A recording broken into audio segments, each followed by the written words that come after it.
Hasan Piker, socialist, communist, radical left influencer. Hasan Piker. Dirtbag left. Hasan Piker. Pro-terrorism, pro-Hamas. Hasan Piker. Hasan Piker. Hasan Piker. Going on this vulgar rant, mocking wounded war vet for losing his eye fighting for our freedom. Have you ever heard someone mention the Streisand effect and wondered what they were talking about? This phenomena is named after actress Barbara Streisand. Sometimes when you try to cover something up, you end up bringing more attention to it than if you had just let things be. We won't condemn Hasan Piker. Remember that shit? The assemblyman will not denounce Hasan Piker, who said, America deserved 9/11, dude. The assemblyman just said in his response, Hasan Piker says America deserved 9/11. There you go. There you have it. My friends, we have toppled a political... What's up, dude? Good to see you again. And I really enjoyed it, yeah. How you been? He's trying to get put out. Wow.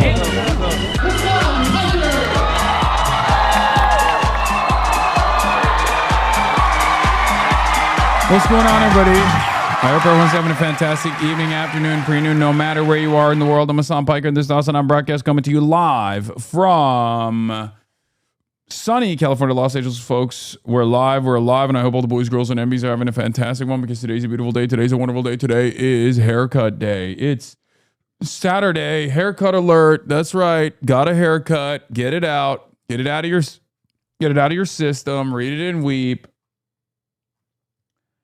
We're alive, and I hope everyone's having a fantastic one. It is June 6th, 2026. And it's a Saturday. We're never going back to pandemic era long hair, Piker. No, you're not. It's gone. It's a bygone era. It's not going to happen. Stop being so handsome. My wife is watching the stream. Sorry. She's my wife now. Anyway. But folks, we are live. We're alive. And I hope everyone's having a fantastic one. Denims raid. Hey, Denims. Thank you for the raid. Hope you had a good stream. We're obviously going to be covering the stuff that happened on the denim side of the world in a little bit. But this is part of the broadcast where I tell you about my personal news about what's going on in the world of Hasanabi Piker. In between the time period where I press the stop streaming button, press the start streaming button, so help me God, that's all I'm going to do. But you already know I'm a friggin' chud-ass loser as always.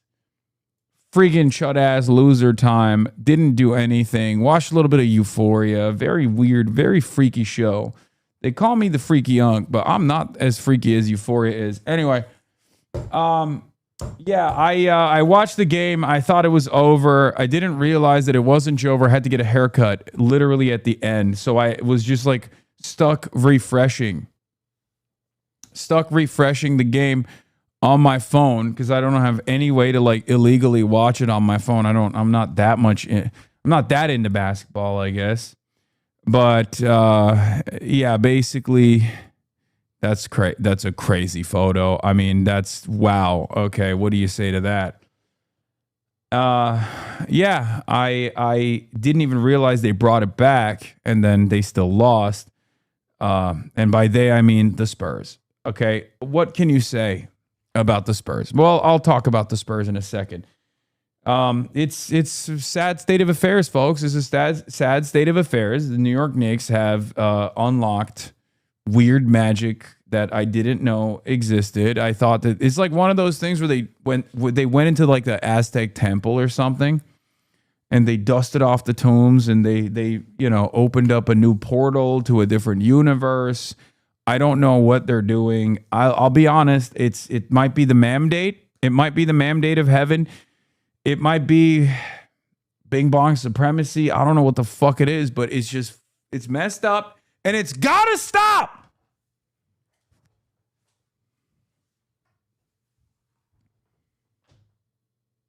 I'll say it. Did you go to the dermatologist yet? I did.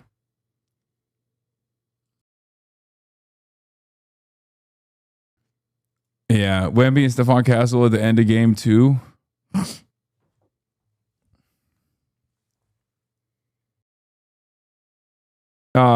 Anyway, Knicks game 2 celebrations could literally be heard from New Jersey.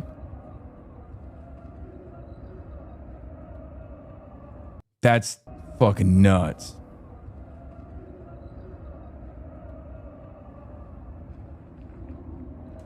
Have I taken account of the fact that Jalen Brunson is the king of New York? Yes.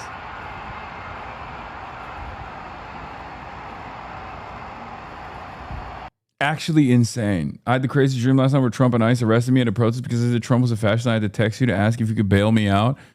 Yeah, that is a crazy dream. Anyway, so yeah, I got a haircut. I watched a little bit of Euphoria. I woke up early. I worked out. And then for the last 2 hours, I was at Oxford Union talking to Uncle Chunk Weigert, Chunky Yogurt. Okay, that's what I was doing. We had a wonderful and very productive conversation with the students that tuned in or were in the room and watched us speak.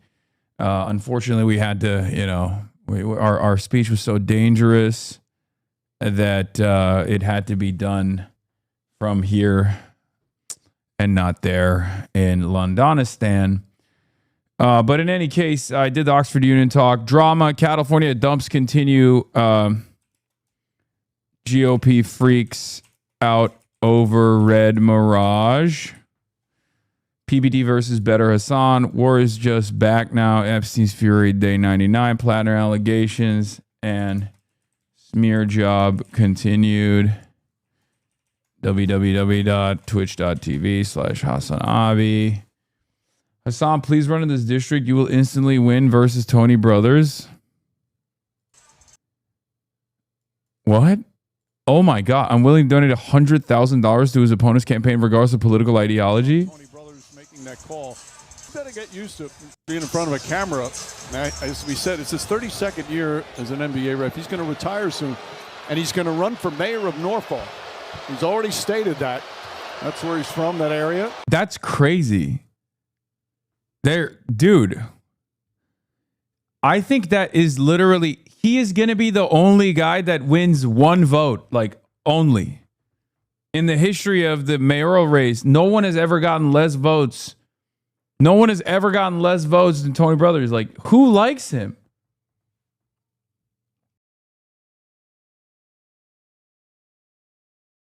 Nobody.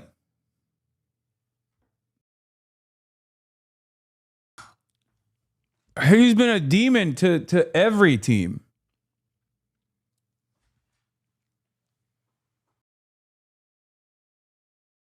People say Oklahoma City Thunder fans do, but like they're not voting in Norfolk. Tony Brothers is a father of 6 kids. While Tony Brothers. Anyway, that's interesting news. But yeah, Oxford Union Talk, Drama Cattle, all that stuff. Do we have a blast off meme, chatters? Do we have a good blast off meme or not?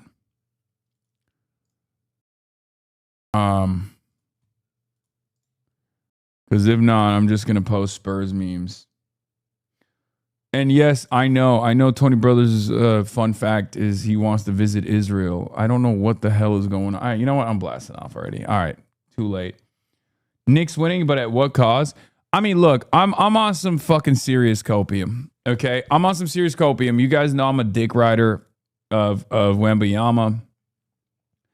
And it's been underwhelming, to say the least. Can I say that it's been underwhelming? I think I can, right? I mean, he's the Maoist goat, and I don't know what it is. The New York Knicks is putting belt to ass, okay? Belt to ass. Maybe it's because he's 22. Is that what it is? Like, but it's just, I don't know how they do it every time. Like, you watch them play. Sure, Cat's powerful, right? But like, you watch the Knicks play, and you're like this. The Spurs is supposed to be like a better team. It's supposed to be a better team, and somehow they fucking pull it off. I don't know what it is. They just like wear the Spurs down every time. They get in their heads, and it's not like they're doing like cheeky shit either. You know what I mean? They're not doing like they're not doing something that normal watchers would get frustrated with if they were like constantly fucking fouling aggressively or anything like that. They just somehow pull it off. I don't know how. Twice now, game starts, there's a comfortable lead for the Spurs, and then somewhere along the line, either in the third quarter or in the second quarter this time around, they just flip the script. And from that point on, it's like virtually impossible for the Spurs to recover from it. And I don't know how. I don't know how. But here, for me, look, for me, the silver lining of this is like Mamdani's New York, Mamdanistan brings home the chip for the Knicks. That's luxury communism, dude. That's gay space luxury communism in every township, in every city. Like, there's no other, like, this will boost democratic socialism in the United States of America. Like, there is no, it's a guarantee, right? Like, people are going to be like, nope, that happened there. We have to have a Muslim socialist. We're going to be, like, you're going to watch Hicks and Alabama fight one another to try to get their socialist Muslim politician elected in the office so that, Alabama can win. Like, anyone that wants a chip, anyone that wants to win needs to have a socialist Muslim mayor. That's just it. Socialist Sharia for all. I should be more excited, but who knows? Yeah, my mayor Muslim, my bagel's Jewish, my Christian Dior, Nixon 4 is what people are saying.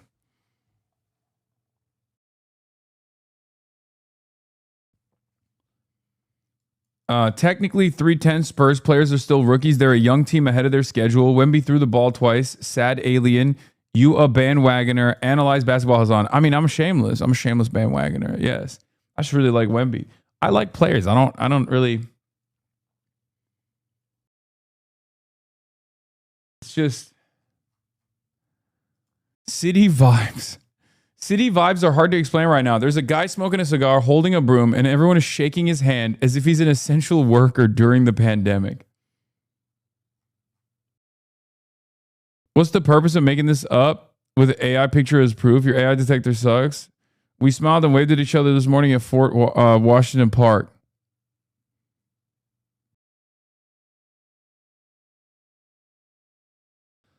Look at our mayor, dog.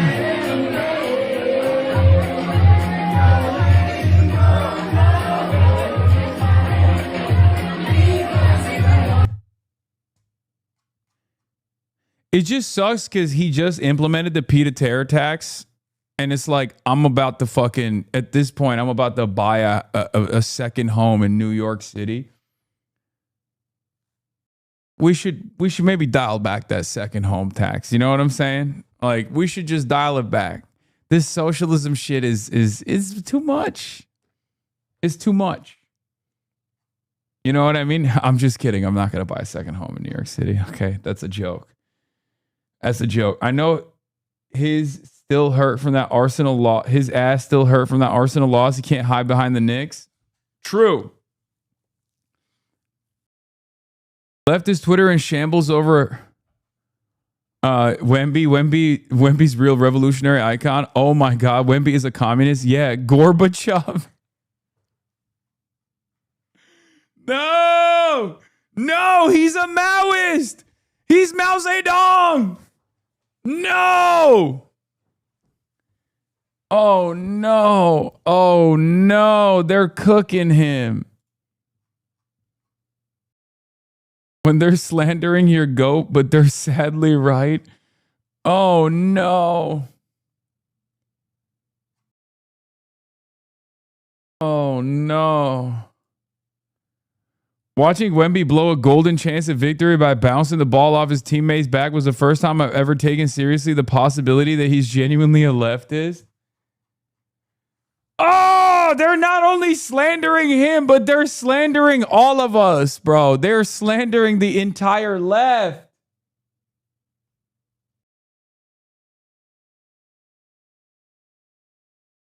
It's ridiculous, bro. It is ridiculous.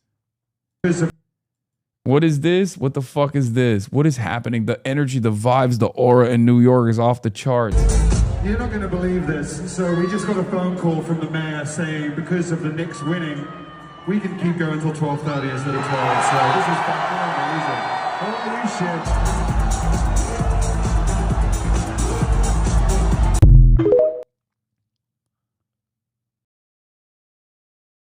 Wemby's Mao Zedong from that late era when he used to do nothing but smoke cigs, swim, and be at meetings half asleep with his mouth open.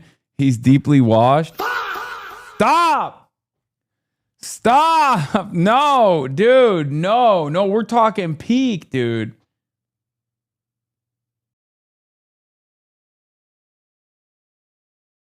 Oh, my Lord. Stop it. He's 22. He's 22. No, you know what it is? This is when Mao was like a little bit of an anarchist. This is like, you know what it is? Is 22. So he's actually Mao Zedong, not as an old Mao Zedong. He's actually too young. He's like, oh, this anarchism stuff seems pretty good. That's the era he's in. He hasn't done the work yet. He's only realizing the importance of the peasant movement. Okay. That's where he's at in his life. Okay. No great march yet. No. He hasn't mobilized the masses yet. You don't understand. He's 22. He's 22. He's making mistakes. It's all right. It's all right.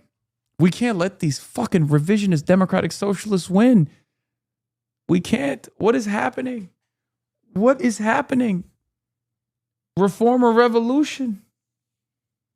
You got Marxist, Leninist, Maoist, Wemba Mao getting defeated by a team that's half social democrat, half democratic socialist. He's in his Castro being arrested for the first time era. He will get him next time, champ. Okay, we're talking like he lost. There's still more games. There's still at least 2 more games, which I will be at. Okay.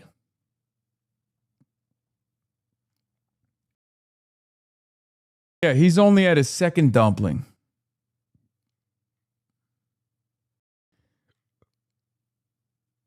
What is this? Brown was saying that you get your calm demeanor from listening to country music because you were getting fouled earlier in the game. You play with a certain demeanor. Can you give us a little bit of background on that? Yeah, I love my country music. That's all I listen to. I mean, dealing with these guys, they all, they don't listen to it. So that's why, got my headphones now. So maybe if they listen to it too, they'll understand. But they silly. No Maoists in San Antonio, only Galindo heads. Don't you know Maureen Galindo is the true expression of Maoism in America? MAGA Mitch is a known thing. Is Nixon for Unc? Get on board now. You owe us. It's hard, man. It's hard for me not to root for the underdog. I cannot believe the Knicks are not the underdog right now. It is crazy. What is it? 13 games in a row now? What the fuck is happening? 13 in a row? Has that happened? 14? 14 games in a row. That is insanity. And they just keep pulling it off. Yes, they are the underdogs. But I'm just saying, like, they are. Yes. On paper, Knicks are the underdogs. Certainly. It's true. It's true. But it doesn't make any sense. Okay. I will just say it. I don't know. I don't understand Brunson. Okay. I don't understand it. I don't understand how he makes it every time. I don't understand how you can be 6'2" and just push off some of the biggest dudes in the goddamn league. It doesn't make any fucking sense. It doesn't make any sense. He looks like on paper, or not on paper, but like visually speaking, if you had never seen this man play basketball before and you looked at him at a lineup, you'd be like, this is a guy playing with NBA superstars, really? And he's the actual superstar. How is it possible?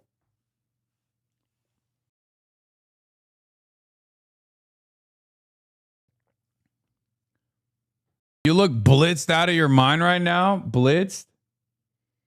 If Spurs win game 3, New York is going to blame Trump and you. They won't blame me. They'll blame Trump. That would be the crazy story, though. Imagine stopping the 14 game victory streak. W streak that the Knicks are on because Donald Trump came in and fucked with the vibes. Oh my God, dude. I mean, there's no way, I'm going to be honest with you, there's just no way that this is bad for our movement in general. Because guess what? Guess what? If the Knicks sweep or they win, right, across the board, but if they sweep, it's ridiculous. It's over. Every other township in the country, no matter what their favorite team is. If it's NFL, that's fine. If it's NHL, it's fine. If it's like college football, even better. They're going to be looking for a socialist Muslim. They're going to be looking for their own Muslim socialist. They're going to be like, I don't care. Give me a Muslim man socialist. Give me a Shia 12er to come and run this goddamn town so we can run this goddamn team. Okay? War Eagle, brother. War fucking Eagle, brother. That's right. Inshallah, War Eagle, we will win. You have nothing to lose but your goddamn chains, brother. Workers of the world, unite. Inshallah, under the banner of socialist Sharia. Say wallahi, bro. Say wallahi. As Auburn, not Bama, I know. I know.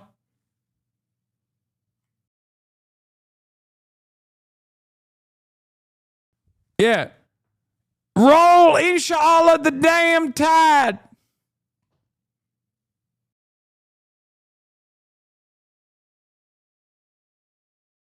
So that's it. That's if the Knicks win. If the Spurs change the dynamic after game 3, Donald Trump is over. Donald Trump is over. If the Spurs flip it around game 3, I don't even know if Donald Trump makes it out of Madison Square Garden. I don't even know what he's thinking going to Madison Square Garden to begin with. Okay, it's done. He's banned from MSG. Adam Silver and everybody else is talking about like, oh, it's wonderful the president's coming to visit. Okay? It's wonderful the president's coming to visit. It's like, nope. New York already doesn't fuck with Donald Trump. It'll get to a new level of hatred in New York.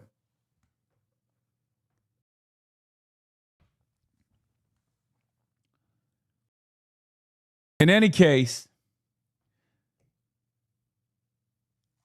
no matter what happens, we all win. Okay? No matter what happens, I'm saying it, socialism wins. Okay? Here's Will Neff last night.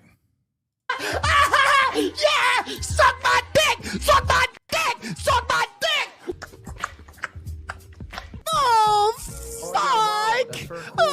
Submitted your name for you to be an influencer for my company's marketing.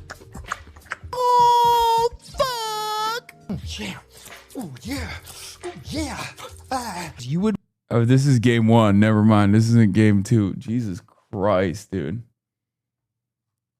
Watch me projectile come on camera. You would watch it just grip my body and I would go, here it comes. He's doing ahegao.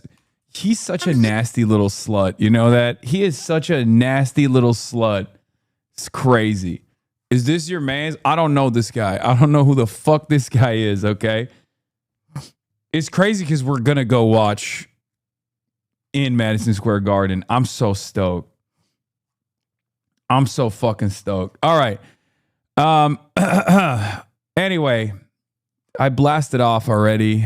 That's all I got, honestly. What else can I fucking say? I mean, New York has everything, dude. It's messed up. They got everything. They got everything. They really do. They really do. They got everything. They got everything. They really do. New York, New York.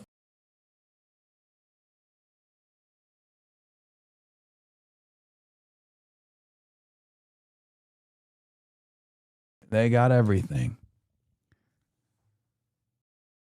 You're going to be in the same building as Trump? Yeah. Possibly. Probably. Hopefully they don't ban you. I can't watch his streams because he keeps moaning and I have speakers only and I can't have my grandma hearing that shit. Why? You worry she's gonna have a sexual reawakening at the age of 80? Is that what it is? What is this? Living in New York City in 2026?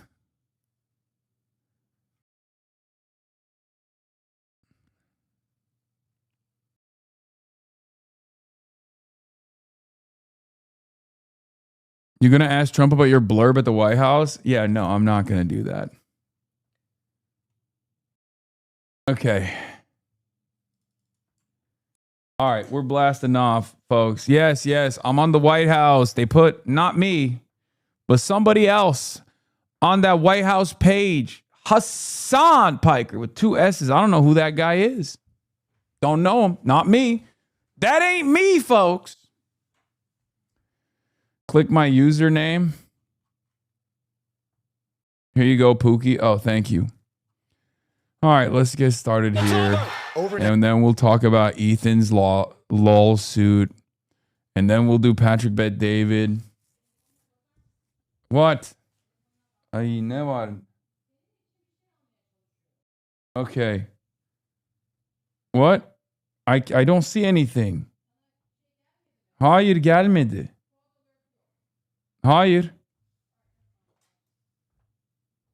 In San Antonio, the Knicks squeaking out a win in the final seconds of Game 2 in the NBA Finals. 13 straight victories! The crowd growing wild outside MSG, thousands of miles away, acting like they're courtside. Early on, it was the superstar struggle show. He's just so out of rhythm right now. Wembanyama, arguably the most gifted player on the planet, having a quiet first half, only scoring 7 points. The alien looking very human. And Jalen Brunson couldn't find his footing either. 7 for 24 on the night. That's why you have teammates. And slams it home. Karl Anthony Towns putting the Knicks on his back. 21 points, 13 rebounds, and every big moment in the first half, Cat was right in the middle of it. And then there was Mikal Bridges. Bridges red hot. 20 points, 8 of 13 from the field, 4 3-pointers, including a huge third quarter that gave the Knicks breathing room. By the time the fourth quarter started, the Knicks sat on a 14-point lead. Largest lead of the game for the Knicks. With San Antonio. No! Wembanyama! No! It's Wembanyama! Antonio taking the lead with under a minute remaining, their eyes locked on a Game 2 win. Then, momentum changing on a dime. Stolen by Brunson and knocked down by Wemby. This Wemby turnover and foul, putting Jalen Brunson at the line to take a 1-point lead. Still, the Spurs and Victor Wembanyama found themselves with the ball, a chance at a win with the final shot. To Wembanyama, pulls up, jumper. And it's no good. The Knicks survive. He doesn't, dude, it's 22. The clutch, listen. You can learn the clutch gene, okay? A lot of people think you're born with it. It's not, okay? That's all it is. Don't say mine his aura. He's 22. He's 22 years old. Listen, he's gonna... Oh. I threw that one away. I messed up. We needed to win that game. This game was ours. Square Garden and across the Big Apple, fans erupting. Even Spike Lee making an appearance. Karl Anthony Towns, who lost his mother to COVID in 2020, reflecting on the final moments. As you go through life, if you lose a parent, anyone's listening, you just... He's so fucking dope, dude, actually. Look for signs, and I'll take any sign I could get, and I prayed to her strong before that possession. Gotta love that. Now the Knicks are just 2 wins away from their first NBA championship since 1973, and the series now comes home to New York, baby. Let's go. It's just annoying. It's annoying because they got everything, bro. Why does New York get everything? Why? They can't have it all. That's gluttony, bro. That is avarice, gluttonous. This is unbearable to watch from the outside. Okay, I'm starting to fucking become a hater a little bit. I love New York. I love the people. All my friends live there. Okay, but god damn, dude, it's a little crazy, bro. We don't even have public transit in this motherfucking city, bro. We don't even have motherfucking public transit, bro. Why?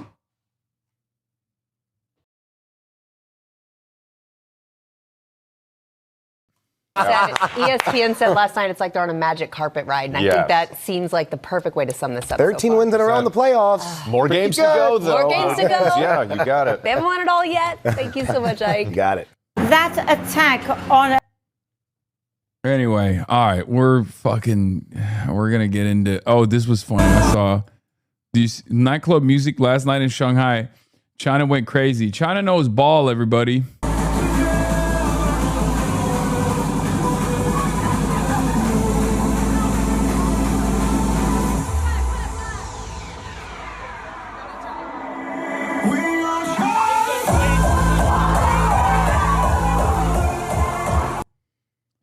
Yeah. Adam, mogging you again. I know who you are, Adam. Duh. Of course, I'll do your show. I love your show, but I definitely won't be able to top the Chet episode. Hunter Biden, I'm a talk show host in New York City. I'd love to hear your story. Thanks, bro. I messaged you.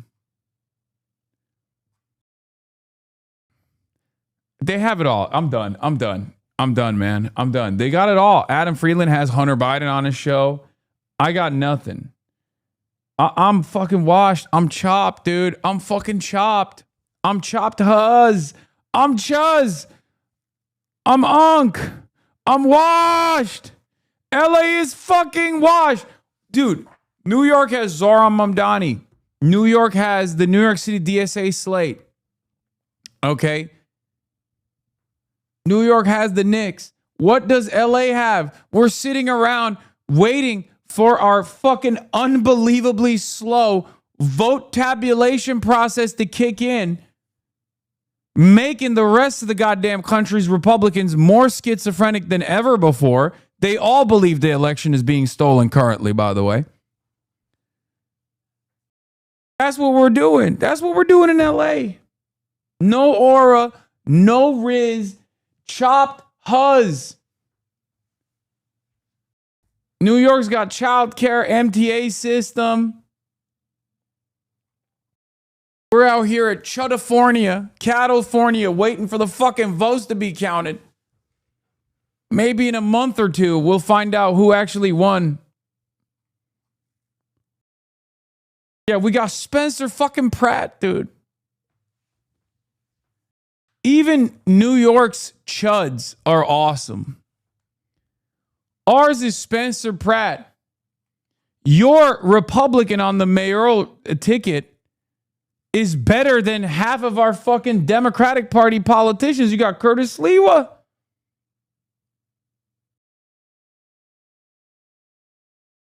It is unbearable.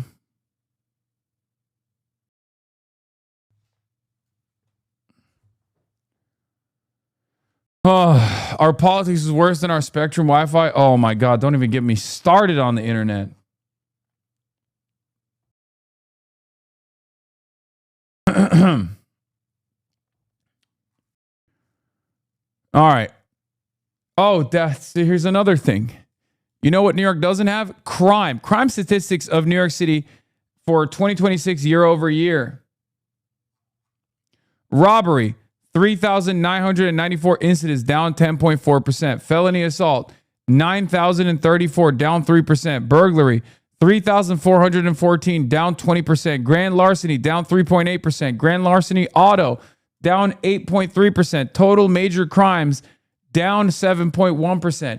Major crime in New York City dropped 9.5% by early 2026, with murders hitting historic lows. During the first 4 months of 2026, the city recorded 76 homicides, beating the previous 4-month record low of 86 set in 2018.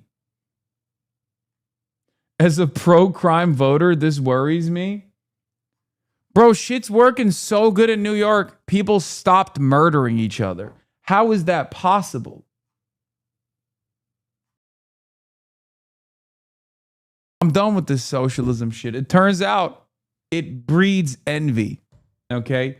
My whole life's mission, I'm casting it aside. I'm casting it aside, folks. It's done. I'm done. I'm over it. Turns out socialism in one city only, it creates resentment. It breeds enmity. I was wrong. This was my here's why I left the left moment, folks.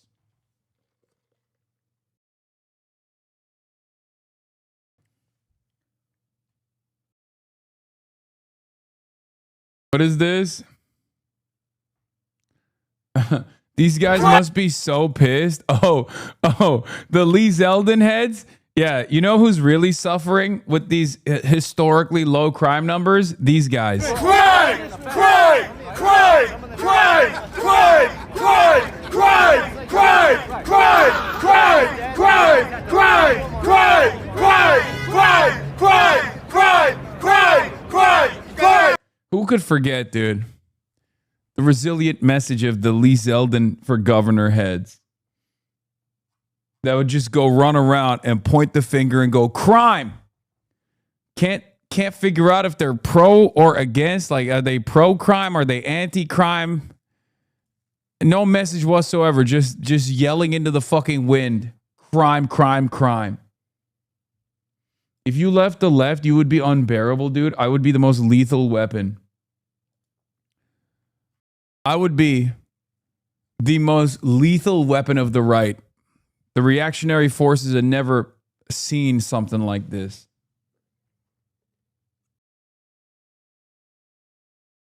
Anyway. Yeah, I'd be the Joe Rogan of the left and then the Joe Rogan of the right. You know what I'm saying? Yeah, because I can read. I'm literate, and also I can hold a conversation and be entertaining, which is, again, something that the right doesn't have currently.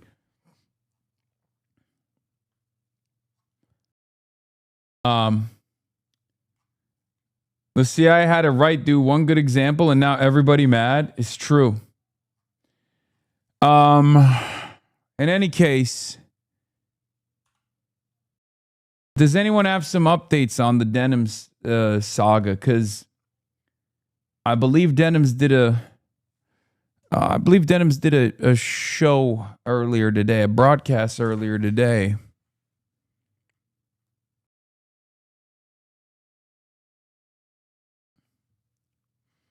And yes, Austin Show is trying to get Hunter Biden on the broadcast.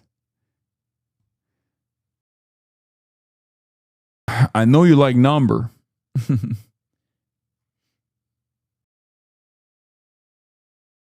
Just went over the lawsuit, I believe, and watched Baki.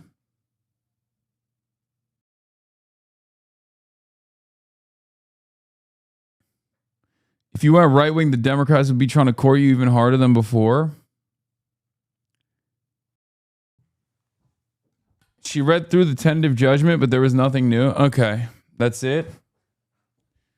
All right, so there's no real updates on it then. I guess we're just waiting for the judge that already releases tentative judgment after hearing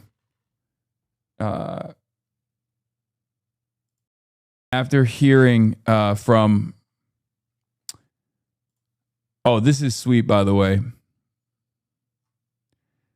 Lena and Aber together with Zohran Kwame Mamdani. I believe they were also potentially, I think it was maybe a fundraiser too. This is sick. All my goats and then Zoran. All my goats in one room and Zoran. She was creeped out by you saying people should kiss her feet? Oh God, are there denim simps in here? Is that a real thing where people are like, excuse me, I think you should use your language a little bit more appropriate. Only I get to say that. You know, that's a joke, right? Like she's joking. Like you took that seriously.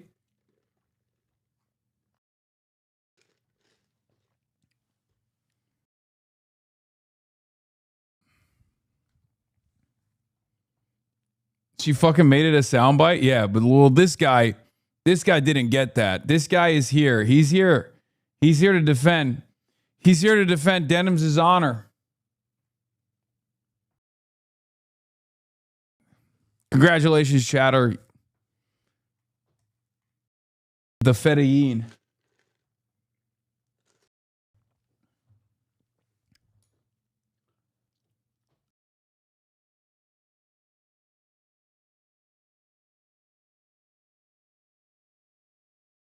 Cobra Durden on Fear and When?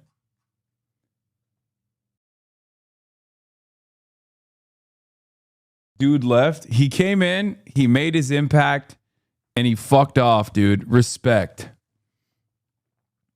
Respect. Respect to that guy.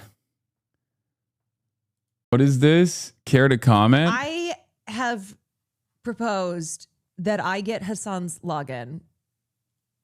And so far, I have been denied. Best podcast idea. Caroline and Hasan host. Caroline uses Hasan's phone and connections to get celebrity guests and interview them. Hasan doesn't need to be present. The concept of March wanting to do even more work with Hasan. Anyway, them starting another podcast would be cinema. Oh my God. I know. March really wants me to do a fucking long, like Joe Rogan of the left style podcast. So yeah, I don't really have more than that to say. Those are all of the big updates.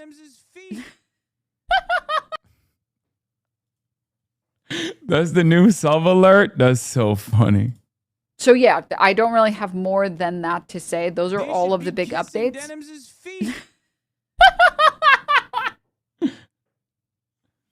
Suit meta, suit meta, suit meta. Oh yes. Oh yes.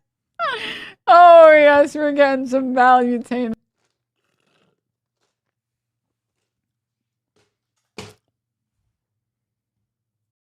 Aren't you basically a worse version of a podcaster?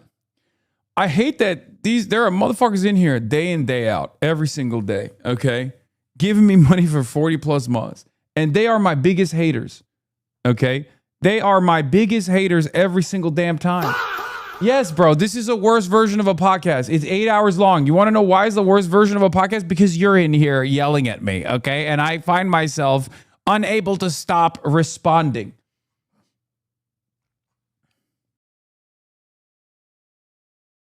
That's what it is.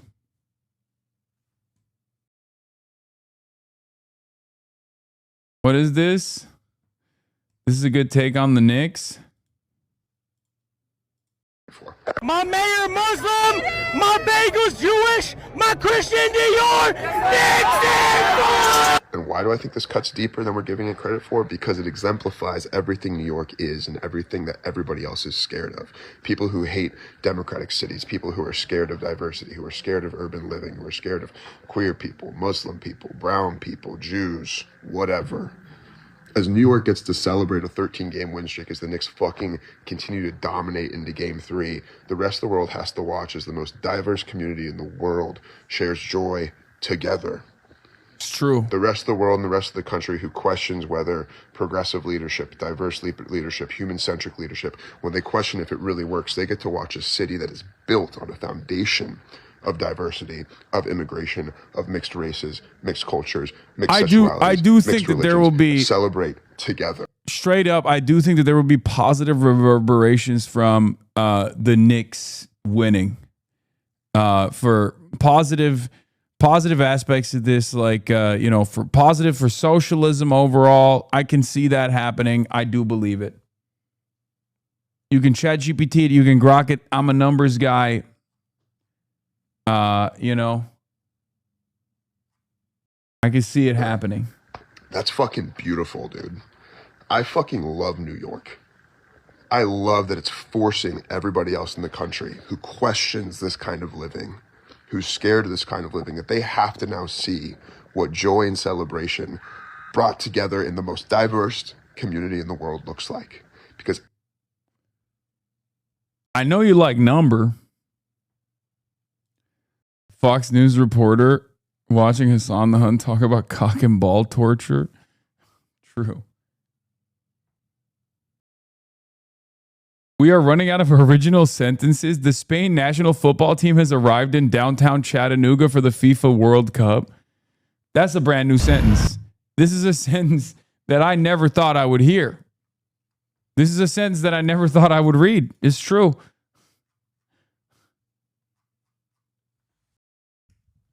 Chattanooga, man. Yeah, I've been paying close attention to the footballers, complaining about the American heat, which has been kind of funny. I thought these guys always talk about how hot it is in their respective European countries. It turns out American heat hits a little different. I got a whole other sentence.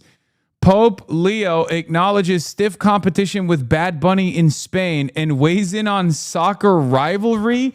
What? Bro, what the fuck?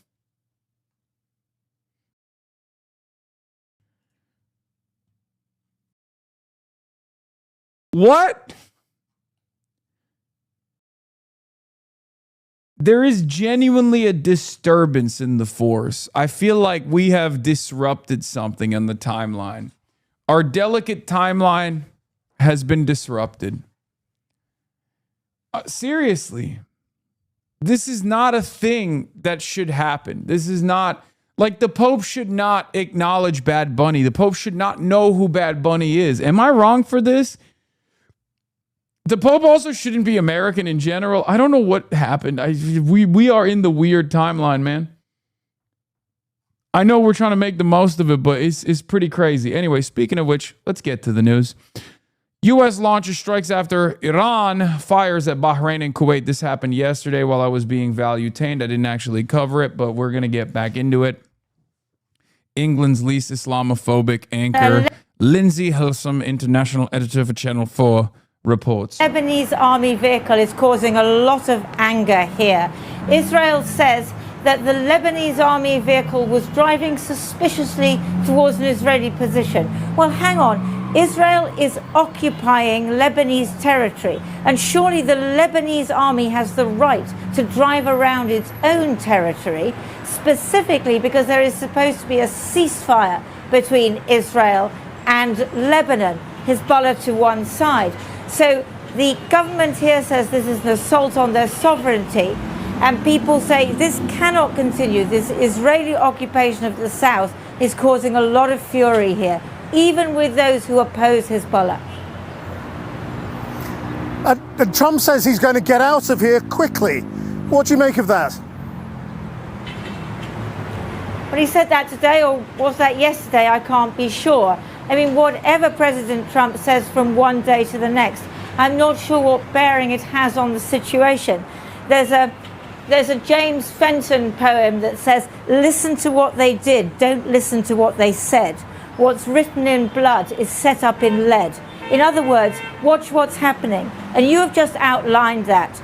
The trading of blows between the US and Iran. We see this ratcheting up. We see each side trying to needle the other. We see more assaults by Israel here. We see Hezbollah still firing over the border into Israel. I think that tells you much more about what's going on than the utterances of Donald Trump. Lindsay Hilsum in Beirut. Well, earlier I spoke to Hossein Kanani Moghadam, who is leader and founder of the Green Party of Iran and a former senior commander of the IRGC.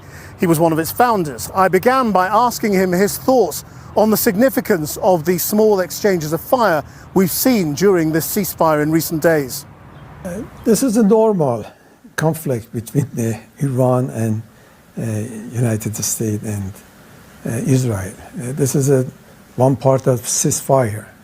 all the time during the war between two countries. I think the just only resolution for solve the problem between Iran and United States, not Israel, just Iran and United States, that's an international solution. But at the moment, the process seems deadlocked. There's no progress. You're stuck. What do you believe is the way to break the diplomatic deadlock now? We have some precondition for the continue the negotiation. And this guy's your uncle? Moghadam is me. That's my name. That's my uncle Lamau. Oh my God. That's crazy. The diplomatic way. One of that is that the war must be tell Unc not to wear fucking slippies, bro. I know he's at home, but that's crazy. Unc is out here wearing slippies on Channel 4, bro. That's crazy. Put some shoes on, Unc. Unc was like, I gotta be cozy on Channel 4. I don't give a fuck.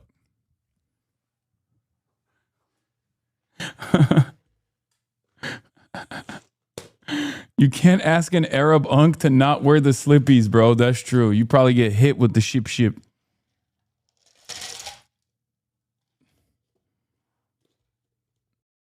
It's okay. Every Iranian is Unc, but that's straight up my Unc. I got it, bro. You don't have to keep doxing yourself. Jesus Christ, you got so excited.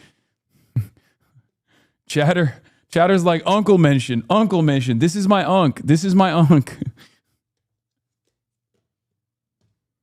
He treats C4 with the respect it deserves. None. True. Must be stopped. And second one is that all of my assets belong to Iran. That's the United States blockade must be free and back to Iran. And third precondition is that there is no any negotiation in the first step about the nuclear activities. Maybe after that sign an agreement between Iran and United States, maybe start the negotiation for the nuclear activities. But at this time, this is a red line. These are very maximum demands. There's no reason to believe America would give in to all of that. Yes, it's not maximum demand. It is a limited and minimum demand. For example, they have to pay for the damages. So Iran wants damages? Yeah. How much? I don't know at this time, but we can calculate it. For example, many of the refinery, many of the gas station, many of the properties and infrastructure damaged by the United States. By the way, these are not maximalist demands at all. A demand for reparations to the party that actually fucking won the war is perfectly appropriate. What are we talking about? Oh, these are maximalist demands. Yeah, it's also, Pentagon sees growing espionage threat from Israel. Bruh. No way, dude. What? The Defense Department has increased the counterintelligence threat assessment to its highest level, and Israel is believed to have eavesdropped on American negotiations with Iran. You don't say. Israel has stepped up its efforts to eavesdrop on senior U.S. officials, including Steve Witkoff, President Trump's top negotiator, Elbridge Colby, the Pentagon's top policy official, and Mike Domino, the Pentagon's top Middle East official, per New York Times, citing new intel reports. A Defense Intelligence Agency report was drafted after incidents in which American defense personnel in Israel detected that software to tap their communications had been surreptitiously installed on their phones. No, you don't say. What? Guys, I'm shocked. Shocked, I tell you. What? No. They would never do that. What do you mean? We better merge those militaries fast.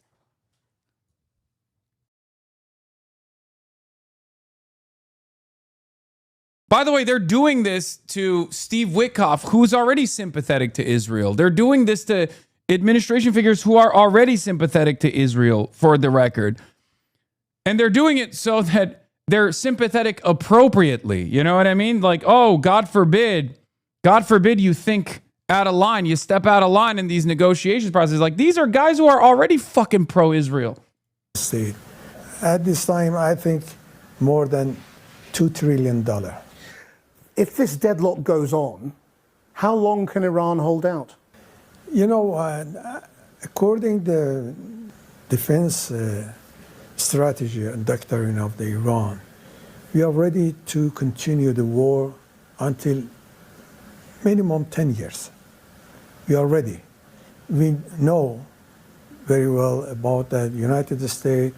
They want to attack against Iran directly by the Israel. From on that time, we prepare and many capability and capacity about the economy and like that. What about oil, though? I mean, you're unable to get Iranian oil through the Strait of Hormuz. How are you able to sell your oil? When I was the IRGC, I visited all the island and the Strait of the Hormuz. From that time, we prepare many facility for how we can export the oil without Strait of the Hormuz. You know, we have many pipeline for export the gas and oil, and to other countries, neighborhood. For example, Pakistan, Afghanistan, Iraq, Tajikistan, Turkish, and many of the countries.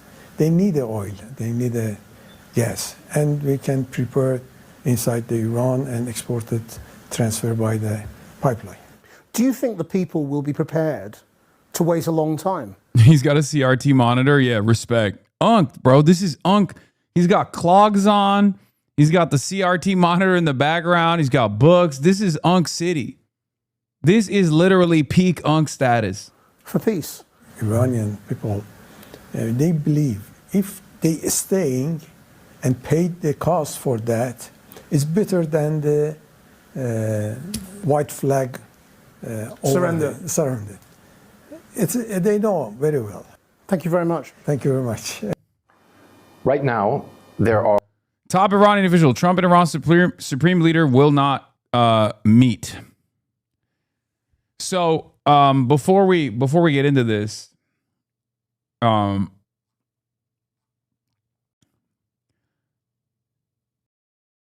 fuck off, Hasan. I live in Iran and I despise your kind. What, Turks? That's a little weird. There's a big chunk of people, my kind, a big chunk of my kind lives inside of your national borders. This is kind of fucked up to say. Very odd. Don't like it. Strange behavior. Straight up, I went to an Iranian restaurant the other day. Dude speaks fluent Turkish. And I was like, what part of Turkey are you from? He's like, I'm from Iran, brother. I was like, what the fuck?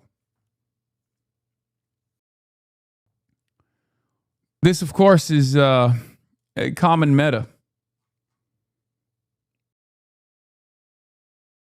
And you ate Kubiday, don't lie. Of course I ate Kubiday.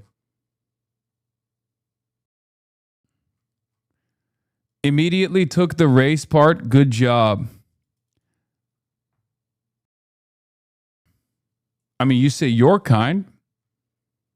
You're being vague. Don't understand what your problem is. Don't understand what you're saying. The fuck did you mean then? What's my kind? My Armenian grandmother lived her entire life in Iran and never learned Farsi, only knew Turkish. Yeah. Iranian and US chuds are the same. Yes, there's a hog universality. Remember, hog singularity.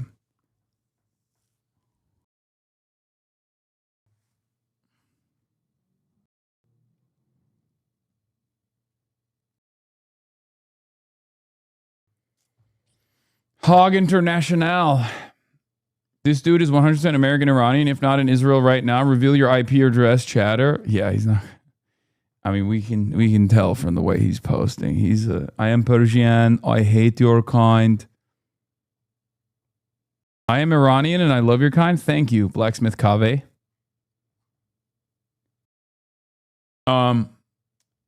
Anyway, where were we? Oh, yeah. It brings me no pleasure to report, but Israel is up to Israel shit once again. Here's the New York Times report on it. Pentagon sees growing espionage threat from Israel.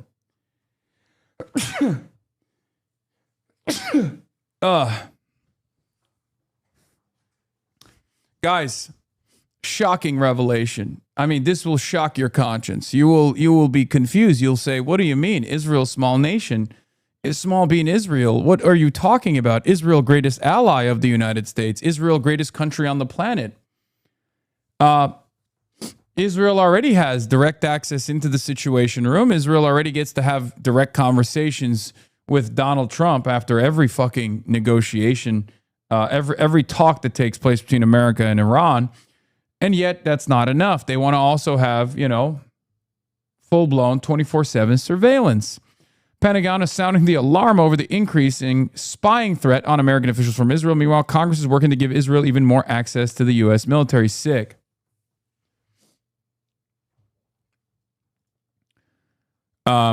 This is good. This means that there's real ruptures, however, between the American side and the Israeli side, because let's be real, if the New York Crimes is reporting on this, that means the Pentagon wants this out there, okay? That means the State Department and the Pentagon are having a little bit of a problem with the amount of unprecedented access and influence Israel might have with the top of the government, okay? So read this as a sign that the voices that are critical of Israel are gaining a little bit more influence, or at least frustrated enough to leak this information to the New York Times to allow this to be reported.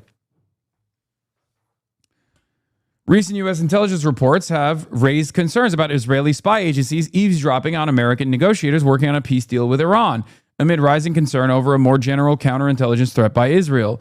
I assume Trump will probably say that's not true, they're not doing it, or depending on what he says about this, depending on what his statement on this is, we can measure the temperature in the room between the Israeli side and the Trump administration. Because this is a known thing. This has always been the case, right? Israel is always spying on Americans and certainly Americans in power. That's not even remotely surprising. What's surprising is that the New York Times is writing about it. What that means that there's some people inside of the State Department or inside of Pentagon, depending on how they wrote about this, I don't know. I mean, I guess it's intelligence reports, so probably coming from the intelligence community that is leaking information on purpose to the New York Times. So the public knows about it, so that Trump gets questioned about it. This is a way for them to, this means, just like with Dan Cain initially before the Epstein Fury operation was launched, when Dan Cain couldn't make inroads with Trump directly in those rooms, he went to the media. There's no guarantee that this means Trump will actually, this doesn't mean that Trump is pissed off about this, for the record. It's entirely dependent on how Trump reacts to this that I will make an assessment on where the relationship is.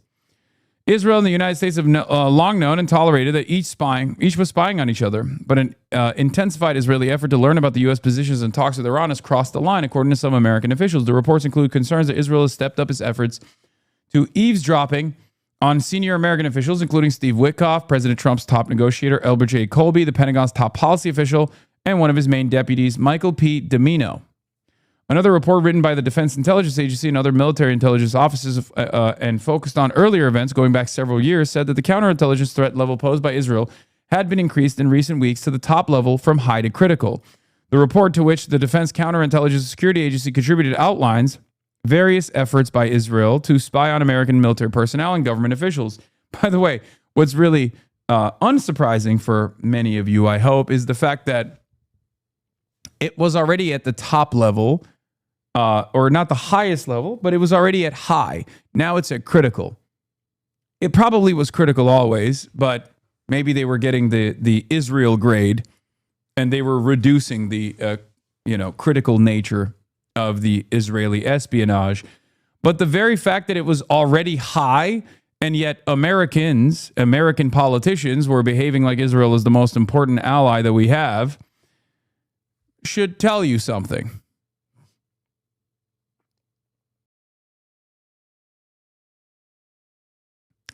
The reports and the intensified concern about Israeli spying come at an especially sensitive time. Israel and the U.S. have been fighting the war against Iran together and have never had such close military coordination as they do now, with the Israeli military officers working side by side with their American counterparts at U.S. Central Command.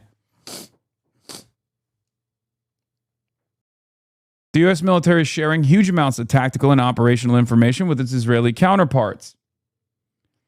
But senior American officials said that Israel is looking for insights into Mr. Trump's strategy and shifting stances on the peace talks. The new warning could potentially complicate efforts to further integrate military war planning between U.S. Central Command and Israel, especially if the Pentagon makes a decision to place new restrictions on information shared with Israeli officers.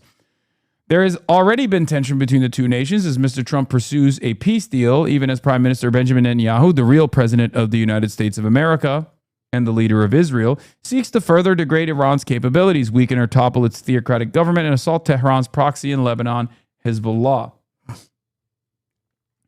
The Defense Intelligence Agency report was drafted after incidents in which American defense personnel in Israel detected that software to tap their communications had been surreptitiously installed in their phones.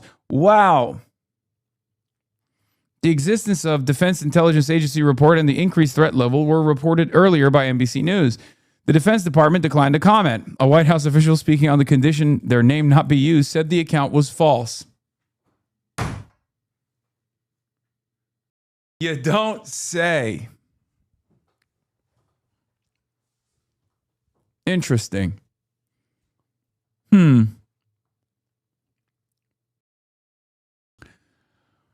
spokesperson for the Israeli embassy in Washington also disputed claims that Israel poses a counterintelligence threat, saying that Israel does not spy on American officials or entities. The developments were described by several current and former U.S. officials speaking on the condition of anonymity to discuss sensitive intelligence matters. They said that in some respects, the counterintelligence warning is no surprise. Israel has long engaged in aggressive intelligence collection operations against both its enemies and allies, as does the United States. Still, Israel's counterintelligence threat level is now higher than any other ally and higher than some adversarial countries. Of American allies, only South Korea, which is rated at high in certain situations, approaches the concern with Israel's espionage efforts, the official said. The aggressiveness of the Israeli intelligence collection on top U.S. officials during the second Trump administration has been unhinged, one senior official said. Two senior U.S. Okay, so it's Pentagon and the State Department, by the way. That's crazy. So this leak is coming from Pentagon, the Department of War, Department of Defense, whatever you want to fucking call it, and also the State Department and the intelligence community. This is quite literally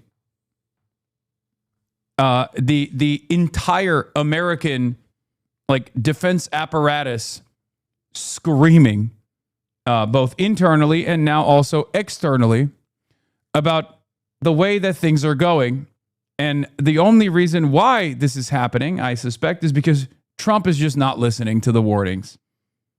He's just not listening at all. Because this information is a well-known secret, okay? It's not a secret at all. What? Oh, come on, dude. John Kiriakou? Stop. You guys are so fucking stupid, okay? Oh my God. John Kiriakou, former USA CIA agent, said that Israel has always brought gifts filled with listening devices, is known for bugging conferences. Yes, I know. He also said the United States of America doesn't spy on Israel, okay? Yeah, he went on Theo Von and said America doesn't spy on Israel. That's bullshit. That is ridiculous, okay?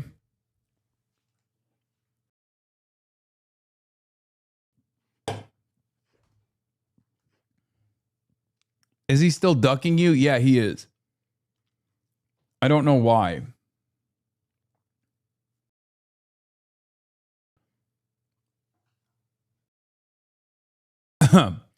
Two senior U.S. military officials said that American personnel, particularly those serving in Israel or with Israeli counterparts, were well aware of the counterintelligence risk before the new report. The officials, who spoke on the condition of anonymity to discuss internal assessments, said the U.S. personnel employ a range of security procedures and protocols to help counter the threat and to protect their cell phones and other electronic devices, especially while traveling in Israel, but declined to describe those measures in detail for security reasons. Cooperation between the two militaries is very close, but each side also needs to keep its most sensitive information secret. At the U.S.-led Civil Military Coordination Center in Kiryat Gat, Israel, for instance, American and Israeli military and diplomatic personnel work side by side to enforce the Gaza ceasefire and to facilitate humanitarian efforts. But the building also has a U.S.-only floor and an Israel-only floor where personnel from each country can discuss the most sensitive topics. Sure. Yeah, the U.S.-only floor is definitely not bugged into oblivion, and so is the Israel-only floor. I believe that as much as I believe that they're enforcing a ceasefire. Well, I guess they're not trying that hard. The report says counterintelligence incidents began increasing in late 2024 as the Biden admin pressed Israel to curb its attacks on Gaza and continued in 2025 as the Trump administration weighed options to attack Iran. The report, which incorporated contributions from a number of military intelligence agencies, also details several episodes in recent years. In 2021, the Israeli military intelligence officers were caught planting listening devices at DIA headquarters.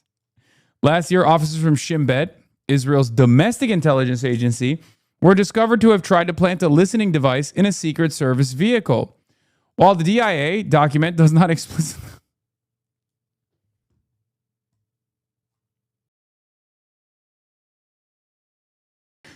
While the DIA document does not explicitly discuss the peace negotiations, other recent intelligence reports have raised concern about Israelis listening to Mr. Witkoff and other top negotiators as they try to reach a long-term agreement for a peace deal between the U.S. and Iran. The tendency of some senior Trump administration officials to fly on private aircraft, to conduct national security business on their personal phones, and to reject staffing from U.S. embassies abroad made them especially vulnerable targets for the spy services of allies and adversaries alike, said a former U.S. official. The other current officials also acknowledged the use of personal cell phones by top American officials and made them easy targets for eavesdropping. The U.S. and Israel were largely aligned at the beginning of the Iran war, with Mr. Trump endorsing Mr. Netanyahu's long-sought goal to push the theocratic government from power, but their war aims quickly diverged as the United States focused more on trying to erode Iran's military capabilities to force concessions at the bargaining table, while Israel hoped the Iran hardline government would lose its grip on power. It is not entirely clear why Mr. Colby, who was in charge of Pentagon policy, would be a target. It's not. Which we're talking shit, take 30 minutes off. Why would you ever fucking send that to me? But he is one of the most prominent proponents inside the U.S. government of a restrained foreign policy. Mr. Domino is in charge of Pentagon policy for Middle East, making him a person of natural interest to Israel.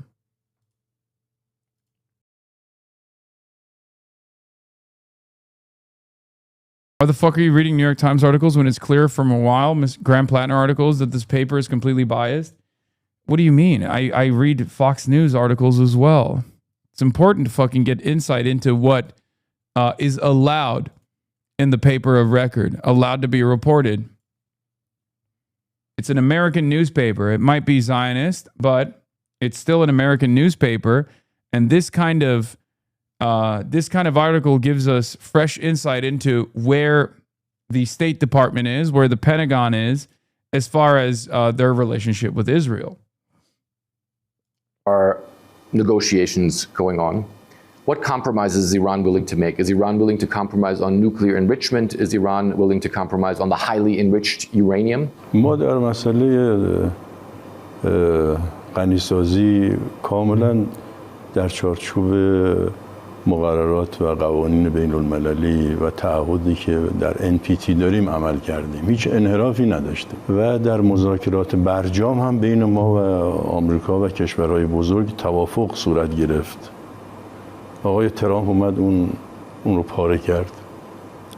لذا الان ما شک داریم که آیا هر نوع توافقی در رابطه با غنیسازی با آقای ترامپ این پایدار میمونه یا پایدار نخواهد موند و لذا ما از اصرار آقای ترامپ کاملا مشکوکیم که دنبال چی است، چون ما در چارچوب مقررات بین الملل تا کنون عمل کردیم و اصرار آقای ترامپ برای ما کاملا شک آور است.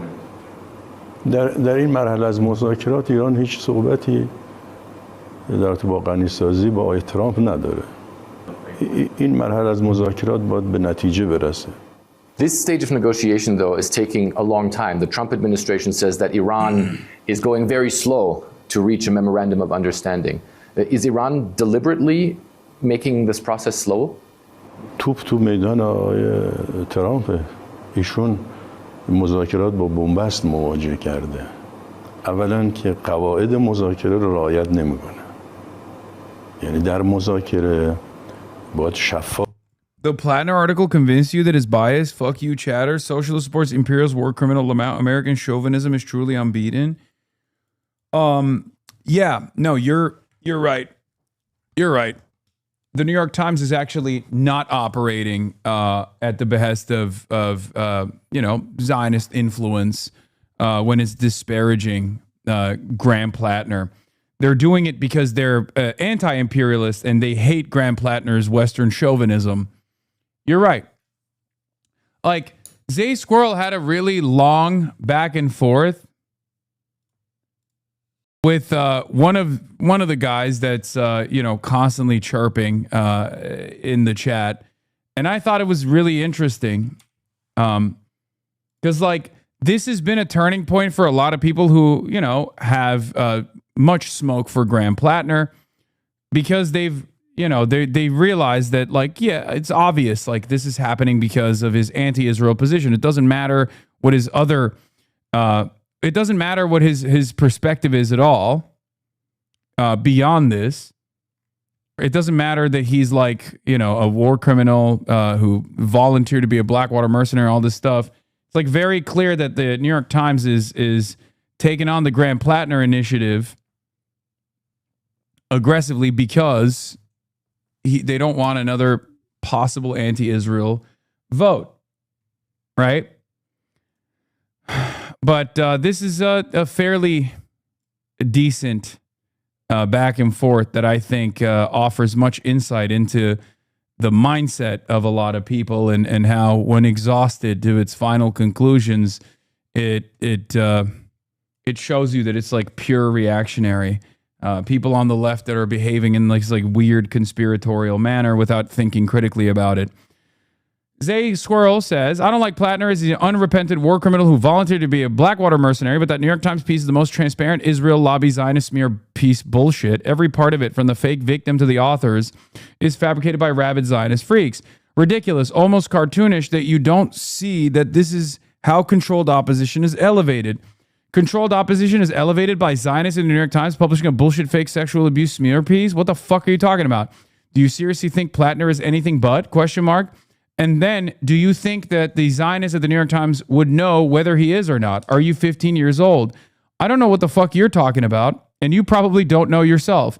Just say you don't like him because he's a war criminal and likely a liar who will be another Fetterman. That's a good argument to oppose him. But this notion that the New York Times fabricated a sexual violence hoax about him because they're actually doing an epic 4-dimensional chess move to elevate him is fucking deranged. Of course, the New York Times, the Zionist media, and political class prefer Collins to win over him.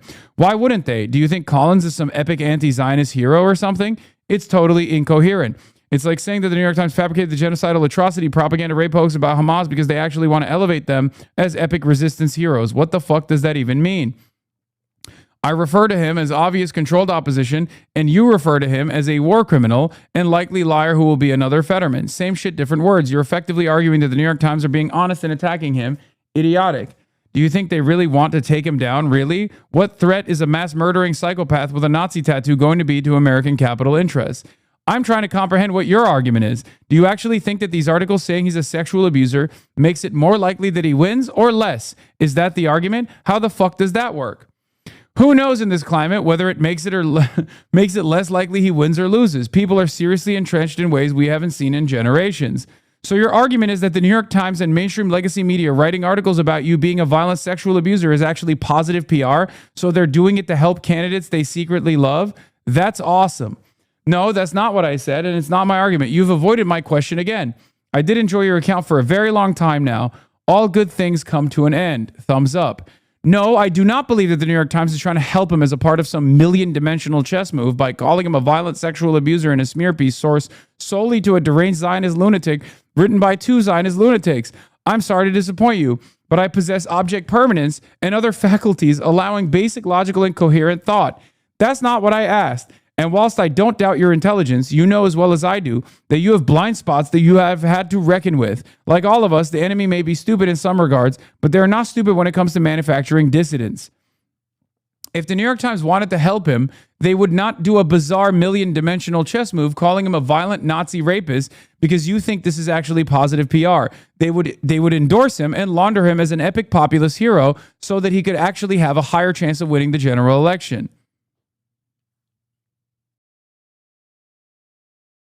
The reason why I read this is because there's always a guy out there that's like way, way, way more invested in the parapolitics of it all that just has no understanding.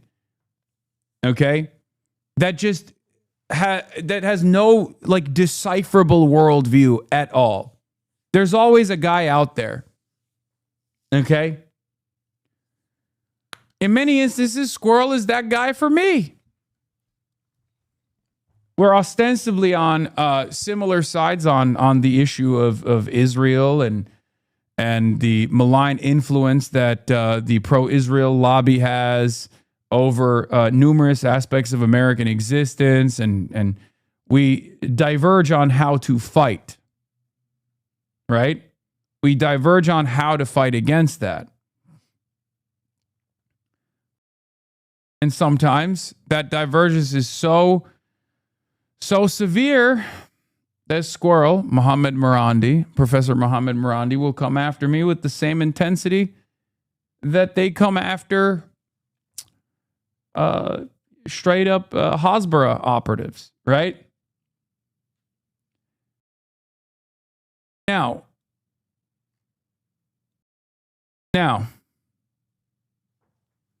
having said that, there's always people out there that are even more ridiculous, okay?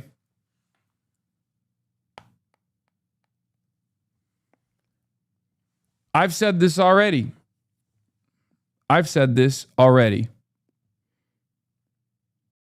Over and over again, repeatedly.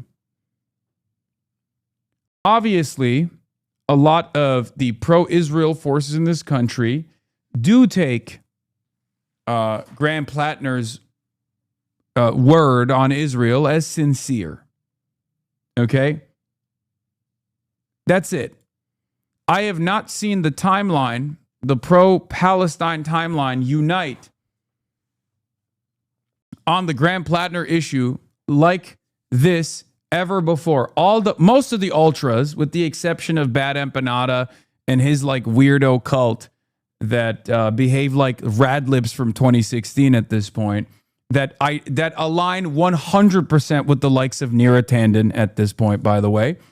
With the exception of guys like that, most people realize exactly what's going on and have even changed their perspective a little bit on whether or not they think that Graham Plattner is sincere with his anti-Israel sentiment, because they have recognized that Israel and the pro-Israeli lobby and all of its little Hasbara operatives do take that shit seriously. They see Graham Plattner as a reliable vote against Israel in the Senate, and they don't want it. Okay? They don't want it. They're obviously worried. So regardless of Graham Plattner's shortcomings, his setbacks, his inconsistencies, right now he's a reliable vote against Israel, and at least the Israeli lobby sees it as such. I wanted to dunk on Cavernicle. Yeah. Yeah, he's wrong on this too. I like Cavernicle. Okay, I like him a lot. We disagree on this. Over the last 3 days, Democratic and Republican operatives created the narrative that Graham Plattner sexually assaulted someone. When the story came out, there was no sexual assault allegation. It was mostly a conservative activist saying he was a bad boyfriend. But even she says there was no domestic abuse. And he said, yeah, they are trying to ruin Plattner because he criticized Israel, not that the biggest Israel supporter who just led a genocide celebration in American politics just endorsed him a few days ago. To which I responded with, okay, they're definitely coming after him because of Israel. Come on, you don't have to defend his track record to see that. The standard of scrutiny is never applied to centrist candidates who pledge fealty to Israel. It's not even just about him. It's a message for everyone else.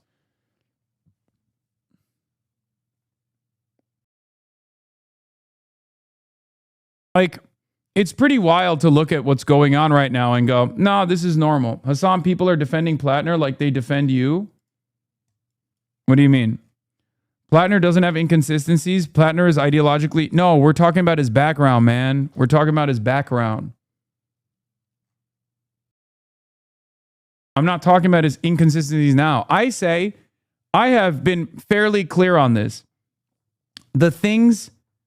But when Bad Empanada says this same thing, you say he's crazy. Bad Empanada doesn't just say this, okay? Plus, I mean, I disagree with Cavernicle, but he's not as insane as Bad Empanada is. It's that simple. That's it. Bad Empanada has been posting almost singularly about Graham Plattner for like, I guess, the last couple of months. And he has openly admitted that he takes credit and ownership. The amount of hubris from this guy, the narcissism from this guy is alarming. Okay? He is literally taking credit for American, like the American left turning on Graham Plattner, like he did that on his own. Okay? And they were also the other day, amidst the back and forth debate on whether or not it's appropriate to use the term Zog slave, okay, and harassing content creators. They were also fucking talking about how wonderful it is that they got FD Signifier to do a critical piece on Graham Plattner.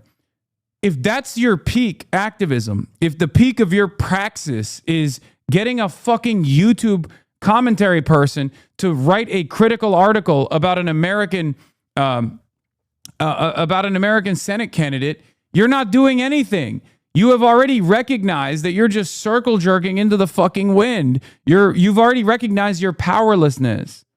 Okay? Bullying YouTubers is not fucking praxis, dumbass. Whether that's legitimate or not, whether it was actually your impact and your community's impact or not, you should probably prioritize better targets. I'm not even saying that is the reason why FD wrote an anti-Graham Plattner article. FD has been critical of Graham Plattner. So has Sean the Black has also been critical. As a matter of fact, a lot of black leftists have been critical of Graham Plattner from the jump, a lot more than myself. It's something that I actually respect and have paid attention to. Okay? It's not new. The notion that these guys are taking credit for it now is very silly.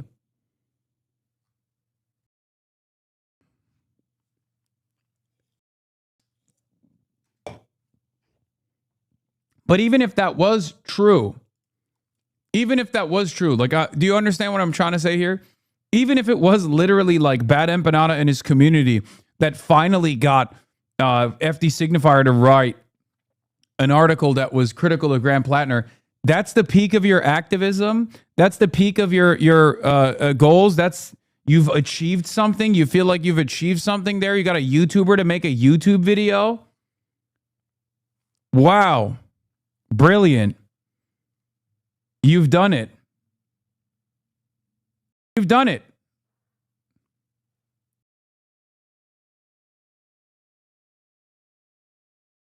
You only do this because you recognize your powerlessness. It's not dissimilar to like 2016 era peak woke radlib activism. It's literally identical. You're basically a fucking Minecraft stan at this point. From 2020, saying, "Oh, Tommy Innit wasn't sufficiently woke in this in this conversation that he had with another Minecrafter, and I'm writing a fucking 30K a Twitter thread about it, and we're going to get Tommy in it to actually apologize. And then when he does end up apologizing, you're like, we did it. We did it, Twitter. We held our content creator accountable. Is that politics? You've done nothing. You've literally done nothing. And you recognize your powerlessness when you actually take ownership over actions like that. It's literally nothing.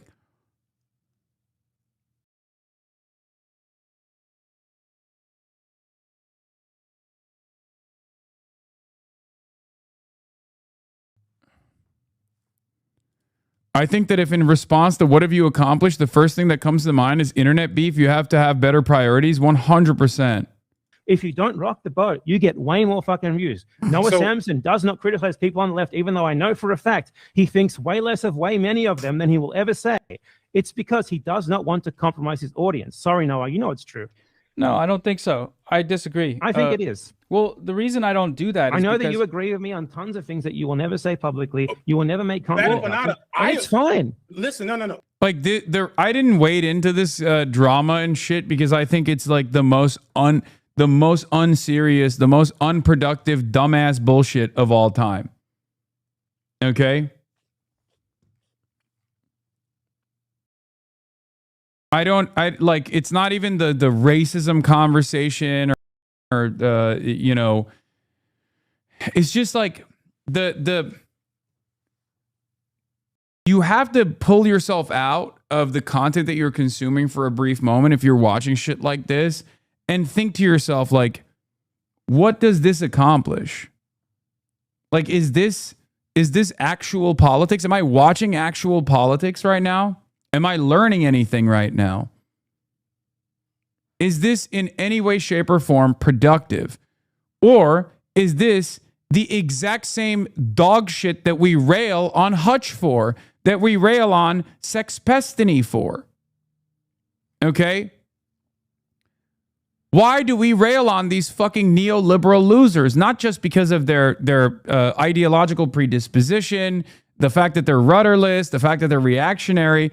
We also rail on them because all they care about is fucking drama, because they don't have any interest in moving the needle in a significant way. They have no interest in like actually offering coverage and analysis. Bad Empanada used to, at a certain point in his life, genuinely do that. He used to offer analysis. Maybe he still does. But somewhere along the line, he literally just flipped a switch and became this insane person. He was always insane. I've, always said that, obviously. But like, in spite of his insanity, in spite of his fucking insanity, when you watched his like comprehensive breakdowns and his YouTube videos, there was obviously like a lot of information there. There was some utility to what he was doing. There was an educational component. And then he started attacking, content creators and whatnot. And I think he really liked what that did to his analytics. And he realized like all this is drama. Drama is the best possible way to make money, I guess. I don't know. And ultimately, it's irrelevant. It's insignificant. Okay? It's the reason why I'm even touching this with a fucking 10-foot pole is to show you briefly, like, this kind of stuff is very silly. Well, actually, real quick. The reason I don't do it is because I don't think the way the platform allows could bring any meaningful change other than big drama, big clash video. I think it can. Noah's absolutely right, and I respect him for it. I have my disagreements at times with every single person on this, every single person that's on screen right now. You can keep your disagreements to comradely disagreements. You can keep your disagreements to constructive conversations. Oftentimes held privately is probably a lot better because the moment that you're doing it on camera, it turns into a spectacle. Okay?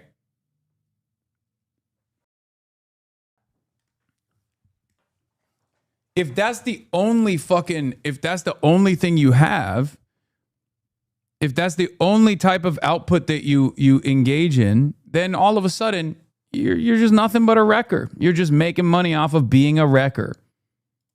Massively. What has though? Okay, so for you, can bring what what has brought positive change in your eyes from what you do from other creators? Like, what can you visibly see as you say you've pushed the needle? How? Absolutely. You see what's been happening with the first time ever that Hasan Piker is actually facing serious like left-wing backlash again. That's not true, by the way. My entire fucking political commentary career, I have always had ultras and plenty of disagreement with the left. I can't believe he's taking credit over this.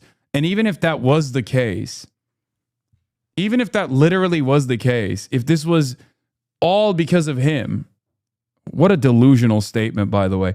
But if this, first of all, the backlash is not even fucking serious. It's irrelevant. It's only serious because sometimes I get so fucking annoyed that I respond to it. And then everyone celebrates it because they go, oh, we got him. We pissed them off. But if the only marker for success that you have under your belt is the fact that you annoyed another left content creator, you're unserious. This is the most pathetic thing to take ownership over. I'm going to support Zionist electoral strategy.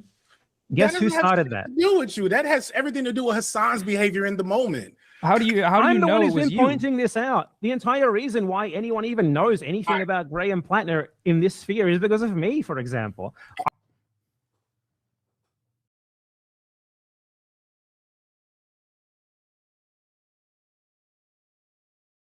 Yeah, bro. Every content creator is a fucking delusional narcissist at the end of the day, myself included, okay? We all have our fucking blind spots, but this is the most delusional. You know what this is the equivalent of? If I was running around being like, I'm the only one who can get anybody elected, okay? If I was running around being like, yeah, guess what, dude? I'm the reason why Kamala Harris actually lost the election because I pointed out her fucking flaws. Can you imagine if I sincerely believed that? I would expect none of you to be a fan of mine from that point on. If I ran around being like, Kamala Harris lost the election because of me, I'm the kingmaker, I'm the only one who actually fucking had the capacity to understand Kamala Harris's flaws, and without me, Kamala Harris would have probably won. I did that. I'm taking ownership over that. Imagine if I fucking ran around saying delusional nonsense like this, or even like I singularly got Mamdani elected. I got Mamdani elected. If I was like genuinely running around saying dumb fuck bullshit like that.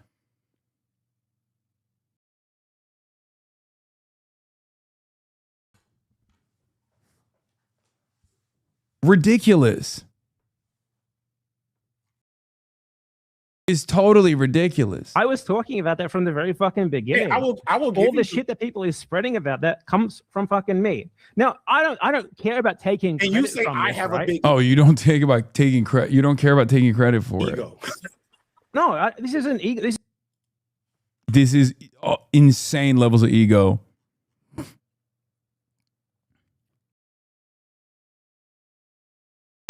Bad Empanada is essentially saying that his biggest contribution to the movement is having gotten more people to hate Hasan Piker. He's really just functionally destiny at that point because that's his only contribution to the entire planet. Yeah. Like for example, I have yet to hear a convincing argument from anyone that actively talks about the successes of like making sure Susan Collins continues to be the senator in Maine. Like what that contribution will look like. If that is your goal, right? If that's your ultimate goal, like when you accomplish that goal, what will that do? Like what is the success of that initiative? That's the success of that movement, right? At some point, you have to look around and see who your allies are. If you're posting like Neera Tanden, if you're posting like Sarah Longwell, actually even Sarah Longwell's not posting like that anymore. But like if you're posting the exact same shit that like the New York Times is posting, if you're taking the New York Times criticisms of Graham Plattner, the article that the New York Times released about Graham Plattner seriously, okay? At some point, you have to realize like you are serving the interests of Israel, okay?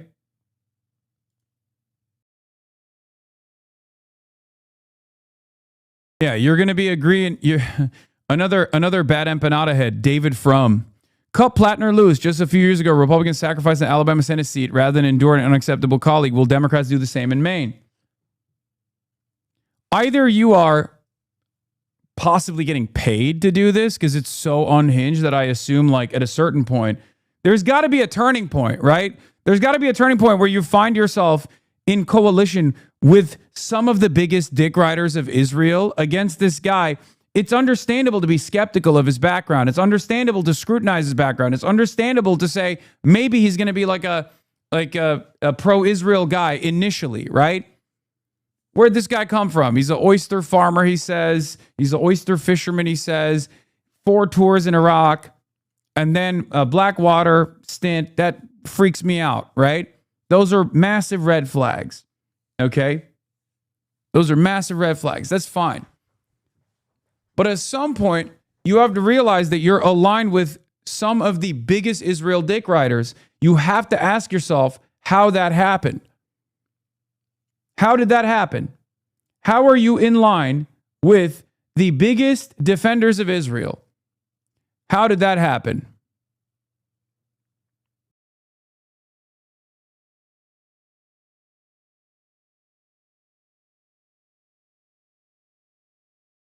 And at that point, just like Zay Squirrel did, you have to make another consideration. You have to think whether you believe Graham Plattner or not. It's very clear that Israel believes Graham Plattner. It's very clear that Zionists believe that Graham Plattner is fucking sincere in his criticisms of Israel. That's it. I don't think these people have a goal. They just feel good by posting and making other people feel bad. They act exactly as the same as the worst chuz. They do it for leftism or anti-imperialism, but they act the same. They're nihilists who think cruelty and self-righteousness is activism. Yeah. No, there's always been plenty of fucking assholes on the left as well. I yell at them all the time, and the left has always been unbelievably critical of me. There's never been a moment where the left has coalesced their forces behind me. Well, there are some exceptions. Usually, in the past, the left would actually say, all right, well, critical support to Hasan. He's literally under federal investigation, for example. And these guys don't even do that. They actually celebrate it. They take ownership over it. They say it's a good thing. So clearly at that point, you got to realize like, yeah, they're not invested in anything at all. They're just talking shit. They're just edgy, nihilist, 4chan style fucking posters, but ostensibly on the left. And that's it. I'm glad that they have the right position on Israel ideologically, but what they're doing is moving far beyond productive discourse.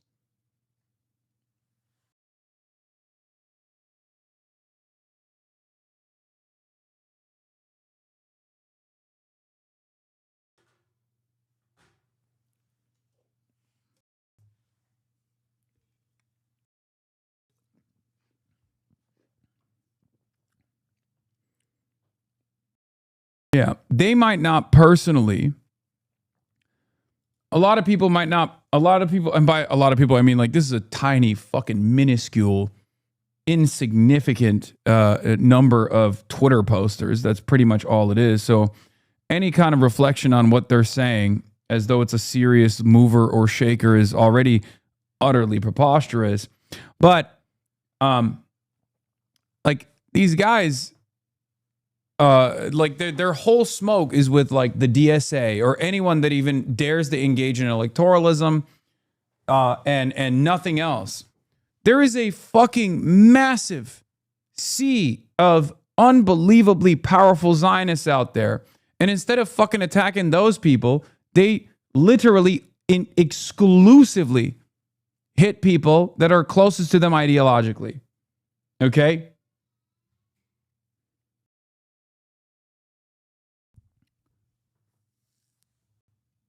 At some point, you have to fucking realize, that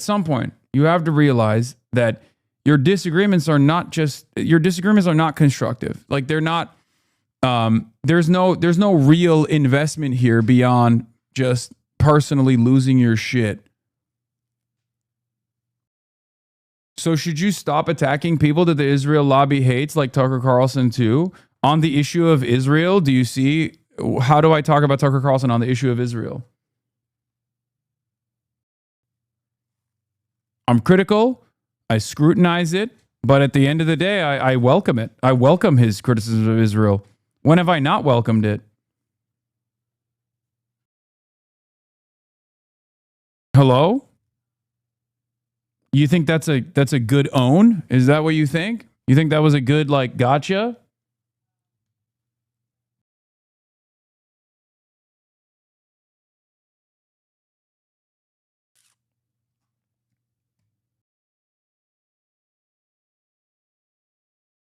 Yes, people need to put energy into other people. Plattner's not the single worst guy.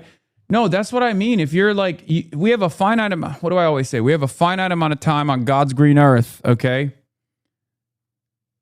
Use it wisely. If you are focusing all of your efforts alongside the entire Zionist movement in this country on the one fucking guy that they all clearly want to ensure never makes it to the Senate, then you might not be using your time wisely. You might not be productive. Is that okay? Can we, like, electoralism, whether you like electoralism or not, can we agree that drawing all the aggro or focusing all the aggro on the guy that, like, the New York Times is obviously actively trying to disparage alongside the New York Post or all these other people is probably not the best use of your time and effort? It's very strange. Yeah.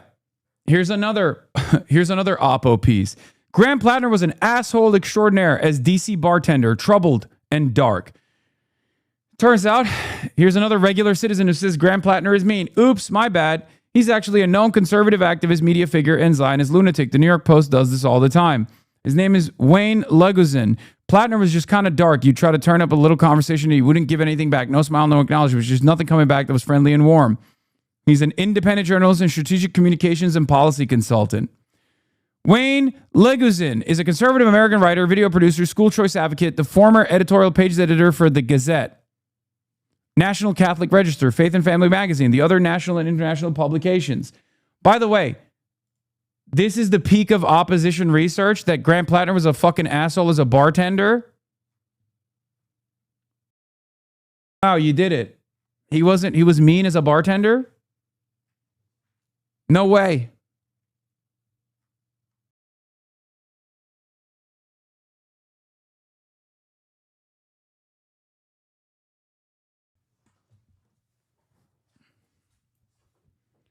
Like this right here, by the way, this right here is a perfect example. From the newspaper that brought you, Hamas was doing organized and directed mass rapes on October 7, comes another hit. Graham Plattner is actually a rapist domestic abuser. And this guy immediately fucking eats it hook, line, and sinker. Graham Plattner fantasizes about committing rape to show how dominant he is. Imagine what he did to Iraqi and Afghan women if this is how he talks to American women. Like, what the fuck is that? What the fuck? What does that take?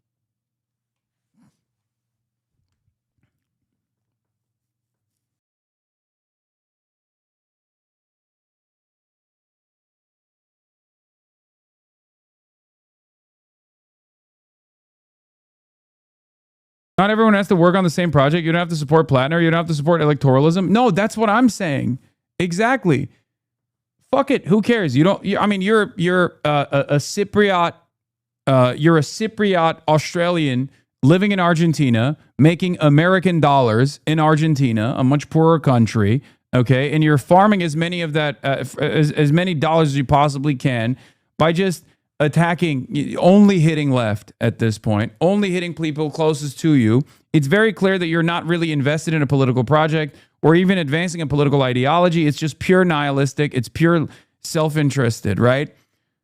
But like at the end of the fucking day, just what is the purpose of all of this, right? Like, what do you achieve with all of this? Is your goal to just like make sure Susan Collins is the next fucking senator?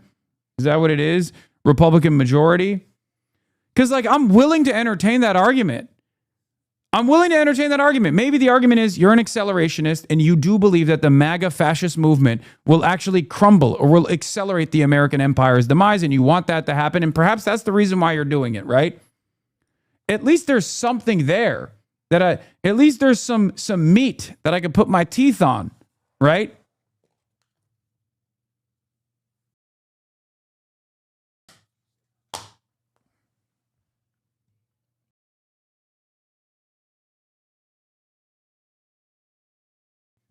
Like, what's the argument? Is that an argument? I mean, it is an argument, but is that your argument?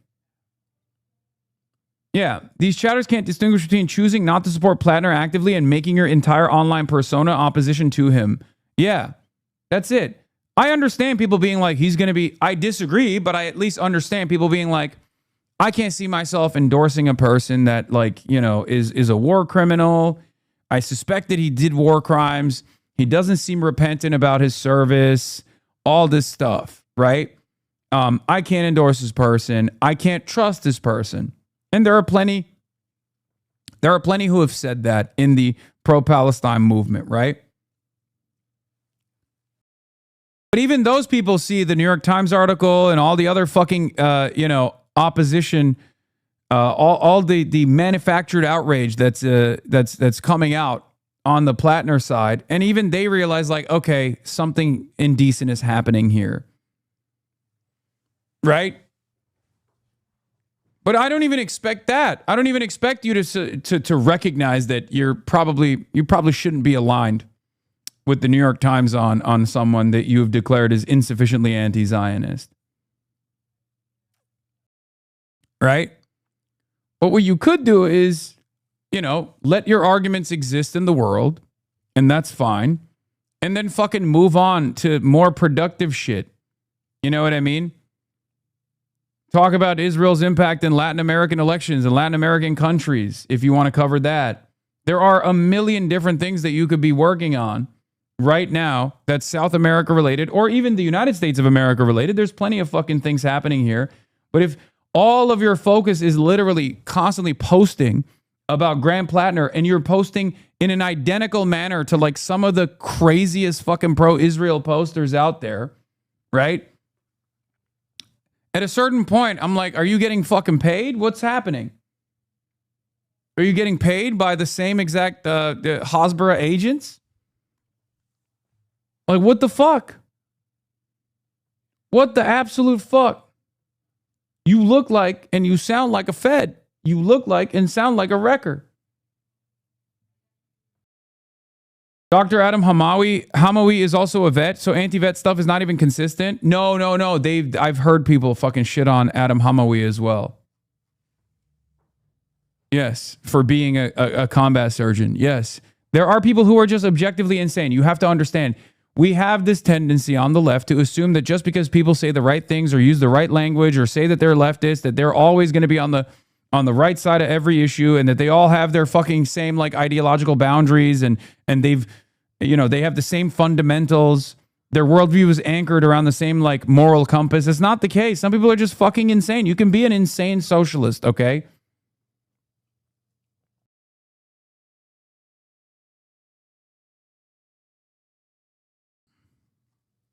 Come up.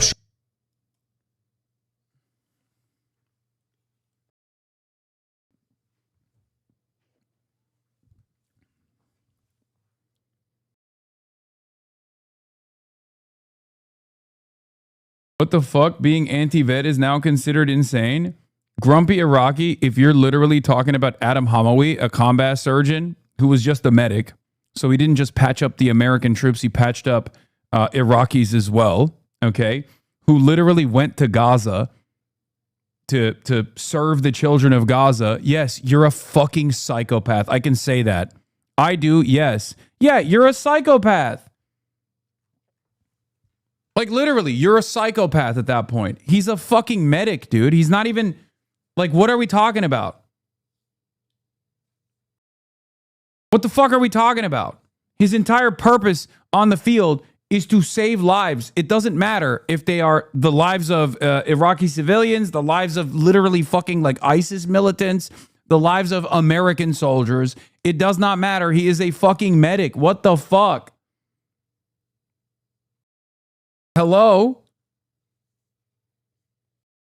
And even then, it doesn't even matter. He's like not a fucking pro-war in any meaningful capacity. He is. Law, speak to me when you survive 4 wars caused by the U.S. Dude, what are you saying? You're talking shit to a dude who's only served one purpose, is to heal people, okay? Is to heal people. And has then gone on to literally serve in Gaza. I think objectively speaking, it's probably the most dire conditions that people have faced in our lifetime and your lifetime as well. I'm sorry, being against that level on the principled anti-vet stance that you have is no longer a principled stance. This sounds fucking insane. It is literally crazy. Especially considering that there is no reason to believe that Adam Hamawi is not openly anti-American imperialism. He has served the victims of American empire a lot more than you have, a lot more than I have. I'm no longer talking about Grant Plattner. I'm now talking about Adam Hamawi.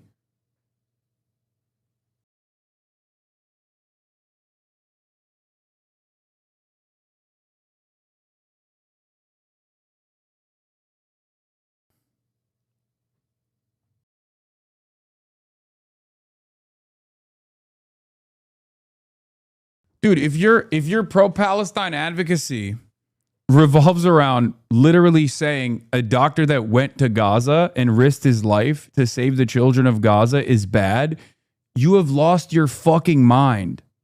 Okay?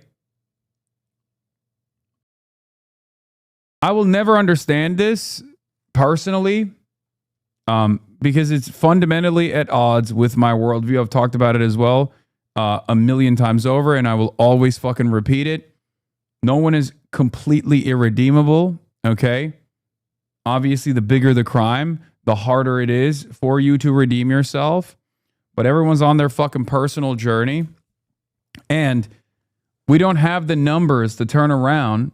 We don't have the numbers to turn around and cast aside people on the basis of their veteran status. There's a fuck ton of anti-imperialist veterans in this community. I will always fucking stand by them. Okay? I'm not a troop exploder, edgy, ooh, look at me type lefty. I'm not. There's some that are out there that are like that. I'm not like that. I'll never be like that. You know? That's it. We need the numbers. We need the numbers. I'm a numbers guy. We need the numbers, okay?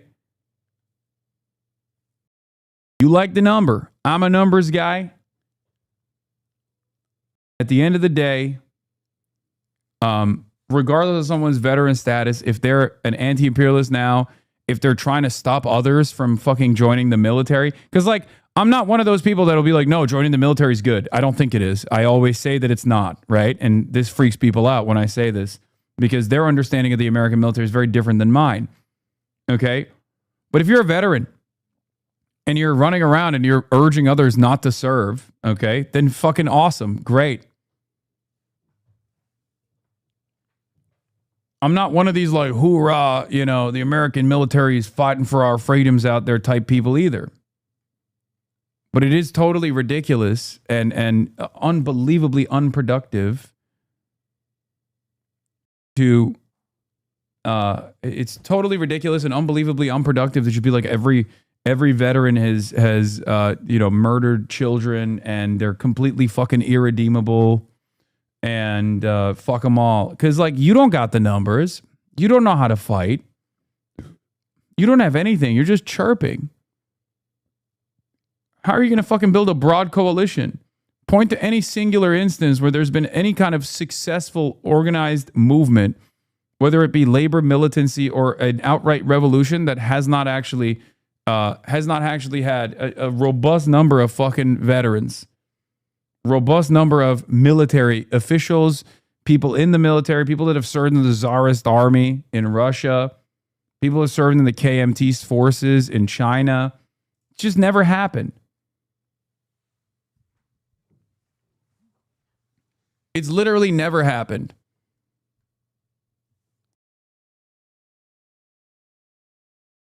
Well, I think candidly, the Democratic Party's come up short in a lot of ways in terms of like whitewashing our candidates and being so morally elitist and kind of entitled at times. We have to be willing to get dirty. His baggage is nowhere near their baggage. We're talking about people that are felons and people that take bribes. I really kind of think that we all have skeletons in our closet and we've all made mistakes. Also, people forget Maine is literally like 98% white. And I mean like non-Hispanic white, okay? White, Wonder Bread white. So if you think these guys are going to be like, wow, this is a bridge too far for me, you're wrong. Especially when we're younger. Yeah, a big part of Lenin and Bolshevik strategy was by appealing to disgruntled Russian vets and their families. No, you don't understand. Lenin was also unprincipled and was engaging in tailism. Okay? Lenin was an opportunist. Lenin was an opportunist. He was engaging in tailism. He was obviously leaning into the reactionary attitudes of disgruntled veterans. And therefore, everything that he did was bunk. He was not a real revolutionary. I'm a real revolutionary. Okay?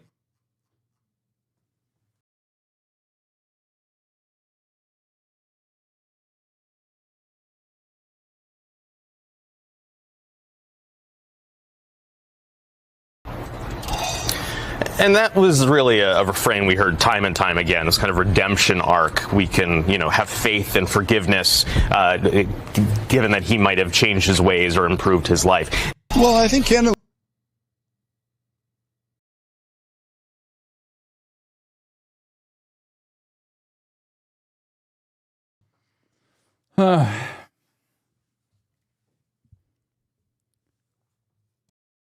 Anyway. Lenin was bald at 20, deeply unserious. There's one candidate running the U.S. Senate in Maine who understands that we cannot continue a rigged economy in which 60% of our people live paycheck to paycheck while top 1% have never had it so good. We cannot allow for the first time in modern history our younger generations to have a lower standard of living than their parents. We cannot continue a corrupt campaign finance system which allows billionaire-funded super PACs to undermine our democracy and buy elections. We cannot continue to be the only major country on earth not to guarantee health care for all as a human right. We cannot continue as a tax system in which billionaires often pay a lower effective tax rate than truck drivers and nurses. We cannot continue to spend huge amounts of money on illegal, unconstitutional, endless wars. We cannot continue to allow the Republican Party to control the Senate and push towards Trump's oligarchic and authoritarian agenda. And there's only one candidate who will do something about it. That candidate is Graham Plattner. And he stands by Graham Plattner. Meanwhile, the New York Post has done it. They've defeated Graham Plattner. Think about all the column inches and headlines devoted to Graham Plattner over the past week versus Ken Paxton, and then tell me again we have a liberal media. Well, it is a liberal media. It's just a liberal media that is also openly pro-Israel.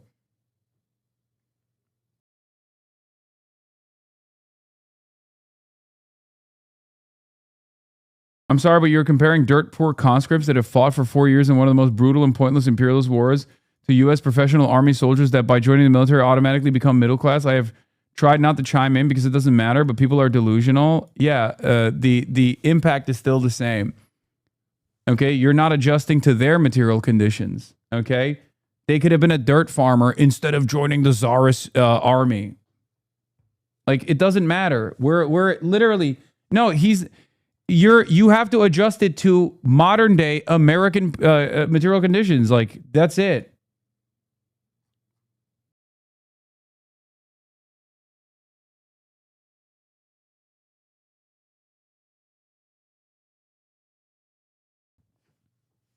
Also, it's really funny to be a Marxist and then use terms like middle class. I'm a Marxist. who's interpreted the ideological purity of Lenin's revolution, taking in disgruntled veterans from the czarist military. But I also like to use the terms, middle class.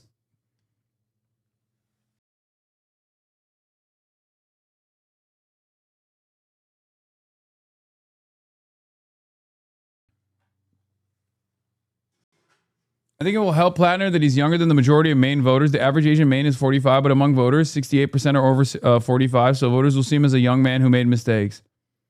Yeah.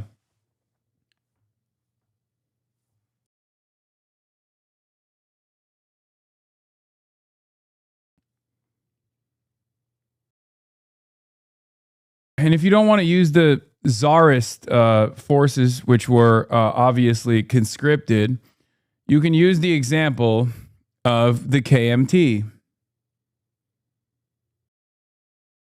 KMT had a standing military that was ideological in its purpose.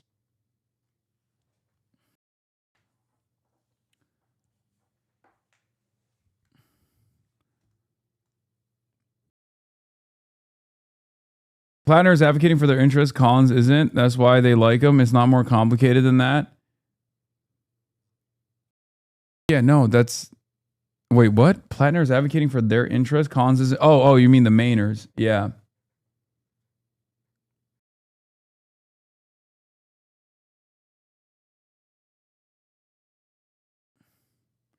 You are a filthy incrementalist and will be tried for your crimes of stifling revolutionary sentiment when we finally achieve true socialism on my neighborhood commune in 50 years? Yes.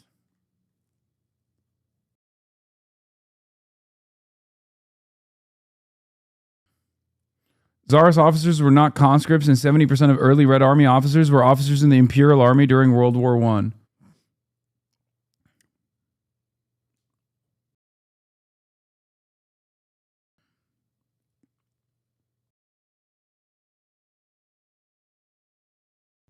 This is exactly what Mike has been saying. It's only either outsiders with a half grasp of American politics and overeducated leftists who just aren't used to seeing actual working class candidates. Liberals have the issue, obviously. I brought this up as well. The amount of smoke that people have for Grant Plattner as opposed to like Pete Buttigieg has been very interesting. And I think it's literally because most academic leftists have never actually encountered someone that hasn't fantasized about being president since the age of like 8. Because in American politics, we usually don't have that. Okay?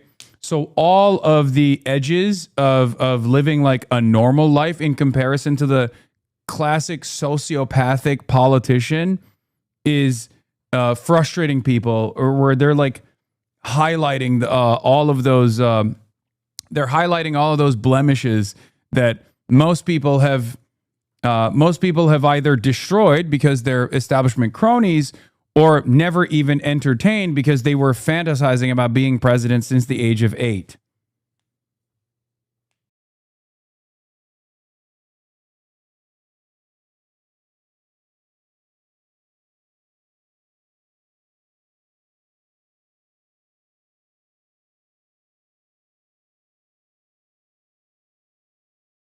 All the ultras kept pointing to Jordan Wood as an alternative Plattner, the guy who was literally the main version of Buttigieg. Not to drag on the Plattner. Venn diagram of Maine Senate discourse. People who oppose Plattner on Twitter. People eligible to vote in Maine. People who support Plattner on Twitter. Yeah.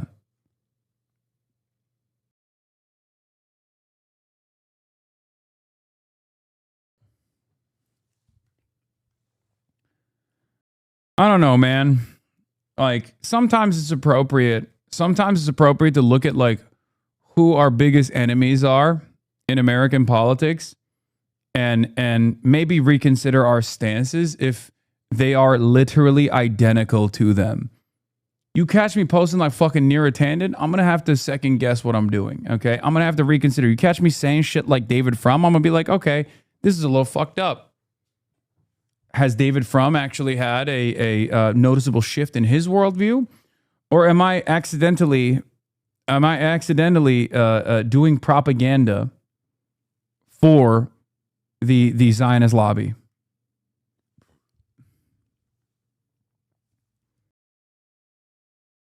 Some people are doing that.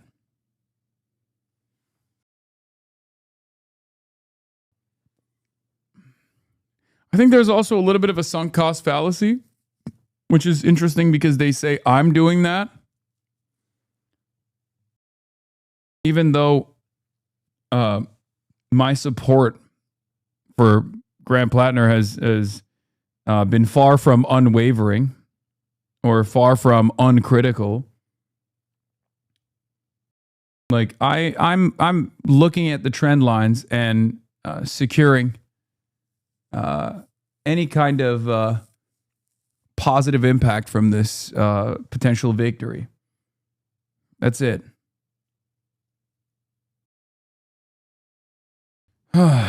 Once again, doing lesser evil voting. Yep, that's me.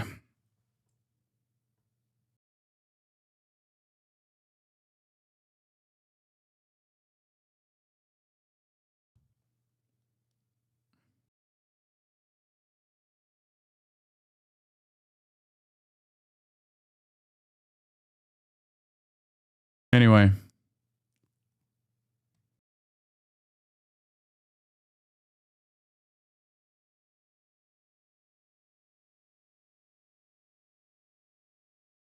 Wasn't it last year that we were having this conversation about the fact that Graham's past is going to be a challenge? To a certain degree.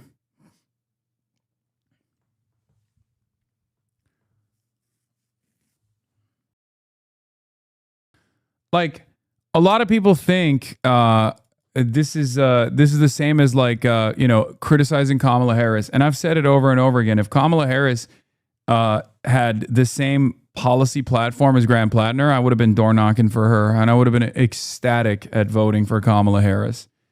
And guess what? Kamala Harris never fucking was a trigger man for Empire. You know, at most she was a cop, which is bad in and of itself, but.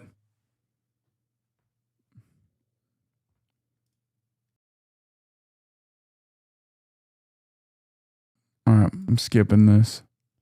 Overnight, President Trump touting an economic win, a strong jobs report that showed extensive hiring. These are the strongest job numbers of the entire administration so far, and that's during this conflict on top of it. So it's great. The labor market adding 172,000 jobs in May, according to new government data. The President Plattner, and National Democrats now face a choice between reviling a large and maybe growing number of women as liars, or arguing through November that twisting a woman's arm and locking her in a room is merely messy, not violent.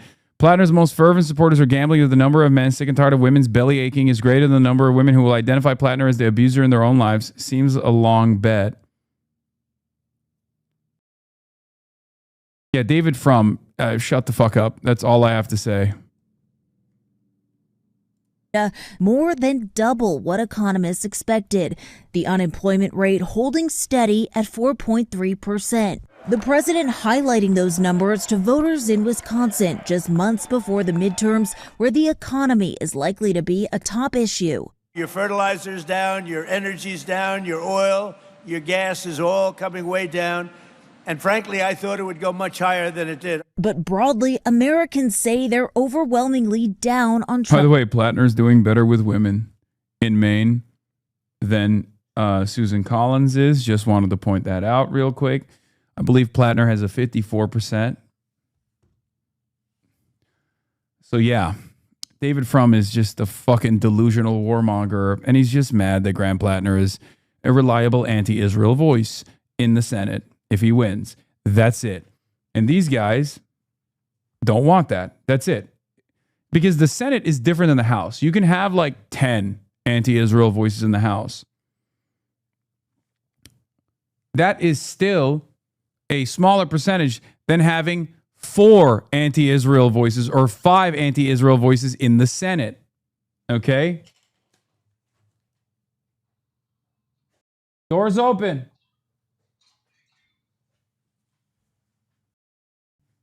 That's what these guys fear. Trump's economy, according to a poll, with 75% of adults saying the economy is poor or not so good.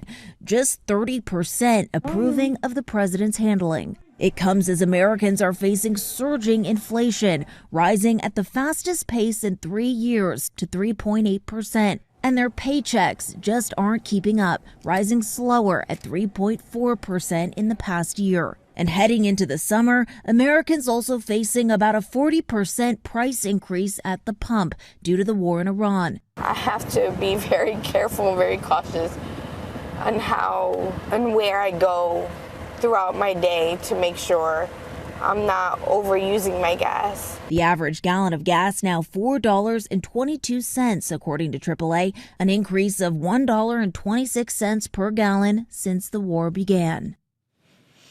And the stock market closing lower this week on news of that report, sparking concerns it could cause the Federal Reserve to hike interest rates. The Nasdaq dropping 4% for its worst day since last April. Rhiannon. All right, Olivia, thank you for that. More controversy surrounding Maine's Democratic Senate candidate Graham Plattner. The first-time candidate returned to the campaign trail yesterday after new allegations of, quote, toxic and unsettling behavior toward women. Hundreds of supporters greeted him at an event in Bar Harbor, showing their continued support. Our Caitlin Huey-Burns has more from Capitol Hill. Just 3 days ahead of the Senate primary, many Maine residents say they're sticking with Democratic candidate Graham Plattner, despite the latest allegations against him. He's not a perfect candidate. He's owned up to a lot of the stuff that he's done in the past. Nobody is perfect. There is not a person out there who is absolutely perfect. Mother Teresa was not perfect. A former girlfriend, Lindsay Fifield, told the New York Times that when she dated Plattner over a decade ago, he never hit her, but regularly grabbed her by the shoulders, sometimes hard enough to leave marks. And that during one argument, he twisted her arm behind her back, shoved her into a bedroom, and held the door closed. There are some allegations in this piece that I just want to be kind of unequivocal about are simply not true. Plattner has also insisted he didn't realize that a chest tattoo he got as a Marine and has since covered up is widely recognized as a Nazi symbol. But Fifield told the New York Times he did know. Anything alleging physicality, anything alleging that I knew what my tattoo was, these are the statements of someone who's politically motivated. Fifield has worked for Republican campaigns but denied any connection to Republican Maine Senator Susan Collins. By the way, the K-File report also came from the same woman. So clearly she privately revealed this information to K-File anonymously. And then, because it came out, Andrew came out and said that it was from Lindsay Fifield, okay? The same Republican operative. Because if you recall, there was another article that was written a while ago, like one of Plattner's old friends said that he knew what the tattoo was. It was the same woman. It was the same woman that is advancing this. And what's interesting is there's not a single other friend or former friend or enemy that has come out and been like, yeah, he actually knew the tattoo. Isn't that crazy? Like, I find it unbelievable that he did not know. I find it personally unbelievable that he didn't know that it was a fucking totem cough. But then I look at the fact that he literally had it visible all the time. Like, people were talking about his Kick profile where he's like hand covering the totem cough tattoo, but he literally had on his Instagram photos of himself shirtless where you can openly see the tattoo. If he fucking knew that it was a Nazi tattoo, I doubt that he would show it. Based on his Reddit history, I think he knew. I don't know. I personally find that unbelievable. Okay? I personally find that unbelievable that he did not know. But he also was literally shirtless around his Jewish immediate family members. Like, that's one of the photo that they use all the time of him like fucking drunk and shirtless dancing around. That's from his family. He's literally surrounded by his Jewish in-laws.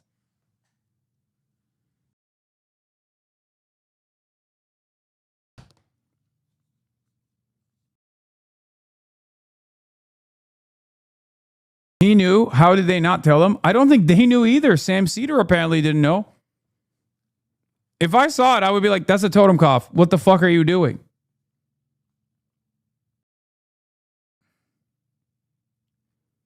Zateo followed up on this specifically and got Proshko on the record for a second time, corroborating Plattner's account and categorically rejecting Fifield's story about the tattoo. Another member of his unit who got the tattoo with him was interviewed by Washington Post last fall. Did the New York Times even bother to ask him whether Fifield's claim that they saw a parallel between their unit and SS was accurate? Because it sure doesn't mesh with what he said then. Phil Proshko, a fellow Marine machine gunner with Plattner at the time, whom the campaign put the Post in touch with, also said he did not think the tattoo had any extremist connotations. Plattner, and another friend were intoxicated when they picked out the skull and crossbones tattoo at a random parlor they walked into, he said. They didn't look up the image on the internet and then picked it up because it looked different from other skulls, he said. The tattoo was meant to commemorate their third deployment after many in their unit had died or had been injured in previous years. We weren't going to get unicorns. I know that, Proshko said.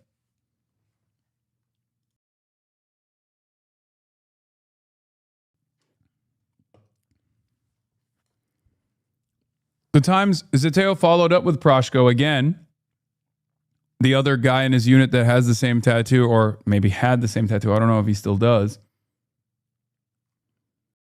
The Times wrote that Fifield further claimed that Plattner said he told her that he and other members of his unit selected the tattoo because they were like a death unit. They were killers and saw a parallel between their unit and the Nazi Schutzstaffel or SS unit that used the skull and crossbones image, she told the paper. They literally deliberately selected it because it was relevant to their military unit. Phil Proshko, who served with Plattner in the Marines, dismissed his claim in a brief interview with Zateo on Friday. No, we did not purposely get a hateful fucking shit because we're racist people, he said. We got matching tattoos because we were in our 20s drunk in Croatia, and that's it. That's all fucking happened. I still find it unbelievable, to be fair. Genuinely.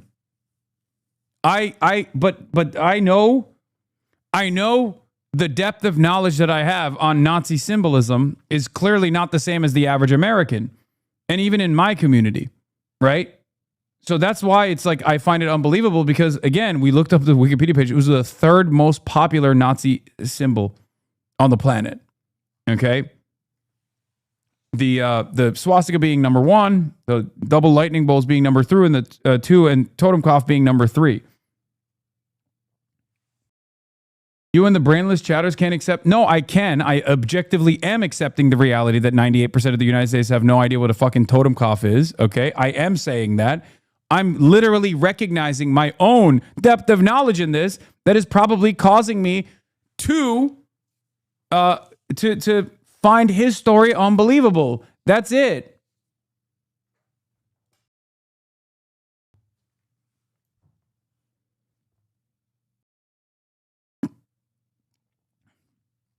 I know I'm hyper aware about this kind of stuff because I've spent a good deal of time in the last 13 years actively trying to de-radicalize people and understanding or trying to understand, like, you know, far right circles and how they operate, what their dog whistles are and the like. So yes, because I've spent a good deal of time combating the far right, combating neo-Nazis on the internet, I'm very aware of, you know, the literature that they read, the symbolism that they utilize, you know? That's why I jokingly say I have a PhD in racism.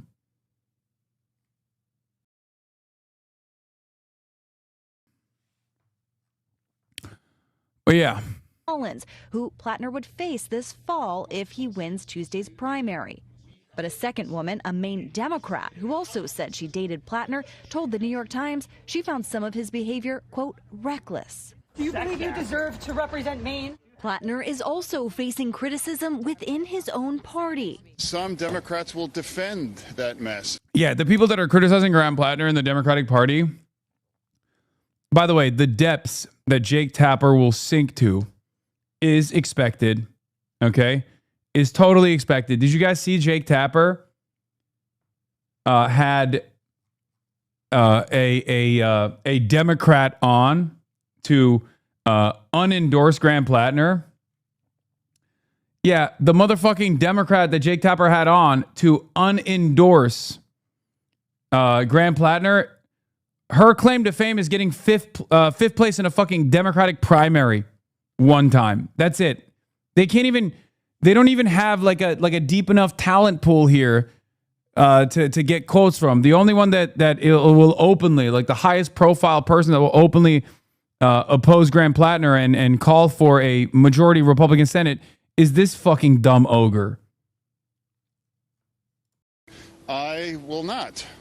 Yet other high-profile senators like Bernie Sanders and Chuck Schumer are standing by Plattner. And as for his likely general election opponent, Susan Collins, she said that these newest allegations are troubling and that Plattner has a lot of questions to answer.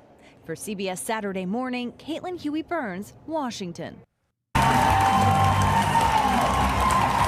Overnight, the Democratic candidate in one of the year's most closely watched Senate races defending his candidacy against a firestorm of controversy. Graham Plattner, an oyster farmer and former Marine, is running to unseat Maine Republican Susan Collins.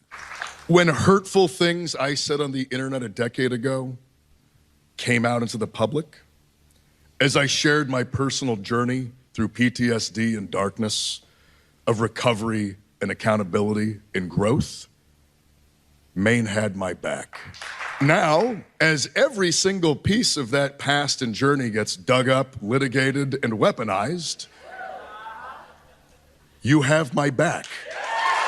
The allegations against Plattner have piled on fast. First, a series of sexist Reddit posts. Look, this is classic, okay?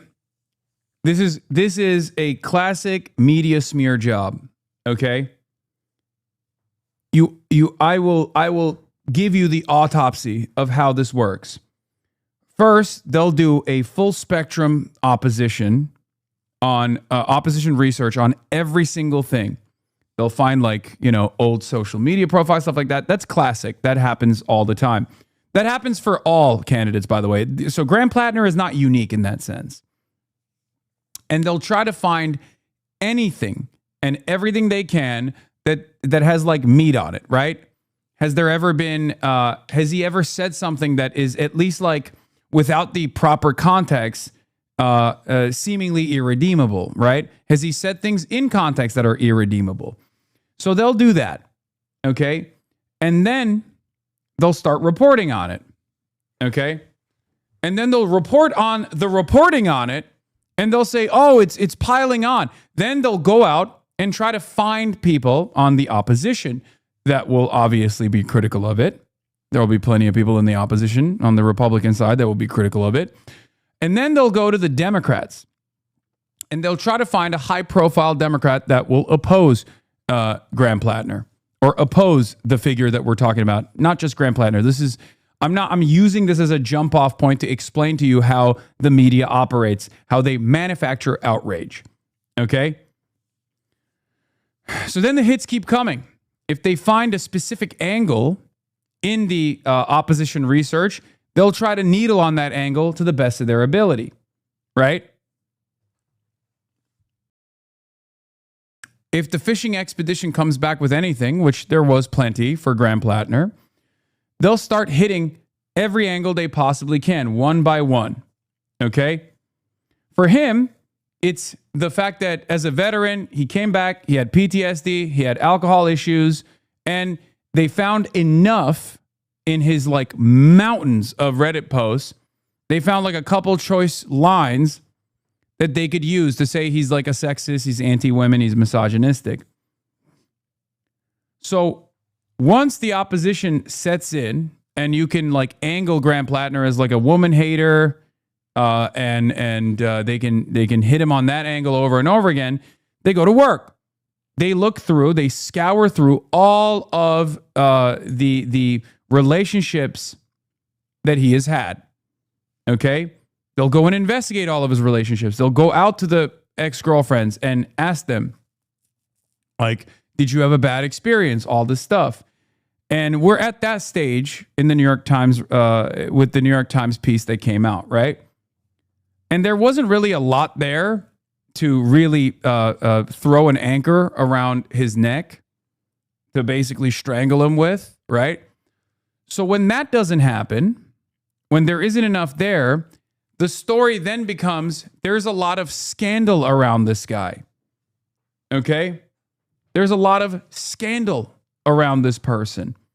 So the story itself becomes, if you can't actually jam him up with something serious, then the story itself becomes the fact that there is a lot of stories about this guy. And that's where we're at currently. They could not actually find high profile enough Democrats to oppose him. So they went deep into the bench and found like some random fucking Democratic operatives that'll be like, yeah, although I work with a bunch of different lobbyist groups that hate this fucking guy's guts, I'm not going to reveal that in this conversation. I'm going to tell you I'm a lifelong Democrat voter and I oppose Graham Plattner. Right?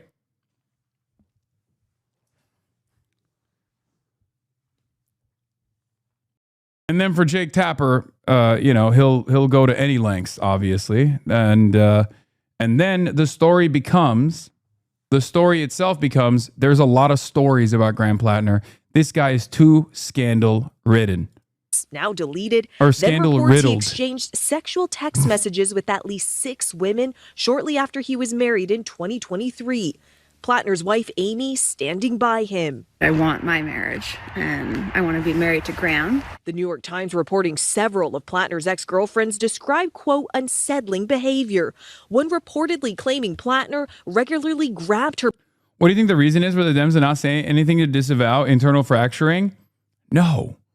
Because at the end of the day, the reason why Chuck Schumer has to fucking sit there and eat dick as he turns around and says, yeah, we're going to defeat Susan Plattner, is because he's the leader of the Democratic Party in the Senate. No matter how much he loves Israel, he literally can't be like, yeah, I actually want a Republican majority. Did I say Susan Plattner again? Fuck. Susan Collins. By the shoulders, sometimes hard enough to leave marks, and on one occasion yanked her out of a cab by her wrist. She says during one argument, Plattner twisted her arm behind her back, shoved her into a bedroom, and held the door closed from the other side so she couldn't get out. Yeah, this is all from the Republican operative. Plattner fiercely denies any violence. Again, the Republican operative that worked to actively get Brett Kavanaugh appointed, okay? That is an important fact. That is an important fact. They say this is coming, like the media right now is doing this as though like all of his former ex-girlfriends have had similar stories. That's not the case. The only person that's come out on the record to say this is a literal Republican operative that started the Women for Kavanaugh group. Okay? The Women for Kavanaugh group. You don't think that's relevant? You don't think that calls into question her perspective on sexual assault, domestic violence, and the like? Democrats here in Maine divided. I feel like his political mission is sincere, and that's what I'm voting for. I will never vote for Graham Plattner. So Graham Plattner is not the Democratic nominee yet. The primaries are on Tuesday, and Maine's Governor Janet Mills is still on the ballot. Now, she had suspended her campaign back in April, but as this scandal swirls around Plattner, she wants to make sure that Democrats here know they can still vote for her if they want to, Gio. Lots of twists and turns in all of this. Selena Wang, thank you so much. Do you mind telling us what you think about Graham Plattner and the situation right now and him staying in the race? Yeah, look, I think it is really sad when you have someone who's a self-described communist who put a Nazi tattoo on himself, to see so many Senate Democrats supporting him. That should be beyond the pale. What do you think right now of the race? Do you think he should stay in or drop out? A few other things in my mind. Are you reconsidering your support for him? Who told you I was supporting him? Are you? I don't vote in that state. You know, you got to really feel sorry for the true. That's weak. That's weak as fuck. But Democrats in this country, they have no representation. Now they're taking these people that are absolutely have no business representing anybody. And if this is the best they got, my goodness, I mean, they get to choose who they want. Are you concerned about it? Are you? God, Raphael Warnock was a lion before he ran for Congress, dude.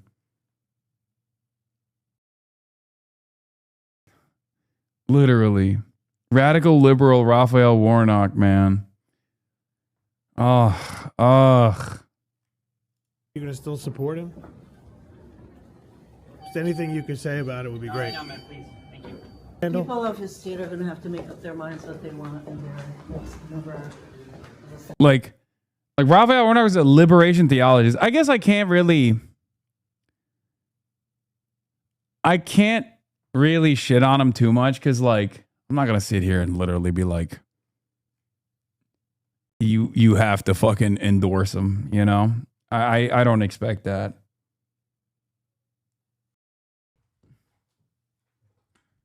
Yes, you can't. No. My initial reaction was because I thought like he's a little bit captured by the same exact like corporate entities, corporate interests, foreign lobbies.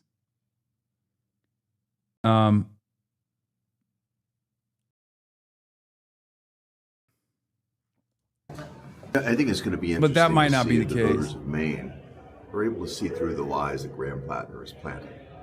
He's trying to excuse himself for behavior that is totally unconscionable. I can't imagine that Mainers want to be represented by somebody like that when they have an option. Look, man, if I was doing Graham Plattner's messaging, here's what I would say. Okay? A lot of these politicians send veterans overseas. They come back broken. And they don't want to fucking, they don't want to face what that broken reality looks like. Okay? They love sending men and women overseas, but they never want to fucking aid and heal the broken men and women that they send overseas, and they never want to face that reality. Okay? That's it. That's what I would say. Sometimes you got to face that reality. I certainly had to. In my darkest days. I certainly had to, in my darkest days, work through that reality piece by piece and became a better man as a consequence of that, blah, blah, blah, that kind of shit. You know what I mean? Straight up.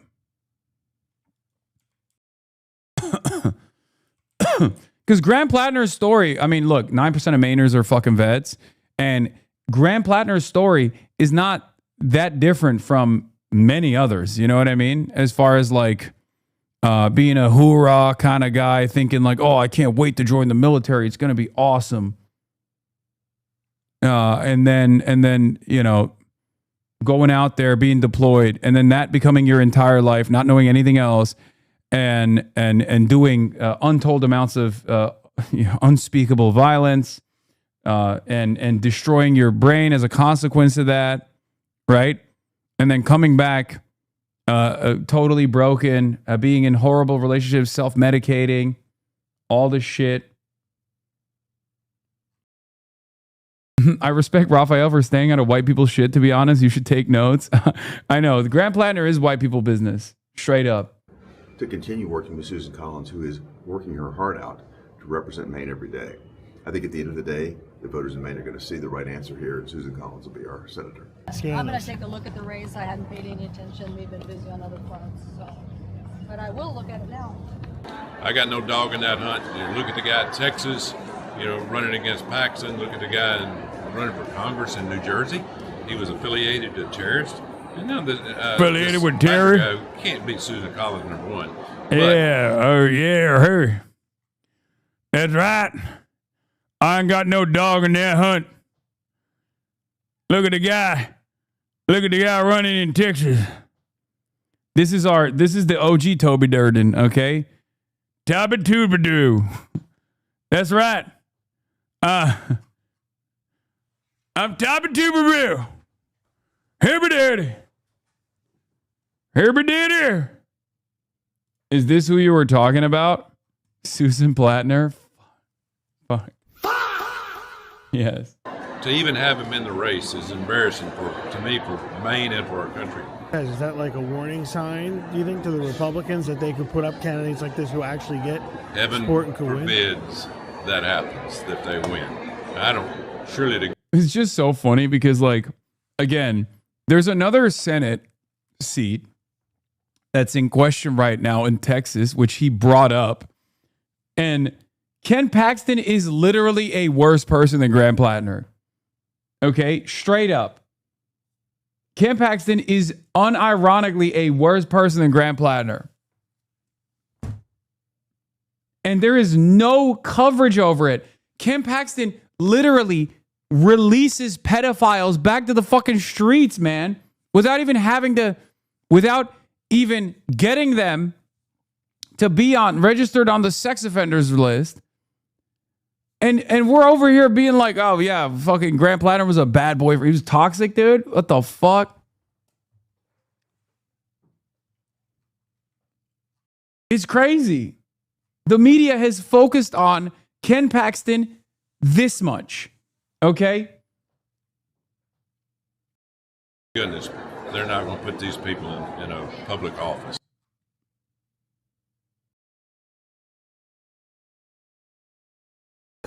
We begin with Maine, where more than 500 Mainers joined a rally for Democratic. All right, we saw this. Ethan Klein has lost his copyright lawsuit. Why is it fucking Tim Pool that is covering this? Like, why is this not? Why is this not Moist Critical covering it? You know what I mean? Like, that blows my mind. Like, this is a story that I would expect from Moist Critical. It's not completely over, but the story is actually massive. This is one of the most important stories in social media. That's the latest most important story, I must stress. But this has to do with whether or not we can make money on our content, whether or not people are allowed to engage in public debate. And the results of this, derivative from several years ago in Akilah Hughes v. Carl Benjamin, we are now looking at what may be a definitive nuclear strike in the social media space, which is changing the game and eviscerating IP law protection.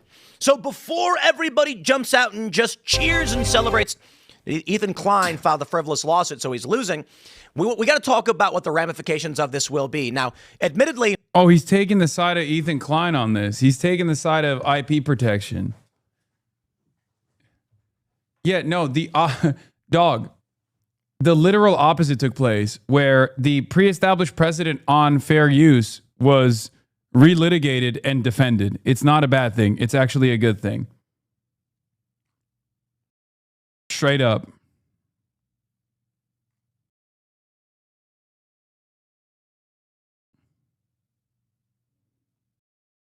I'm happy to see, and look, I know there's a lot of people who don't like Ethan Klein. I am not saying this to disparage or gloat over his defeat, but he's wrong in this one.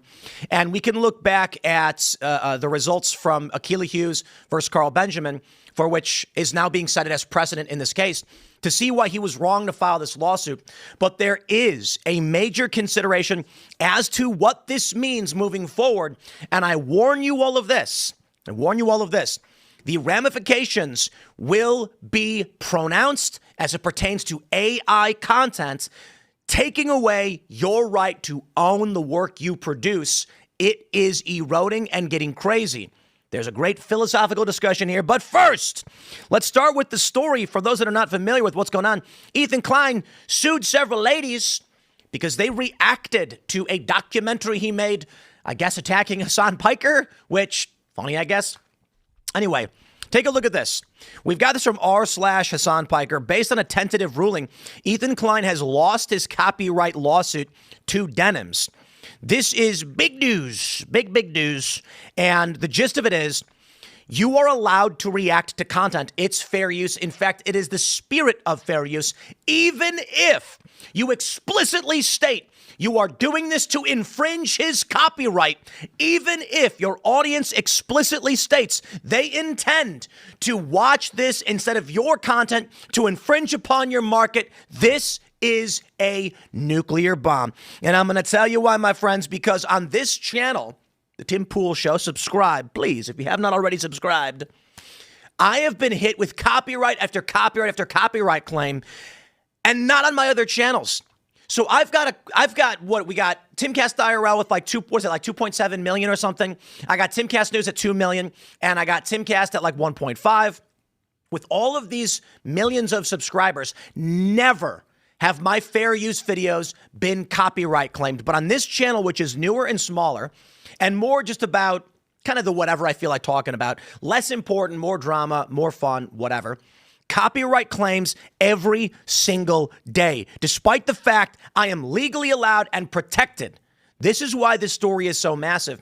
But you got to understand, some of you are probably on Ethan Klein's side. Many of you probably do not like what he is doing. Let's talk about the future of content and what this means for all of you producing content on TikTok, on Instagram, or otherwise. This is going to have, this is a massive nuclear bomb. You got to understand. This means, right? So right now, I got a video on this channel where I included like a 1-minute clip in a 30-minute podcast of Star Trek The Next Generation. And they said I'm not allowed to comment on a work of art this way. Now, we've got more precedent saying absolutely you can, even if it's the entirety of the work. This means, my friends, understand. I know we got to read. I got to give you the context here, but for everybody who's already been tracked. God, this is tough to watch. Actually, like, it's a little bit of a tough watch, not gonna lie.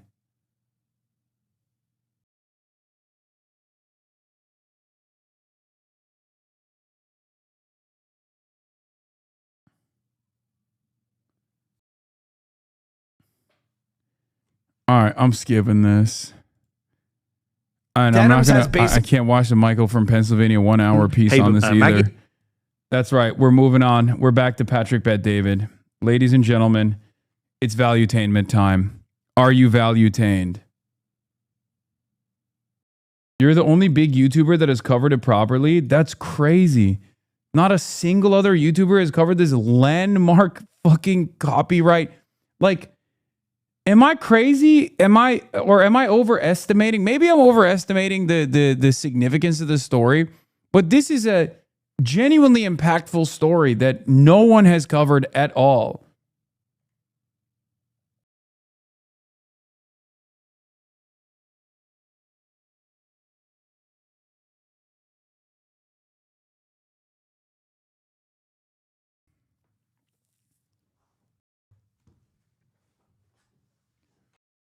It's not a precedent the judge is setting. It's basically reaffirming the precedent. And if the judge had actually taken a different decision and sided with Ethan on this, there would be a new precedent set that would eviscerate reaction content, that would give people tremendous power, like to go to everyone that has ever reacted to someone else's content. It would totally change fair use. Ironically enough, this ended up reaffirming the precedent that Ethan's case initially set. What? Haberman and Jonathan Swan. Is there a F here? I don't even see it. I don't know what's going on.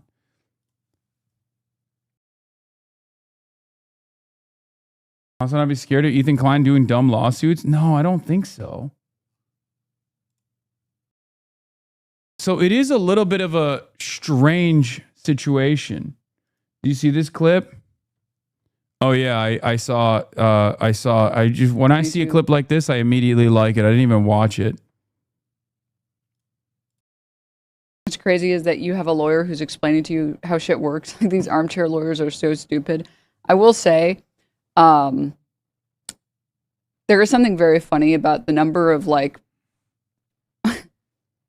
YouTube lawyers that were like, there is literally no chance. What the fuck is going on with my microphone? My microphone went crazy mode. I don't know why. She loses on all factors. Like, there is no judge that would ever for even a moment think this isn't a cut and dry case. It's like every case has a chance to lose, but like no chance. Like, come on, dude. And I think some of them now are like, I actually was saying from the very beginning that she had a really good chance. It's like, no, you weren't. No, you weren't. Why are you lying? The Dow, why are you lying? What the heck? What's crazy is that you have a lawyer who's explaining to you. YouTube lawyers are biased as fuck. Yeah, no, they've once again proven to be complete charlatans, complete partisan charlatans, okay? Asmund was happy to farm the court case, making videos every week on it, and even read every tweet from that Awk account. But the moment the decision comes out, he's like, I don't know what's happening, and ignores it. Yeah. This is a way that these guys basically fucking create an echo chamber, right?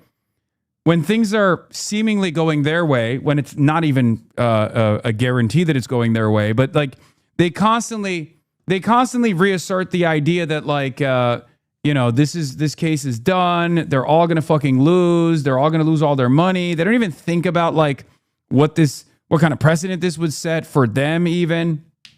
Right. And yes, it's identical to when Gamergate chuds will be like, oh, a new video game is coming out and it's going to be gay and woke and it's going to suck. And then the video game comes out and it's unbelievably popular. So they very quickly turn around and say, oh yeah, the game actually doesn't suck. It's really popular because it's not woke, right? Or they'll just ignore it entirely, like Baldur's Gate. Baldur's Gate was the gayest game that came out, and they didn't do it's woke, it's peak woke, and therefore it's going to lose. They just stopped talking about it altogether because it was super fucking popular. And unfortunately, it's a training exercise in some ways. It's basically training their audience to be dumber and dumber, to constantly seek out biased information and never actually look to the other side or never actually try to seek out the truth. You know?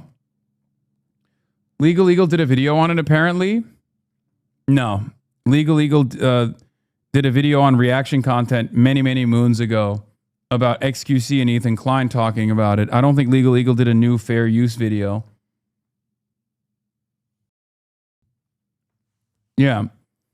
I mean, yeah, so don't look for consistency, even though I will sometimes expose the hypocrisy. Like, Ethan Klein said he wanted to fight anti-Semitism on Twitch, but his biggest supporter is Asmongold, who openly admits to being a funnel to Fuentes and whose reaction was less transformative than Denim's. Again, the whole purpose of that is to create a shaky allegiance with people because Ethan Klein doesn't care about anti-Semitism. The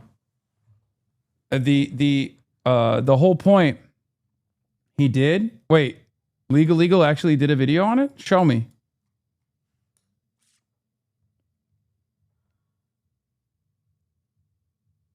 Legal Eagle actually did a video on this case? I'd be surprised. Yes, days ago? Really? No, he did a Lego video.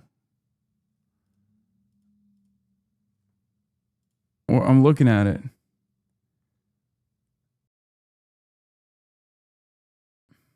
Also, how could he have done it days ago? There's only a tentative judgment that just came out. Yeah, you're talking about this from September 2023 when he did XQC stealing content, and so are most reaction streamers.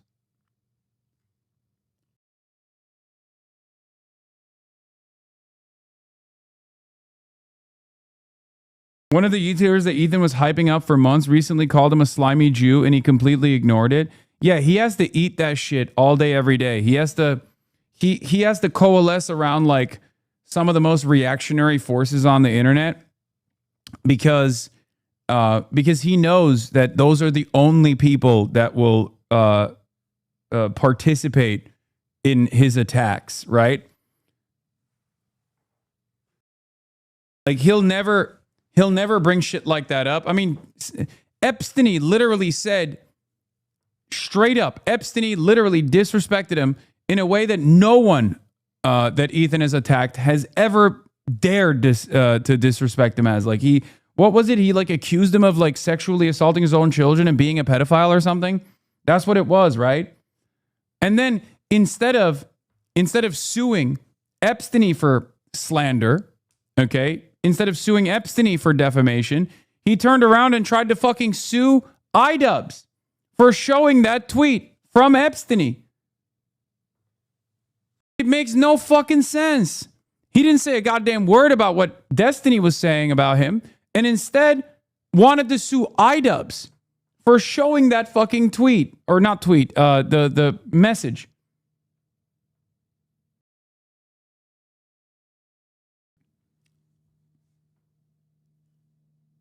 It makes no sense.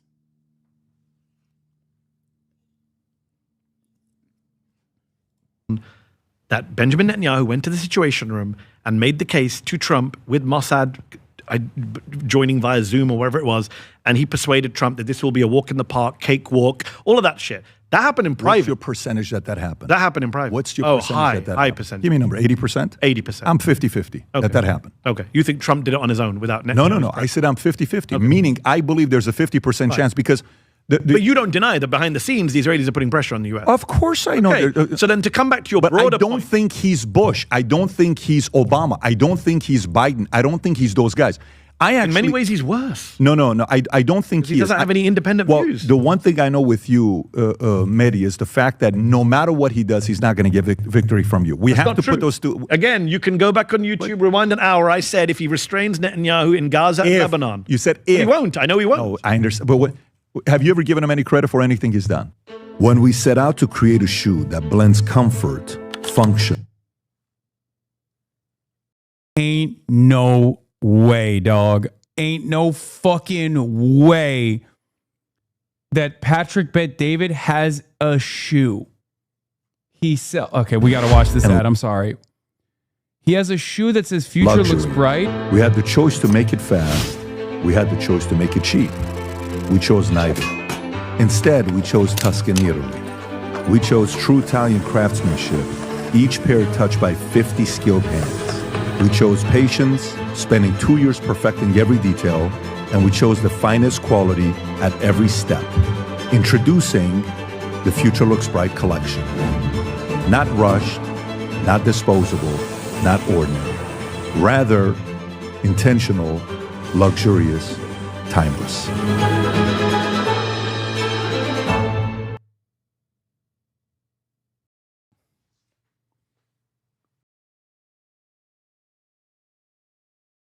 Oh my God.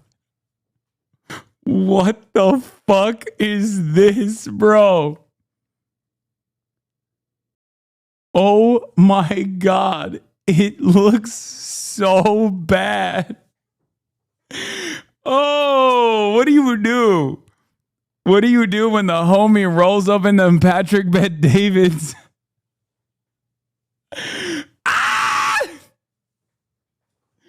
Yo! Yeah!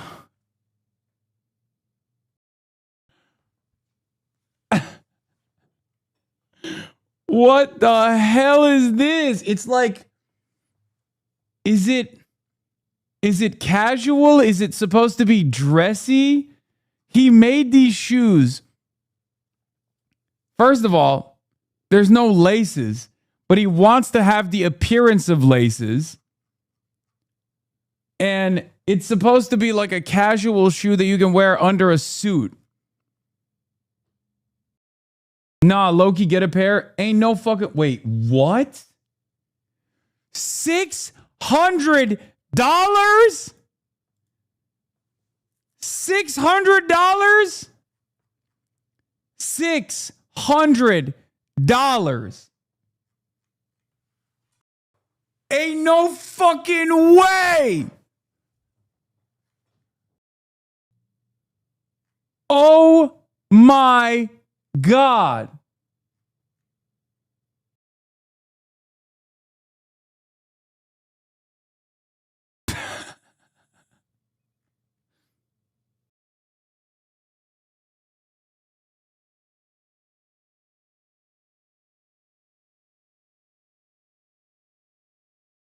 He chose to make them neither fast nor cheap nor good looking. Brother, this is incredible. God, Patrick Bet-David, you're actually a fucking legend, dude. God, you're a fucking legend. Holy shit. You are a goddamn legend for this. In the first term, I wrote a piece for The Intercept. I got a lot of shit for it because I said credit where credit's due. He's going to withdraw from Afghanistan. Remember, he laid out that timeline that Biden then got attacked for following. It was a Trump timeline to pull out of Afghanistan. The way he did it. Trump would have done it better. Come on. it was always going to be a disaster. No matter how you pull out of Afghanistan. There was many military personnel said there was better ways to leave. No, I don't agree on that. But many military. Can I come back to your wider point? Tell me. Oh my God, he's showing me. I need to take a shower now. Bravo, Donald Trump is the headline. Rob's too fast. All right, so let me come back to the wider point. Forget Trump. I always knew. I introduced him properly at the beginning. Big MAGA supporter. That's 2020, 6 years ago. We all grow, evolve, learn from our mistakes. So the broader point about America and Israel, Iran, to go back to your IRGC point, forget Trump for a moment. Let's just take U.S. foreign policy as a whole. When you say it's Israel, I don't accept that. I think this new thing on the right where you say, Tucker Carlson, Joe Kent, all this line, which is like, America's good, it's bad Israel, making good. Also, Trump's Afghanistan deal wasn't bad, which is why I also gave Joe Biden credit for that too. Ironically enough, Donald Trump literally delivered that deal to Joe Biden's administration, and then Joe Biden actually pulled the trigger on it, and then Trump never let him go. Trump consistently yelled at Joe Biden over the Afghan withdrawal, which was his fucking deal. But yes, pulling out of Afghanistan objectively was a good thing, okay? What the fuck? I'm not saying you did, but I'm saying others. It's becoming a very consensus view, which is America's really good, and then evil Israel comes on and makes good America do bad things. No. We need to take agency and responsibility. We are the superpower. And when Israel's murdering Iranian nuclear scientists or murdering Iranian diplomats who might do a deal with them, we have to take ownership for that. They don't do that without an American green light. They didn't kill Khamenei without an American green light. They don't do shit without an American green light. So I don't buy this idea that Israel is some rogue force. Going back to the Barack Ravid point about there's all these splits between the president and the prime minister. 9 times out of 10, America and Israel are on the same page. 1 time out of 10, they're on a different page. Yeah. So we had moderate presidents in Iran. They got screwed over. Khatami, Rouhani. They got screwed over by Western governments that wouldn't do a nuclear deal. Israel went out and killed the 50 guys. We could have worked together, whatever. And Trump kept saying, everybody we're negotiating with, they're killing them. Who's they? Who's he saying and you think Israel can do that if Trump wanted them to stop? Come on. No. What I'm saying to you is Israel, when they get their intel and they want to take somebody out, you remember the pagers. They got very good intel. They don't have a problem going and doing what they're doing. I understand Israel's motive. So do I. I understand Israel's motive. But I'm saying they get a green light from the U.S. I don't think as much under him as others. I do think they're an ally for the Middle East. And I'm not, like, you're a business guy now. You're a capitalist. So one of the things you'll experience, because you're a capitalist, it's nothing wrong. You should be proud of it. You should be, look at the smile on your face. You're making more money than ever before. You're a numbers guy.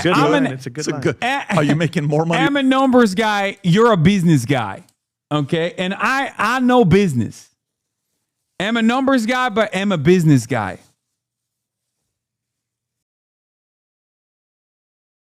Taliban in power is a good thing. Objectively a better thing than us still occupying Afghanistan. Yes. Wait, what? You literally are arguing against the Afghan withdrawal? What the fuck? There ain't no way, bro. 11-month subscriber? Are you fucking serious?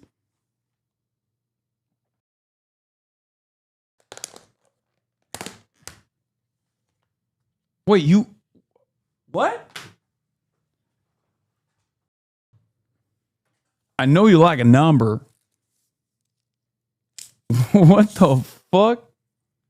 Bro, defending the Afghan occupation in the Big 226. Oh my Lord. Have you seen Afghanistan now? Yes, I have. I have. Wait, are you... There's no shot you're genuinely saying the American withdrawal should have never happened from Afghanistan, right? Oh my God. Respect, chatter.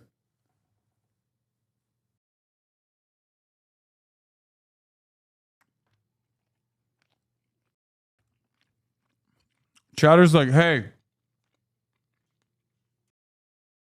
I know we spent $8 trillion. I know we spent $8 trillion to replace the Taliban with the Taliban after 20 fucking years. But what if it was 21 years and $9 trillion instead? Just one more year, bro. Just one more year and we would have fixed it up. America fucked it up. Shouldn't they fix it? There is no fixing it.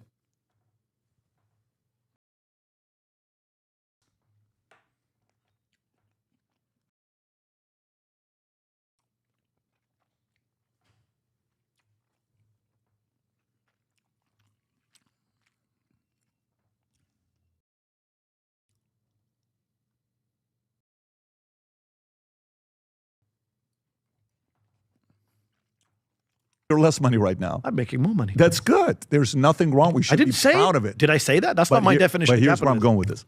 In the last couple of years since you've been private, how many opportunities have you had to do deals with people? Many. Many. When you're on the call, do you know their motives? No. Their motives are typically beneficial to who? Themselves. Themselves. Is that something that you and I would be surprised with? No. Why are you here today? Why do I have you on today? It's going to be a good show for us. Why are you on here today? You don't live down the street. You came. There's a motive. Yes. Both of us have a motive, so both of us are winning from this exchange that we have. Okay. Understood. In that sense, the way they negotiate, then it goes to who's the better negotiator. Then it goes to who gave up more. Then it goes to all the other stuff that you got to go through, and you got to make adjustments. Well, Trump is a horrible negotiator, and as Benjamin Netanyahu said, these are Benjamin Netanyahu's words. For 40 years, I've dreamt of attacking Iran. He's the only president who would listen to me. Those are Netanyahu's words. I'm For 40 paraphrasing. years, Trump Every said president said no. In 1987, he would go and take over Carrick Island. He said that in 85. You make it seem like this guy's not an independent thinker. Well, he's not an independent Trump thinker. said that in 85. Hold on. He also said, none of us knew they would hit the Strait of Hormuz. None of us knew they would hit the Gulf countries. You idiot. Everyone knew this. You can't give him credit that he said this 40 years ago. Yeah, I don't know how he got that one thing consistent. Oh, but what yeah, about the actual I don't know war? how this one thing he did. Wait, I don't know what? how I don't know how he came back. Dog, who gives a fuck? Yeah, we hit Karg. It was a bad decision. So it was a bad decision fucking in 1987. Who cares? It has remained a bad decision. Wow. You don't understand. You don't understand. Donald Trump was wrong in 1987, and he kept being wrong in 2026. Okay. What am I supposed to give him credit for? Who gives a fuck if he was stupid all the way back then? Now he's stupid with actual intelligence on his side.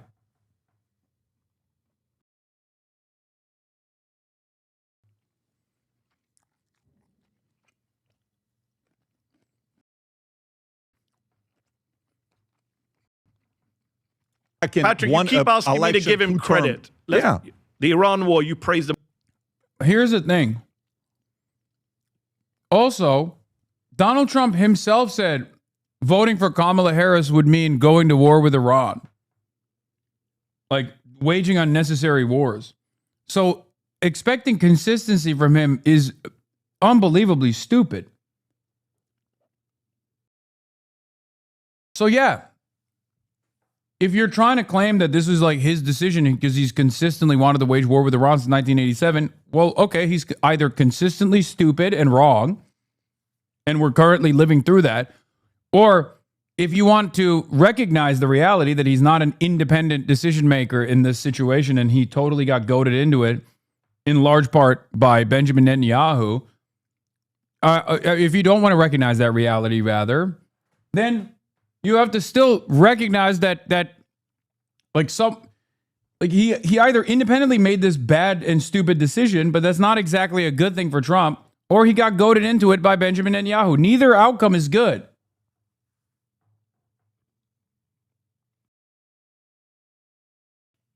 On day one of the Iran war. Would you accept today it's been an absolute disaster because Donald Trump is not a war leader? He doesn't understand foreign policy. He doesn't understand what he just said this week. I'm bored. You know what he said this week? I'm bored of all this. Mehdi, like a child. Mehdi, let me tell you what it is. You know, I have a local doctor I want you to go see. He specializes in TDS. And I think you would work very well with him. Over a 6-month period, he'll be able to get rid of your TDS. I have a guy who's a psychologist, and he deals with cult members. Yep. And I think he'll do well with you guys who can't get out of the Trump cult. See the right? difference? I asked you, I gave you an opportunity in front of your audience to criticize Trump on Iran. You can't do it. I will. It's been a disaster. Can I tell you? Please. The difference between you and I is I will sit there and I'll give credit and I'll criticize. I'll give him credit. What should I give him credit I am more supportive of him than you are. What should I give him credit for? Because the longer you're a capitalist, you're gonna want somebody that's pro-capitalism. The economy is horrific under him. Because my it's business is under war doing badly because of him. It's because of the war. Who started the war? He did. I take ownership that he started the war. So when you say give him credit, can I finish? You're gonna allow me to finish my thought? Please. Did you give him credit with Venezuela? No, of course not. Illegal action. So that's also no. He broke international law, American law, the Constitution. So that's a no for you as well. He killed a so grandmother. Let me ask you a question. And he brought this guy into a court case that he might lose. If they take over Cuba, would that be a victory in your eyes? Or you so give it already criticism up front. You think I'm supporting? You want me to come here to Florida and support imperialism? You support imperialism. So you support just invading other countries. So you go back. Patrick. You go criminal. Well, how the hell do you think America got so big? What do you think they did? It was an expansionist James Polk idea. Oh my God.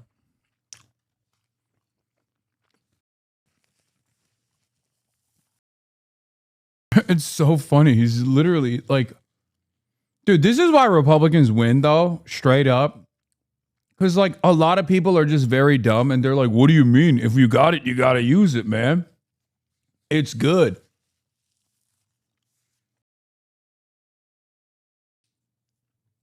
I guess the counter to that literally is like liberalism, internationalism under a liberal world order is a progressive force in history. And the question at that point is, okay, do you think that we should still have like warring factions and unlimited tribalism in the world and go back to an era where, you know, the French and the Englishmen were fighting each other for 100 years? Like, do you think that that is a better situation? Because that's what happens with might makes right. The American design had to abide by at least some boundaries. The American design had to abide by certain restrictions. Obviously, America violated it all the time, but there was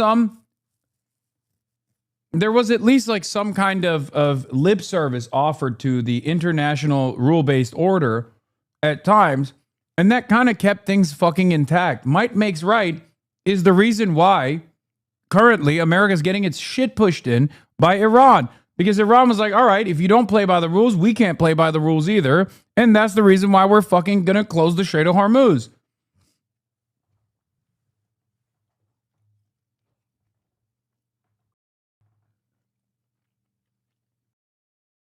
Let's go out there and buy all these other places. Was there international law, the UN Charter, the Geneva Conventions at the time? But you're sitting here complaining about something like this where you're living in a country, it's because of the byproduct of the visionaries previous to us that they made it what it is today. Why do you... Oh my God, it's Zen fascism.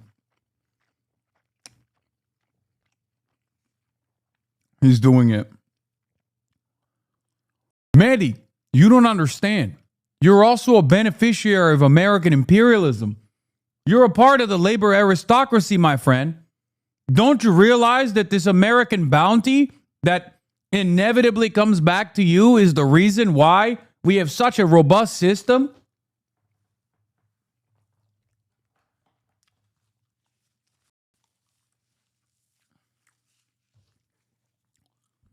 If we don't extract natural resources from the periphery, someone's got to do it.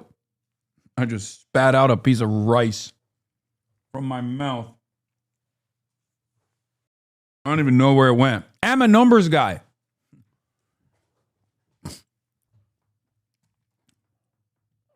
Feel so safe here? Bizarre argument. Why do you? I know you really like the numbers. Alaska, we should go conquer Cuba. No, that's not what I'm telling you. Sounds like it. If they're expanding, I don't mind an expansionist president. I don't. You mind like imperialism.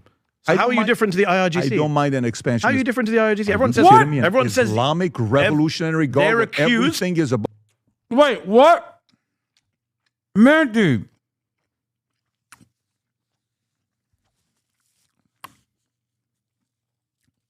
What the fuck has the IRGC done that is dude, come on, Mehdi. God damn it. Let him finish? Okay. They're God accused. tells them what to do and that on death upon America. They're accused of being expansionist, of trying to take over the Middle East. That's the big allegation that the Gulf states make against Iran. And yet you're sitting here saying, but we should take over the Western Hemisphere. By the way, do you know what I would actually say? I'm not that? imperialist. Let me ask you a question. You got how many subscribers do you have with your channel right now that are paying you? On Substack? On Substack. I'm not going to say that number.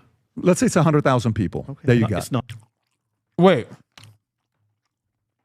He did it again. He fucking did it again. He literally keeps asking these fucking questions. As soon as Mehdi retaliates and offers a reasonable counter, instead of addressing the counter at all, Patrick Bet-David immediately moves on to a totally separate question. Oh my God. Not sadly. Okay, but let's just say you have 50 to 100,000 people. You're doing well. You're making good money. Yeah. Okay. Have you taken any viewership from anybody else? What do you mean? Are people watching you that used to watch somebody else on YouTube? Of course. What an expansionist you are. What a shameful expansionist, capitalist. I've been with you for 1 hour and 20 minutes. Okay, I'm going to be honest with you. That might genuinely be the stupidest argument I've ever heard in my entire life. Straight up. And I've seen a lot of, like, I'm talking like, you know, Twitter posts, subreddits. It sincerely reminds me of when people try to fucking make the comparison that I'm basically Jeff Bezos because I react to other people's YouTube videos or whatever. And it's still somehow dumber than that. I would much rather have to deal with someone sincerely believing that I'm basically Jeff Bezos and I'm exploiting other people's labor by reacting to their YouTube videos. I think that's a more intelligent argument. And it's not an intelligent argument at all, but it's still a more intelligent argument than the one that Patrick Bet-David just advanced. Yeah. If that argument is 2 + 2 = 5, this is 2 + 2 = fish. Incredible. This is beyond a non sequitur. I've actually never seen the nuclear grade enriched uranium version of stupidity until this very moment. And he's so happy about it. Look at his face. This guy's expanding his YouTube channel, but God forbid anybody else does it. I've waited an hour, 20 minutes for you to say the dumbest thing with respect, Patrick. That is not an analogy. Every time you say the dumbest things is when you get cornered. What do you mean you're expanding? That is the worst analogy. You're expanding. Did I go into the New York Times? Hold on. Let's take your analogy. Did I walk into the New York Times and abduct the editor-in-chief of the New York Times, put a bag over his head, do you have any and take employees? him out in order to undermine the New York Times? Do you have any employees? Yes. How many of them came volunteer? How many of them did you recruit and hire away from another company? How many of them did I get with a gun and a special forces team? You're making a ridiculous analogy. Oh my you goodness. expand as a business. That's the same as illegally occupying other people's land. What la-la land are you living in? Like, what do you think happened to this world? World of law. What do you think happened to this world? You do realize the problem that the MAGA folks have when they say this is you lose any credibility to criticize anyone else. You can't criticize Iran then. You can't criticize Hamas. And I don't. You don't criticize Hamas? No, I don't criticize. If you're able to expand. So if Hamas goes into Israel, you're for that? It's not about if I'm for that or not. If you're able to successfully do it, that's your vision. I know I have to defend against it. What? Oh my God, he's so awesome. All right, I'm back in. No, he literally is so one-track minded on being Sigma grind set that he literally said if Hamas were to militarily occupy Israel, then that's their vision. And they went out there and they said, I'm a numbers guy. We're going to ChatGPT it. We're going to grok it. And we're going to seize Israel. And they did it. You got to defend it. You got to defend it. I'm a numbers guy. Listen. The problem with Hamas that I have, Patrick Bet-David, is that they're not Sigma grind setting hard enough. They're not locking in. If they had actually bought my new shoes, that would have given them the confidence. If they were wearing my $600 shoes, that would have given them the confidence during October 7 to seize control over the Knesset. Okay, at which point I would be defending it because they locked in. They have the vision. He said, like, look. Able to expand. So if Hamas goes into Israel, you're for that? It's not about if I'm for that or not. If you're able to successfully do it, that's your vision. I know I have to defend against it. What do you think companies do? How do you think companies work? What do you think companies are supposed to do? I think it's insane that you're comparing business expansion to us going around the world we have military? Killing people. Mehdi, why do you think we have military? To For what? defend ourselves. Against what? Threats. Against but another you one want trying to be expand. the threat. I'm not saying that. You think Cuba's trying to expand right now? No. You think Cuba's trying to expand? Where are they expanding to? Miami? No. You've been living in Miami too long. By the way, maybe I think you've been drinking too much that's Miami their water fault. too I actually long. rarely go to Miami. Maybe that's their fault. Yeah, maybe that's their fault. What's their fault? Maybe their ideology of communism created a poor country and their people want something better. But that doesn't give us the right to go and take over the country. How do you think all this stuff happened in history? Okay, lots of things happen in history that weren't right. Yeah, but guess this what? This is 2026. Dude, you understand. You've taken...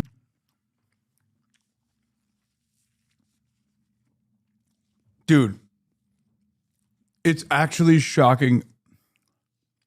Patrick Bet-David's lack of knowledge and lack of intellectual curiosity is genuinely confusing me. Okay? I did not realize that people like this actually existed in the real world. Like, he has expanded. His first principles are, it's a dog-eat-dog world. Everybody capitalist. Everything capitalism. Everything business. Okay? And because that's his only worldview, that's where it begins and ends, he is applying that to international relations. And what's shocking about this worldview is that it would literally justify chattel slavery. Like every single awful thing that has ever happened throughout history, you would justify with this mentality.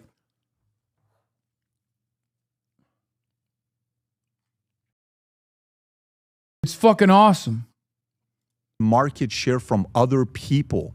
Your viewers were somebody else's viewers that came to you. So you support, kudos to you. So you want just to be clear, you want some kind of law of the jungle where might is right, power. What do you think the law you're is? You're fine. But what do you think the law is? I noticed you don't answer any question. No. It's a very simple question. Yes or no? Do you support a law of the jungle where might is right? Do you believe in non-compete? You can't answer a question with a question. You have to answer the question. Do you support a might is right view where law of the jungle, whoever's powerful gets to do what they want? I'm trying to find... No, I'll answer it for you. I'm trying to find out what other law of the land you think we live in. Help me understand. We have domestic law. We have international law. We have criminal law. What is the... I don't know where you're living. What do you use? Do you use ChatGPT or do you use Claude? Which do you use more? Probably ChatGPT more.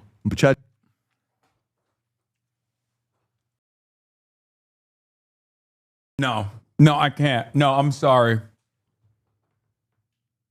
I almost choked on a piece of chicken, bro. This guy never answers a question. I'm realizing he never answers a question. Every single time, bro. Every single time. It's always a non sequitur.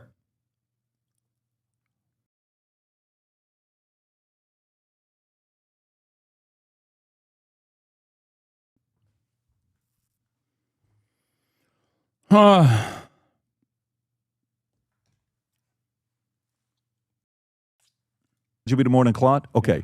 Do you know when it first started who had the biggest market share? ChatGPT. Oh, who do you think's killing it right now? Claude. Claude's picking it up. Why?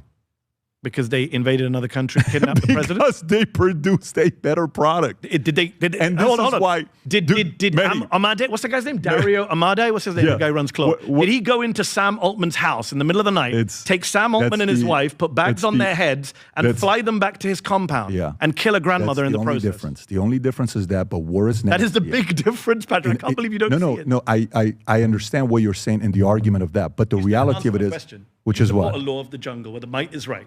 Do you support a world? Do you like living in a world? Are you pro? Do you support the idea of living in a world where powerful countries should be able to do what they want? Can I ask you a question? What country? You keep answering the question with a question. Why do you live in America? Why do you live in America? The most powerful country the law. in the world. You know what I like about the US? It's the most powerful. No. Go live in Iran. No. Go live in Iraq. I don't live here because it's the most powerful country. Why do you live here? Because many reasons. Give me. One is it's a country that's governed by laws, principles, free speech. Yes. I love the First Amendment, the Constitution. Yeah. I don't favor presidents and people who say we should just break the law because we can. I didn't say break the law. What do you mean? Taking over Cuba is breaking the law. UN Charter. That's the law of the land. If they come and they try to take over. Who's coming? Whoever it is. Trump's already talking about it. Rubio's already talking about it. The Cubans are not taking over anything. No, Cubans are not.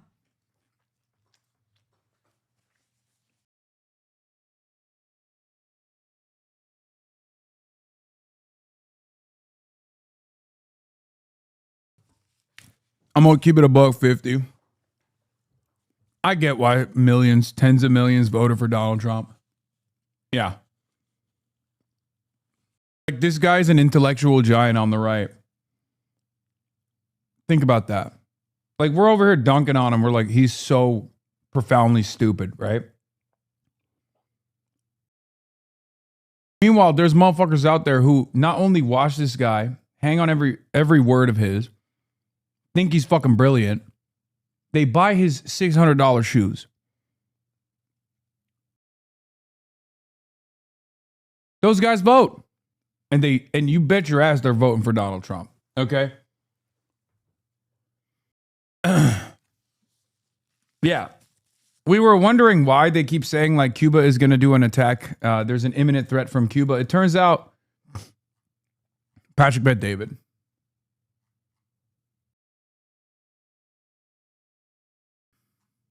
Not taking over We anything. are launching a war of aggression, like the Nazis. Nuremberg called it. You know what the Nuremberg Tribunal called a war of aggression? I'm the assuming Supreme International War Is crime. it fair to say you were against tariffs on day one? Yes. I was for tariffs. Guess what Supreme Court ruled? Against terror. Okay, great. Guess what? You just. Okay. That's what happened. If they go. You want to live in a world where Trump says F the Supreme Court, and that's what J.D. Vance has said on the record. Not at all. J.D. Vance Not has said this this on guy. the record. But you just said you No, want to I'm not. powerful I'm not. people But let me get to do what they look. want. Let me tell you. said it. Everyone today, can watch it. Trump's the president. Okay. A few years ago, Biden was the president. In 2028, AOC could be the president. Newsom could be the president. Rubio could be the president. Somebody else could be the president, right? Every time the opposing side is the president, the opposing side thinks it's the end of the world. What ends up happening to America? What ends up happening? Bad things. No, not necessarily. Eventually goes back to normalcy. And it's like, yeah, I'm going to go the I other. look at the Trump first term and I see 500,000 people killed from COVID because he couldn't handle a pandemic. But do you know why, though? Do you know why, though? What protects America the way it does? I would argue our laws, constitution, I agree. principles, history. I like Supreme. And you're saying I want to throw it all out. No, but to have an imperialist nation. If a leader comes in that is a visionary leader that wants to expand and grow, and he can do it within his terms, and Supreme Court and law allows it, I don't mind him doing First that. of all, the Supreme Court law doesn't allow it. Venezuela was unconstitutional. Congress declares war in this country. Yeah, then if that's the not case, the president. well, we saw that with the 60-day rule with Iran. He's violated that. I understand that, and they're working around that right now in different ways. American law. What about international law? Even if the American Congress votes to attack Cuba, that doesn't make it legal in international. Mehdi, you can't attack other countries. Mehdi, let me ask you: if, for instance, Tomorrow you'll say innocent 9/11 was people- just. Do you support 9/11? Innocent. Do you support 9/11? No. Why? No, Al Qaeda could do it. They did it. According to your logic, Al Qaeda had every right No, to do it. there's a difference between me supporting it and then them doing it and then me retaliating to you. Like right now, if you and I were sitting, But you don't think it was illegal? do I? Of course, it's illegal. Why? According to you, it doesn't matter. No, of course it's illegal. Also, 9/11 is illegal. No, but us attacking Cuba is legal. I didn't tell you. I'm trying to follow. You never heard me say attacking. If they can go and take it over without attacking, and the laws allow it, guess what? I'm for it. But none of those things are. None of those things happened with Venezuela, and actually the exact opposite of those things happened with Venezuela, and you are still supporting it. Who cares?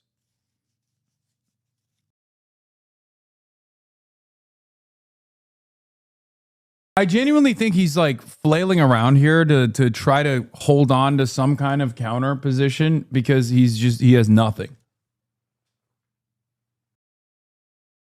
Straight up. He's got nothing.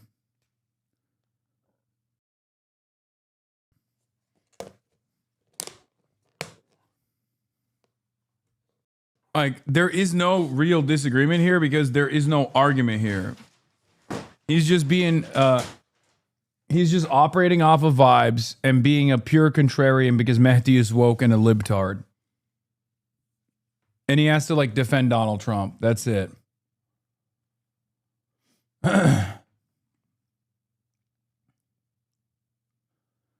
Because, like, look, the principled stance here, the right-wing principled stance here, the pro-American intervention stance here is already laid out. He just doesn't know the fucking talking points. Like, you have to say that, you have to lie, basically. You have to say that Venezuela is an imminent threat. We have to actually redouble our efforts to make sure that our own neighborhood, our own backyard is clean of any sort of like foreign intervention. Venezuela was a launching pad for Russian aggression against the United States of America, Chinese aggression against the United States of America.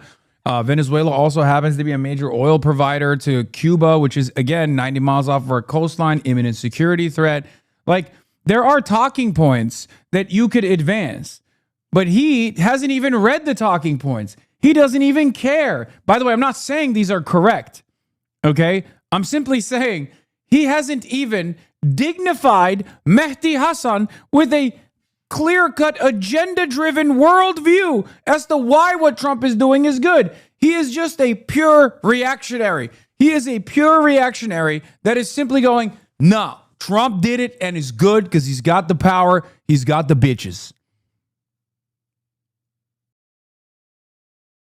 That's a whole different argument. It's not if a whole the Cuban different. people vote in a referendum to become the 51st Don't state. spin right now and make it seem like I want to go kill people and take You stuff over. defended Venezuela. We killed people to get him out. I never said if. But by the way, You said give him credit for Wait, you never defended Venezuela? You did. I know you like number. Venezuela. You did say that. You don't think that was a good move? No. You don't think that was a good move? I don't believe you should. I don't support regime change. I don't support assassinating foreign leaders. You what did George Washington say? Don't go abroad looking for monsters to slay. Or was it Adams? I forget. Founder. So you don't support what he did. I do not support the United States government. Well, I thought that was a attacking massive foreign victory, countries, especially the way they did it. and killing foreign leaders. Even if it has a good outcome, I don't support it because I support laws and principles. Well, I do also support laws and principles. But if you say you support laws and principles, you're trying to tell me Obama followed everything? No. You telling me he violated the law in Libya? I criticized him for every one of them. Because I'm not in a cult, I criticized Obama then, in 2011 for doing Libya. Do you know what's the difference between you and I and them? I criticize people on all sides. You don't. Yeah, we do. We do it as well. But you know what's the difference between you and I and them? Go on. What's the difference? Wait. What criticisms does he have of Donald Trump? As much as I hate to admit it, your accent is getting better. I know you like number.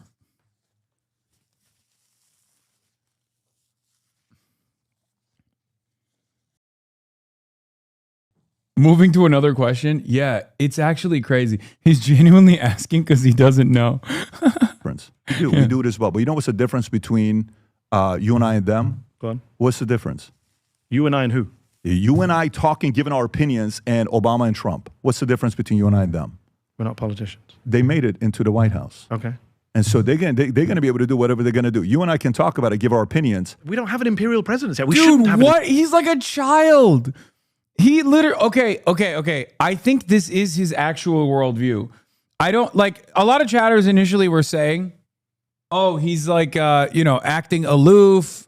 He's being obtuse on purpose to like try to manage the argument. No, I think he has like toddler brain. He's like, no, those guys are powerful. They won their races and they're the big business guy. I'm a business guy. I'm a numbers guy. They are the biggest business guy. If they want to fuck me, they can. I have to open up my butthole and say, go on in, Mr. President, because they actually did it. They actually did it. They became the president. If you're the president, you are the big boss. You do whatever you want to do. Fuck my wife, please. You can fuck my wife all day. It's okay. There's nothing I can do. I'll sit around. I'll say I'm a numbers guy. I'm a chat GPT it. I will grok it. But that's how it works.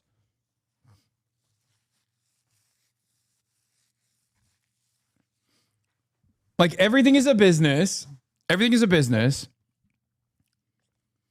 Anyone with any power deserves the level of power that they have because they've worked tirelessly to get it. Okay? And whichever way they abuse that power, it's actually valid because they have the power to do it.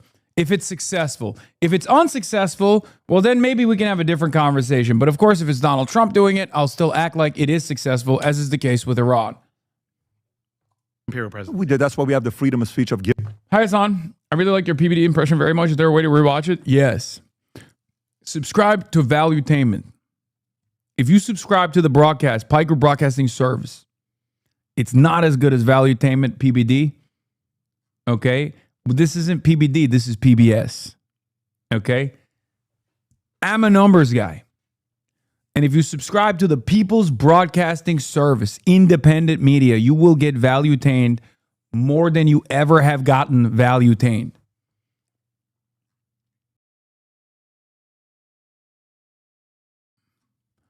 That's right. If you subscribe, you can rewind. If you subscribe, you can send me links. And when are we getting $600 shoes with no laces for our subscribers? Soon. But yes, subscribe, chat, for $6 or for free with a Twitch Prime. This is the only foolproof way to support the show. Your subscriptions, your voluntary subscriptions in the form of a $5 a month or a free one in the form of Twitch Prime, are what allow me to maintain my editorial independence. I haven't been farming subs in a minute. Why exactly should I pay to send links? You shouldn't. You don't have to. There's no guarantee that I'll even click on them. The only reason why we do that is so that random people can't send like spam random links.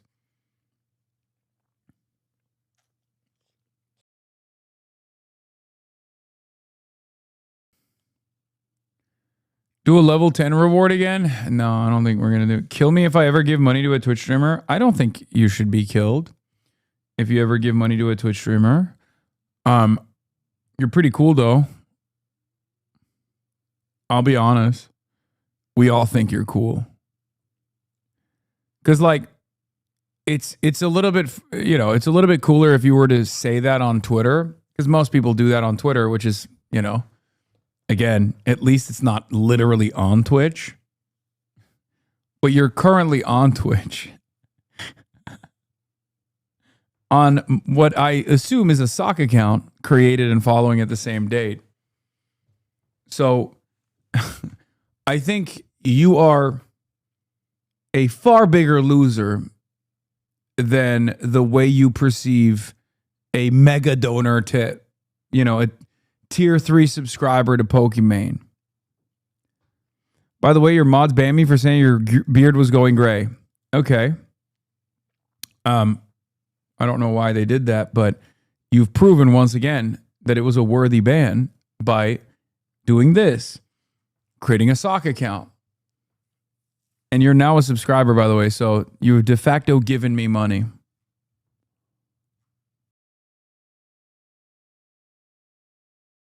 Truth equals ban. Yes, exactly. That's how we do it. Take a second off, bitch.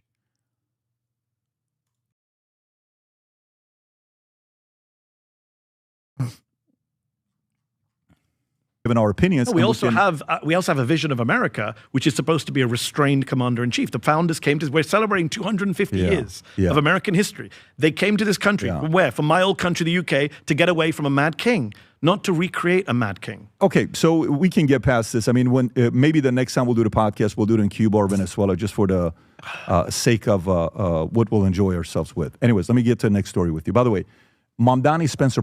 Alvay's trying to top you in sub count. They're getting dangerously close. Hey, yo, chill. Subscribe now. We cannot allow the sanctuary city of Alveus, sanctuary city for animals, to defeat us in the marketplace of subscriptions. Subscribe now. Brad, what commonality do you see between the two of them? Very little. Very little. Very little. Tell me why. Because I know this is argument that says all of these candidates who make a lot of noise, do well on social media, are similar. But I think people have underestimated what Mamdani is. Mamdani, yes, is charismatic, had a great social media game. I interviewed his team that made his social videos. Great people, smart people. The video he did where he jumped into the water, freezing cold, to show freeze the rents. The video he did for halal. You're saying Mamdani or Mamdani. I'm just talking about his campaign was brilliant online. No doubt about it. The halal. Maybe one of the best. One of the best, yeah. Maybe one of the best. One of the best. And the guy that came out of nowhere, 1%. Yeah, polling I agree. 1%. I agree. But what happened is a lot of Democrats took the wrong lesson from that. They said, this guy is so good on social media. We got to hire the same people who did his social media campaigns. We got to do video. Did you notice after Mamdani won the primary, suddenly you saw all these congressional Democrats primaries walking down the same videos, same cutaways, same. And they think that's how you replicate Mamdani. They misunderstand. Mamdani, yes, the social media game helped him get his message across, helped him get the youth out. But at the core of Mamdani was a very clear message. And here's what I'm going to do. I'm going to compare him to Trump right now. Be careful. I'm going to compare him to Trump. Donald Trump, I asked this question to everyone. I can't get fired. So you're a capitalist. You're free. I'm free. 2016, I say this to everyone I talk to about politics. I said, tell me, I say this to leftists. I say this to liberals. I say this to Muslims. I say this to non-Muslims. Tell me what Donald Trump's 3 main policies were in 2016. What was it? You tell me, what was his slogan? Do you remember what Donald Trump, what did he run on? When he first ran, what did he run on? Get rid of these rapists and all this stuff. Ban Muslims, build a wall. Remember that? That was all his big lines. Build a wall is one. Yeah. So we remember all those slogans. Sure. Yeah. Right? Do you remember what Hillary Clinton's lines were? No. I'm for her, and that's about it. No. First female president. But her own slogan, which she had a great, 77-page childcare proposal, I'm sure. I'm sure it's better than Trump's. But people don't campaign like that.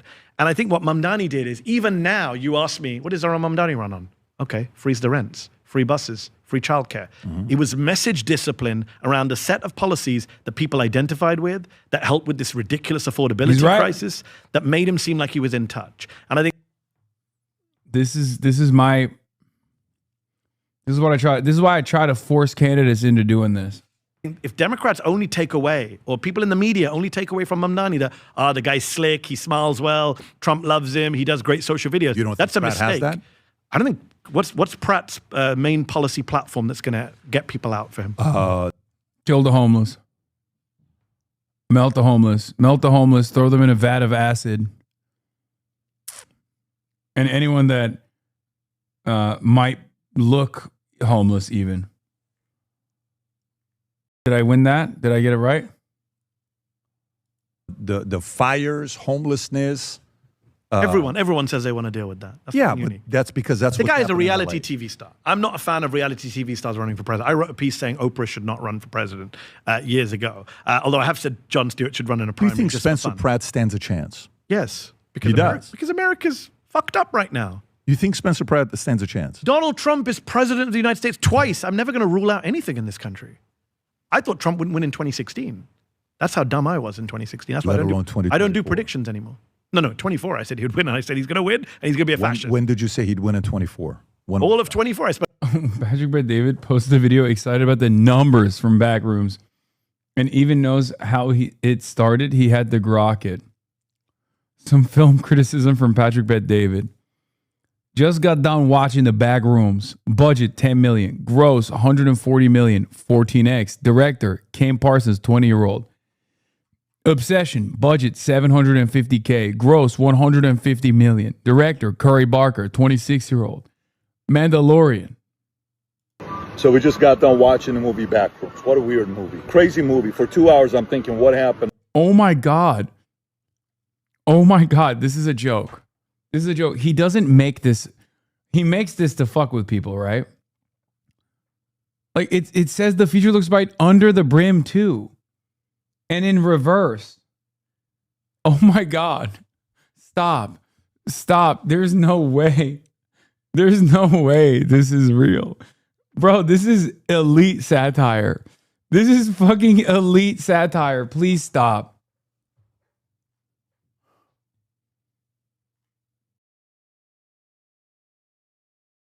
What the fuck?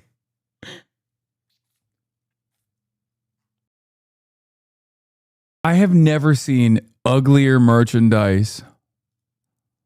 I've never seen uglier merchandise in my life, dude.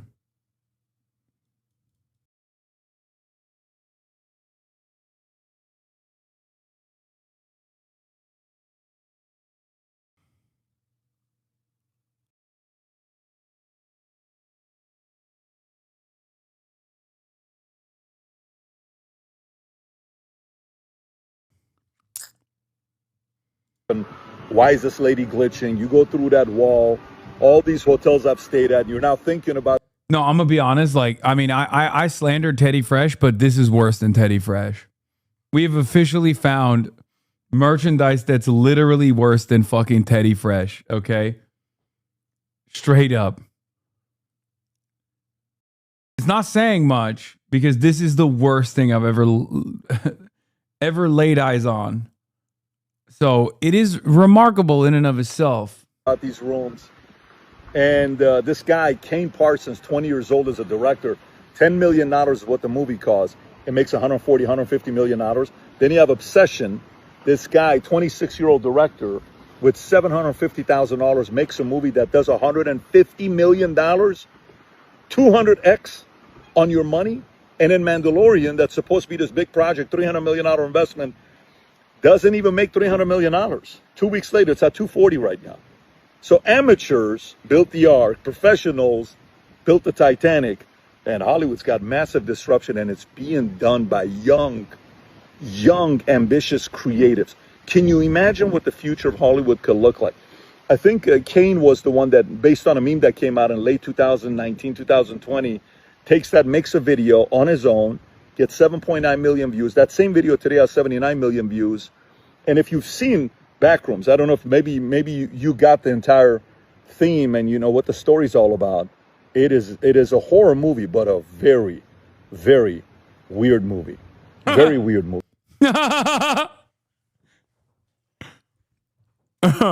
Dude, I can listen to this guy talk about movies forever. I take it back. My son loves horror movies, so I got to go watch it with him. But I'm excited. I'm excited about the future of Hollywood, with young men and women taking over simply because they have access to something called YouTube for free. Isn't that amazing? I'm inspired by this. Wanted to share it with you. Okay, this goes back to him being a numbers guy. Every piece of art critique coming from Patrick Bet-David is about performance, is about the numbers. I know you like a number. God, he's so fucking awesome. An Order 24 warning. Got it. I said, get rid of Biden. So I said, Kamala needs to change her performance. You think this is the new era? You think that this is the new era of types of people that run for president, which before used to be general, military, all this stuff? Yeah, now I don't think it's a good thing. And I wrote this piece when they were thinking about Oprah. Do you remember a few years ago, people were pushing Oprah Winfrey's name? And I wrote a piece for The Intercept saying, come on, no, let's not go down this road. I do think you need politicians. I think Mehdi Hasan's biggest weakness is that he tries to always be consistent. Or rather, he thinks his opposition cares about his consistency. Like, that's the reason why he's bringing up the Oprah thing, where he's like, see, I even said Oprah shouldn't run for office. And it's like, dude, the guy in front of you doesn't understand basic concepts. Like, you don't have to literally engage in the ass covering of being like, see, I'm legit. Like, it's so funny. Like you have your integrity. I believe you. You don't have to literally defend it. Okay? His problem is that he thinks liberalism can be consistent.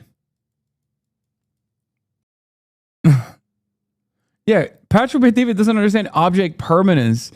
You don't have to literally be like, see, I said Oprah shouldn't run.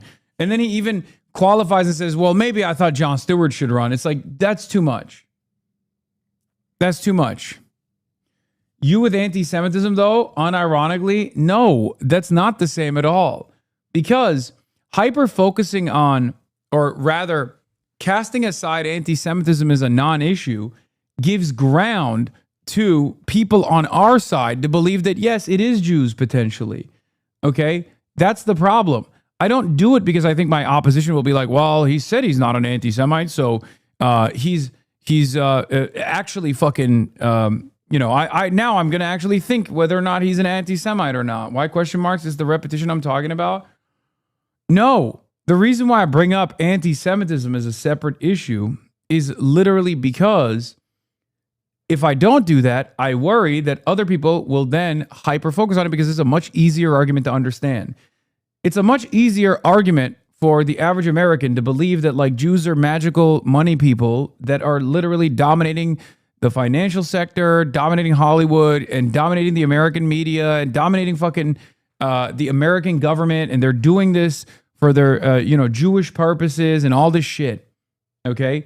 It's much easier to teach someone to be anti-Semitic, especially when virtually every institution is leaning into those conspiracies, whether willingly or inadvertently, than it is to teach people to be anti-Zionist from a principled framework, from an anti-genocide framework, from an anti-fascist framework.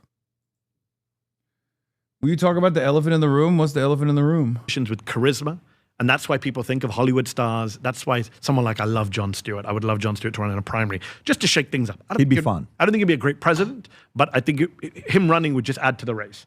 But my biggest problem is I take politics seriously. To go back to, I've been studying. I've been a political journalist for 25 years. This is your sport. I did politics at university. I did politics at high school. I do debate. I take this shit seriously, and it annoys me when look at Donald Trump. What did he say yesterday? I'm bored.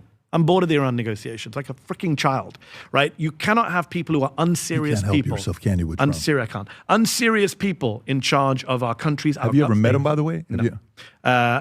You've never met? I've never met Donald Trump, no. No, should I go to a White House briefing? No, I'm just trying to see if you've ever met him. Should I go to a White House briefing and try and get called on by Caroline Levitt? Did you? I got a few questions. Did you meet Biden? Did I meet Biden? I'm trying to think. I was in an event with Biden. I don't think I met him. But Obama? No, he was before my time. I arrived at the end of his presidency. Did you interview? I was in a room with Obama. I interviewed a lot of his people, Ben Rhodes, a lot of people around him. Not him. Not the president. Okay, the president gave me an interview. Then I was out. Yeah, no. Got it. Surprised you've never met Trump. No. Would you want to meet him? I'm a journalist. How would I not want to meet him?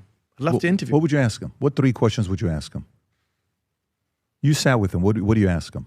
I mean, I'd only get 3 because he'd walk out after 3. You think he would? Oh, he's super thin-skinned. You think he would want? Look, he gets upset with I regard American interviewers to be softball interviewers. I'm from the UK where we do tough interviews. My biggest criticism of the American media is weak-ass interviews. Norah O'Donnell barely asked him anything the other day. The guy had a meltdown. He's like, you're so rude. You're so rude. You're so disgusting.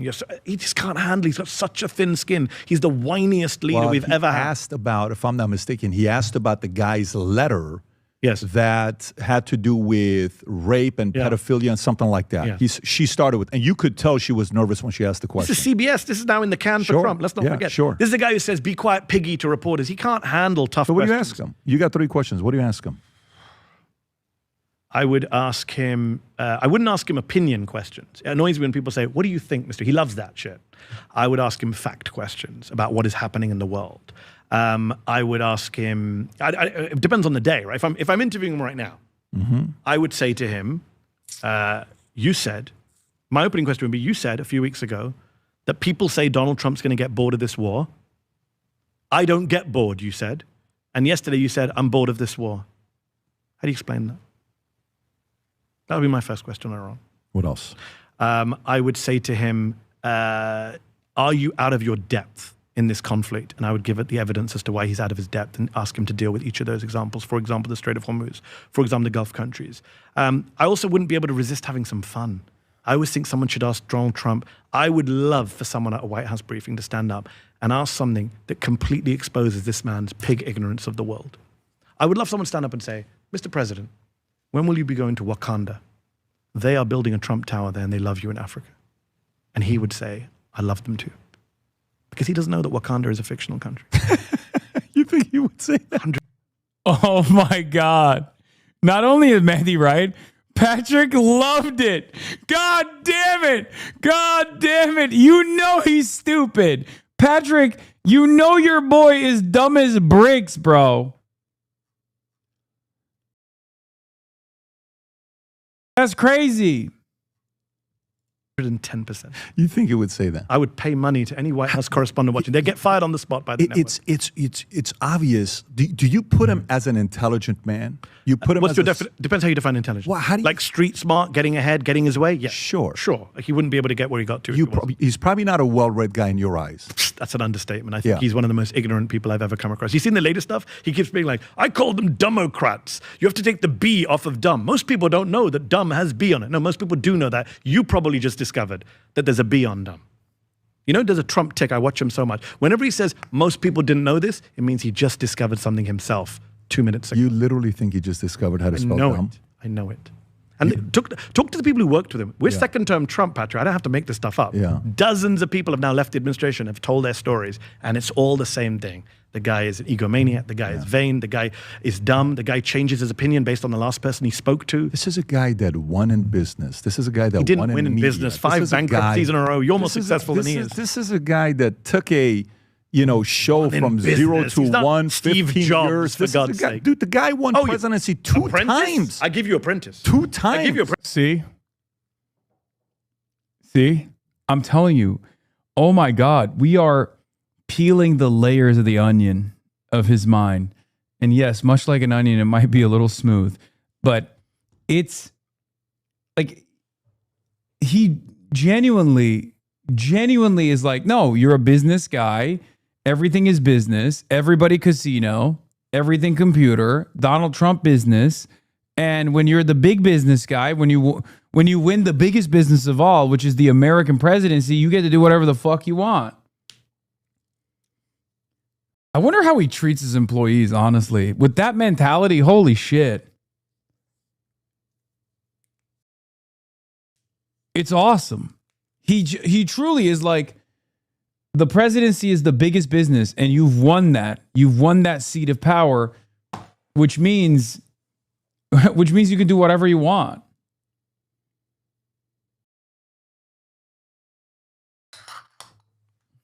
Apprentice, great reality TV star. 2 times. Great. I'm not going to question his ability to run a reality TV star. I'm questioning his ability to run America. How do you think about his kids? Do you give him compliment as a parent, as a father? No.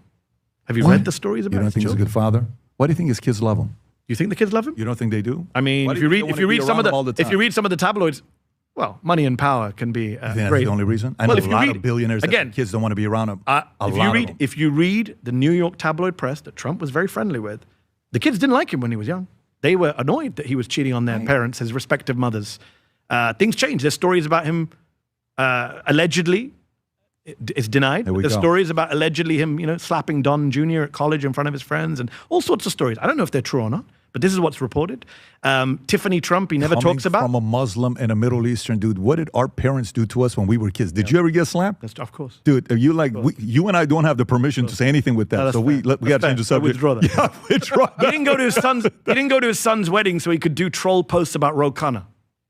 Ask Nah, I yourself don't that think he didn't go to the wedding because they had to go back for the war and everything that was going on. Come on. Question. Not a great- When it comes down to Muslims, 2020 vote to 2024. They love you. Curious. You did whatever you did. Hang You on. came back You- to no, Muslim. you- Why are you obsessed like- with Muslims? you like Because you left stats. Iran. I want to give No, you I want to stats. know why you're obsessed with I Muslims. want to give you stats. You know there was a terrorist attack on a mosque recently. I want to give Did you that bother stat. you? I want to Patrick? give you a stat. Did that bother you? Can I, Mary, invite me to your show. I'll answer I'm questions inviting for you up So to this. here we go. Sure. So you've all heard it. He said to invite him, Rob. You heard it. Everyone on YouTube heard it. I'm inviting you to a Okay, show. so here Got we a lot go. of questions. 2020, Biden had 69% of Muslim votes. Yes. Trump had 24%. 2025, Kamala dropped the Democrat vote from 69 to 50%. Trump went from 24 to 31%. Third party got 12% and increased by 9%. Why did Muslims become Republicans? Gaza. There are other issues too. The bathroom transgender issue in places like Michigan. A lot of conservative Arab Muslims didn't like that. No. They don't like that was happening even before Gaza. No, doubt. it's Gaza, man. Come on. Conservative or not, Muslims, first of all, Muslims are nowhere near as conservative as evangelical white Christians are. And evangelical white Christians are obviously far larger in numbers and have a far more outsized level of influence in American politics. But Muslims overwhelmingly voted for, or the Muslims that did actually vote for Trump overwhelmingly voted because at the time, the Democrats were the ones responsible for the genocide. Yeah. Plenty of them just didn't vote. But it's Gaza, 100%. Not about that. But it was still a kind of fringe issue. What made it an issue in the Muslim community? the LGBT. Yeah, there were conservative Arab communities in Dearborn who were like, And we don't I'm want glad this. you brought that up. We don't want this. And they brought that up. That was before Gaza. There's no debate. I'm glad you brought that up because although I also, as a numbers guy, don't like the transgenders, I am now going to cynically talk about how the Muslims are barbaric for not liking the transgenders. That's the other thing. Yeah, that's why I said I'm glad you brought that up. These guys always are like, yeah, I think trans people should fucking be forcibly detransitioned. And then they'll turn around and be like, and this is why Muslims are bad. Because they're against the transgenders. It's like, well, you're against the transgenders. Is it only bad when it's when it plays a role in your argument that Muslims are an anti-progressive force? You're an anti-progressive force. Some were shifting already to the Republican Party. Sure. But they were a tiny minority. The vast majority of Muslims still voted. Democrats still supported, still understood. The Republican Party is Islamophobic. White supremacist adjacent party right now. You think number has one Randy reason Fine in it. You think number one reason why they vote the other Gaza side is by a because of mile. Israel? 10 miles. Okay. Gaza. No, not Israel. The Gaza genocide. You have to understand, I spoke to a lot of these people. I traveled through all these communities in 2024. Yep. And I tried to point out, yes, Biden and Harris are complicit in a genocide. No one's defending the Democrats. I was very critical of the Democrats and what they did between 2023 and 2024. But Trump will be worse or as bad. He's not going to be better. And people bought the Trump shtick. No, he's anti-war. He didn't start any new wars. He's not interested in the Middle East. He's friends with MBS. He's friends with Erdogan. It's going to be great. I met Palestinians who told me Trump will be better on Gaza. He's transactional president. They bought that shit. Look at him now. Look how many Arab countries have been bombed. But Muslims were not voting for Trump as a whole. You mentioned third party too. Jill Stein picked up a lot of votes in some places. Not as many as people thought she would. 12%. Of Muslim votes, yes. Yeah. So in certain places. So majority was like. Okay, I think I'm gonna keep it a $1.50. I have to show you guys something. I think there are a bunch of quote unquote anti-capitalist accounts. A bunch of anti-capitalist accounts that have been paid by either like Zionists directly or either paid by Zionists directly or like are being paid by the lobby potentially. Okay? Look at this. Look at this. This is an account called Question Everything. Okay? I just saw this on my timeline. Guy follows me, 17,000 followers, end capitalism. The change we really need will never be on any ballot, anti-electoralist, ultra. Okay? You scroll down and they're like, obviously talking shit about a bunch of people, right? Ostensibly an anti-capitalist account. Okay? Supposedly pro-Palestine. Shitting on, a Zionist account of Zionist account questioning whether or not like dog rape happened. Okay. Then you keep scrolling down. Fuck the police. Hashtag ACAB. Crickets from Hasan Piker D on Adam Smith and Krishama Sawant, right? Keep scrolling. Diddy Piker D calling everyone Diddy is fucking gold. Reposting Dan Saltman.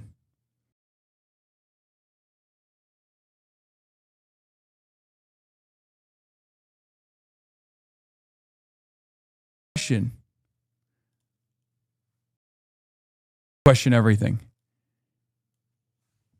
How the fuck did you find yourself as an anti-Zionist? Yeah, I saw it and I immediately bookmarked it because I was like, how did you find yourself as an anti-Zionist supposedly reposting one of the biggest Zionists on Twitter?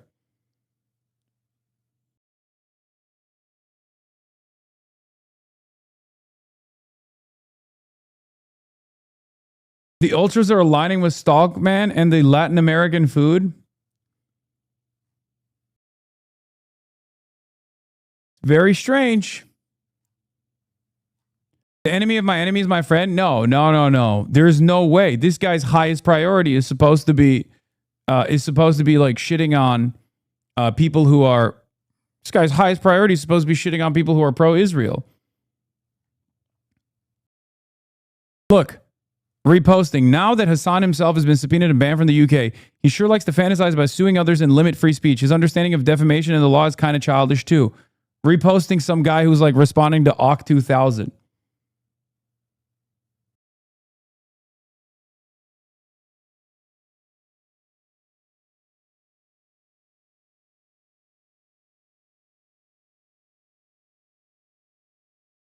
Explain what you think their rationale is. I think they're 100%.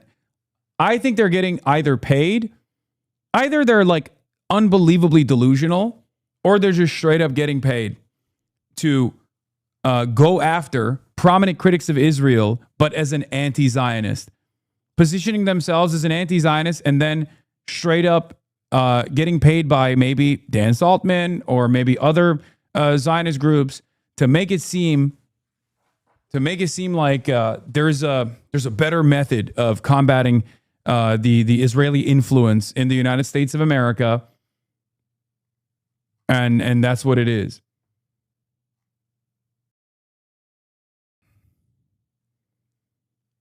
Like, how does a guy who's like question everything? How does a guy like this that spends a good deal of time fucking talking about Israel, Palestine, how does a guy like this find a fucking Dan Stalkman post to boost to his, marginal audience?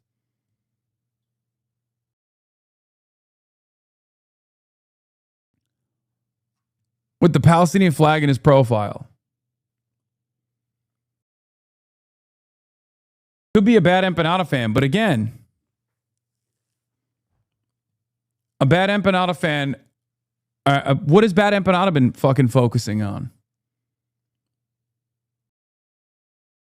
What has he been focusing on? All of his enmity, all of his anger and resentment has been directed at left content creators. Content creators on the left who he considers to be not going far enough on criticisms of Israel.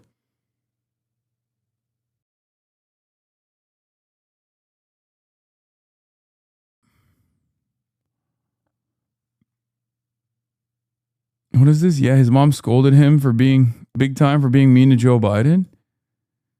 Crystal ball.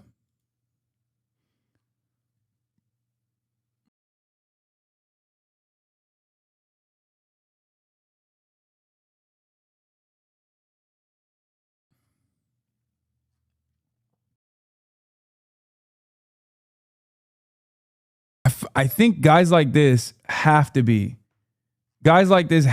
fucking getting paid, right? If they're doing this for free, that's pathetic.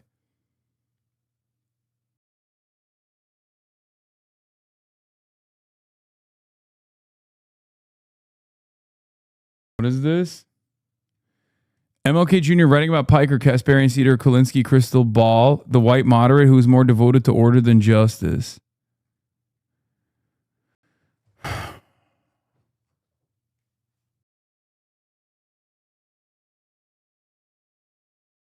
I don't know, man. Some of these fucking accounts are a little suspicious.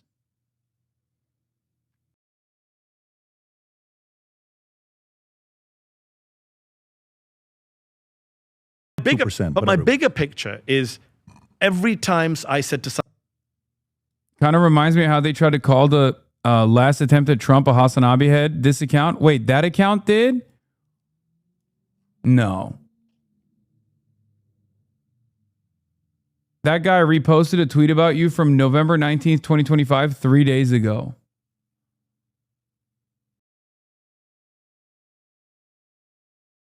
No, the other guy's account. Trump is going to be worse than Harris. They said legitimately to me, but we have to punish the Democrats. That was the line. We have to punish the Democrats. They can't be seen to get away with a genocide. And when you say Kamala dropped it to 50, well, Joe Biden dropped it to 50. Harris kept it at 50 by not distancing herself from Biden. Her biggest single mistake was going on The View, and my friend Sunny Hostin said to her, what will you do differently to Joe Biden? And she said, nothing. And the minute she said that, I knew she's lost. And that was it. Until then, I had some hope. She could beat him. She was leading in the polls after the convention. Is this the worst candidate you've ever seen on the left? In our lifetime. This is your sport. I don't think she's as bad as people thought she was. I think she was definitely handed a poison chalice. Worse than her on the left? But who's ever had a 100-day campaign? Like she got a shitty legacy. Let's just be fair to her, right? If we're going to be fair, we should be fair that she got a shit. Joe Biden should not have been in the race until July of 2024. No, that was insane. I'm with you on that one. She then got you coronated. Saw what Joe Biden came out and said, what a load of bullshit from Joe Biden. She's like, oh, I thought he had a stroke that night. No, you didn't. And then the video says, oh, Joe, you did so good. Yeah, we saw you that night. Yeah. If you thought you had a stroke, why didn't you call the White House doctor? Bullshit, but rewriting of history. I did a video that night after the debate in my basement, in my home studio. I got attacked for it by some people saying Biden needs to stand down. It's ridiculous. And I still think Trump should stand down. He's also got mental issues. But Harris was a good candidate for a very short period. She had all this momentum, the honeymoon period. Americans love rehabilitation. You give somebody a chance. She comes in, she gets a boost. She runs this, I'm joy. Remember that? Goes to the convention. I was at the convention. It felt like a freaking party. I remember a member of Congress was there. As if it's already. A Democratic member of Congress said to me, this is bad. We have not won. This is way too early. There's a member of Congress said this to me, a lefty.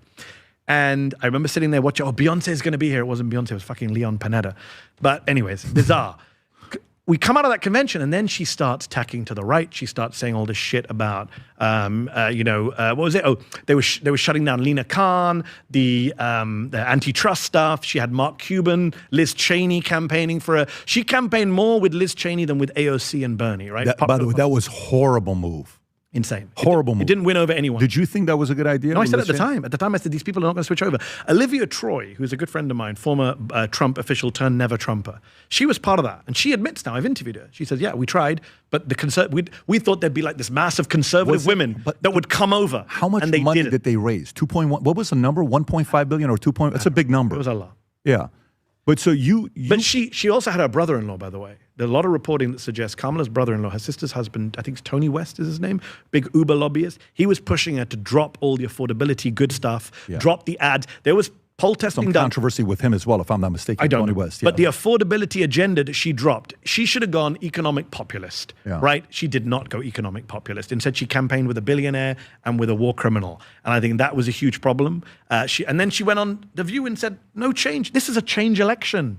You can't go into change elections. I'm not going to do anything different from the guy who's going out. It was just So you think, okay, so go to 28. But she could have won, by the way. He didn't win a landslide. Trump lied his ass off.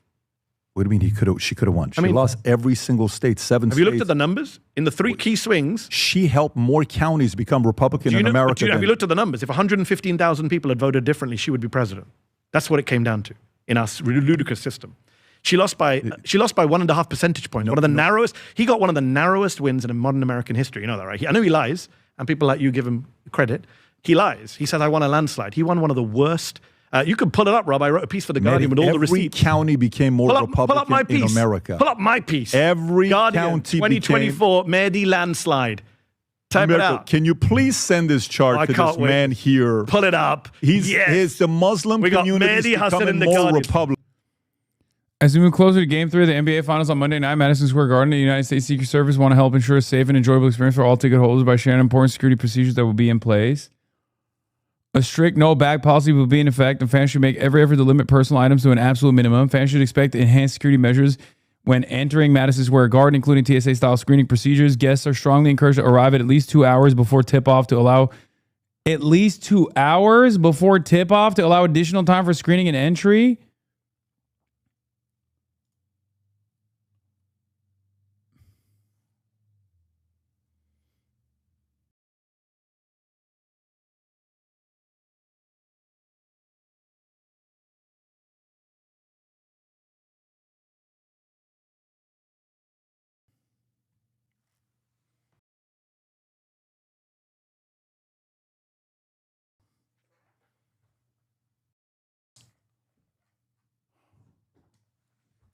Bro, this is literally the most nosebleed seat that you can get. Or I guess this is, but they're all sold out, I assume.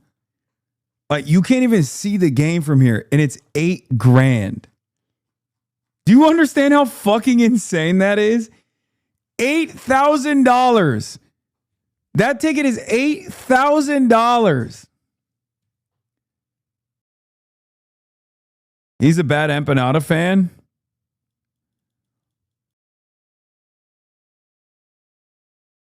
Oh my God. Oh my God. He's just straight up doing bad faith. Is Bad Empanada working with Sex Pestiny? I genuinely think he is. I think he might have just fucking totally switched sides at this point. He just despises, like, he pulled like a remember when Glenn Greenwald hated liberals so much that he just basically became a Republican? I think he's actually doing that now. Like, he hates other anti-Zionists so much. He thinks Adam Hamawi is not pro-Palestine.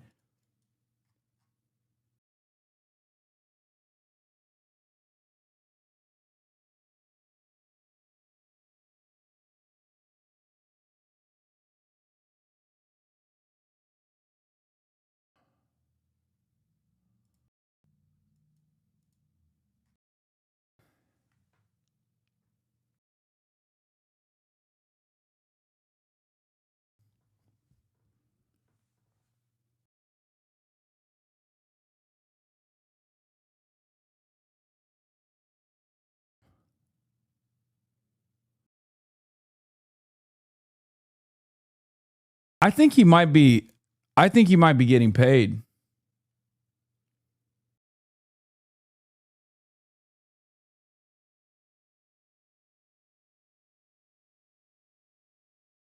Not this guy. I'm talking about Bad Empanada, and his fan base is stupid enough to go along with it. Look at Bad Empanada's video history. He started punching right and got a solid base. Then it was 1 and 5 punching left, and 2 and 5. Now it's all punching left. I increasingly believe it's a plant. I think so too.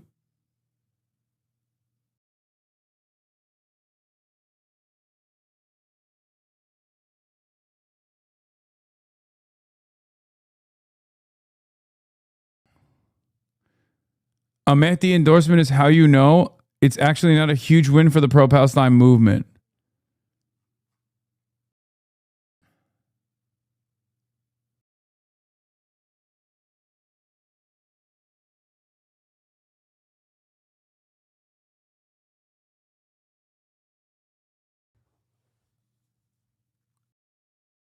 You know who's a real fucking hero for the Palestinian cause? Not an anti-Zionist who's being smeared as an Al-Qaeda operative who literally went to Gaza and saved lives in Gaza. A fucking weirdo Cypriot Australian who moved to Argentina, who makes YouTube videos yelling about everyone,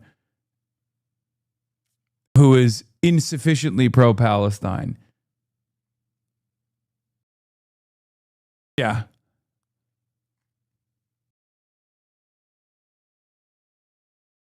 That's who in order for someone to be sufficiently anti-Zionist, you have to be a repulsive fucking freak who constantly yells at other anti-Zionists for not being sufficiently anti-Zionist.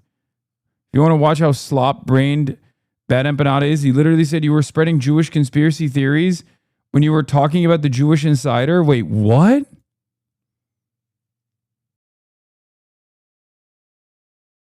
Is he also making anti-Semitism accusations? No, there's no way. I think he chose the opposite lane of that on that conversation.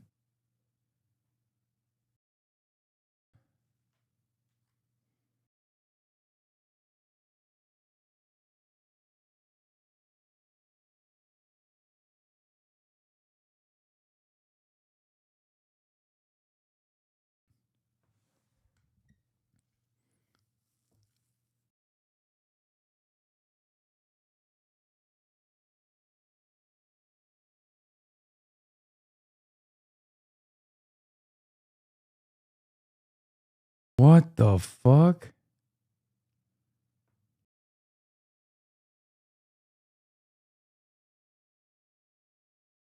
Yeah, didn't this guy literally do a video about GDF's like anti-Semitism back in the day? Oh.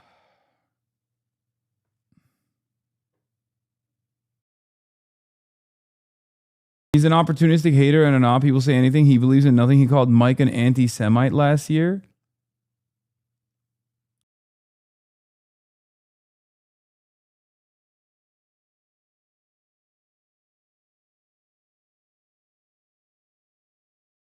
I don't think he is a Fed. I think he's having a ContraPoint moment. Being too online fried his brain. I used to like him, but he got obsessed with you and it was off-putting.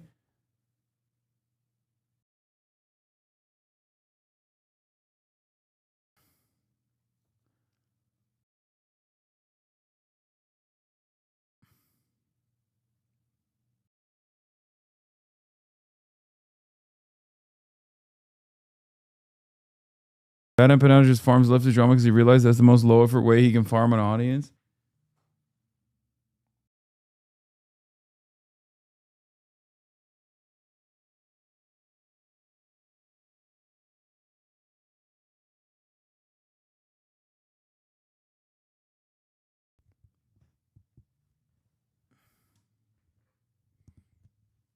He tried to promote Maureen Galindo, but was talking about being an army wife. Exactly what he complained about Plattner and was pushing for her.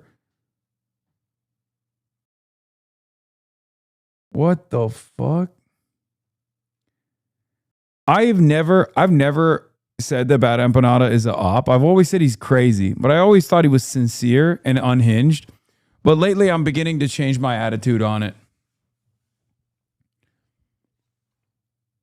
I no longer think he's sincere. I think he's bad. I mean, he's totally bad faith, and not just like, oh, he's bad faith because he's insane. Like bad faith because I think he's like actively trying to.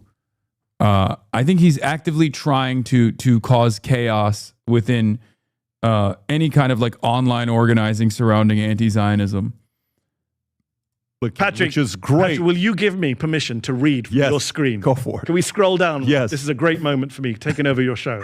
Scroll down. Keep going. And there are still people who always... No, there's still always going to be people who, because he uses the right language, and there are always going to be people who want something more radical. That there are always going to be people in this community that go, no, I think he's fine. I think he's just fine. He's just a little mean. He's just a little mean.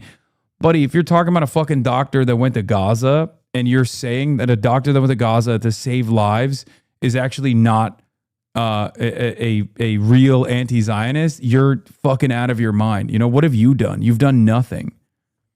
You've literally done nothing.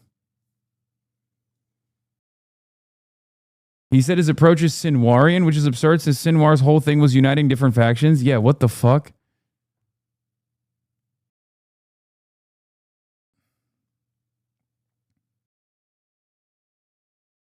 Bad empanada. See, and then there's the stupid people. Chat feels like IDF signifier. Get your American heads out of your American asses. Bad empanada applies agitated propaganda as he sees fit.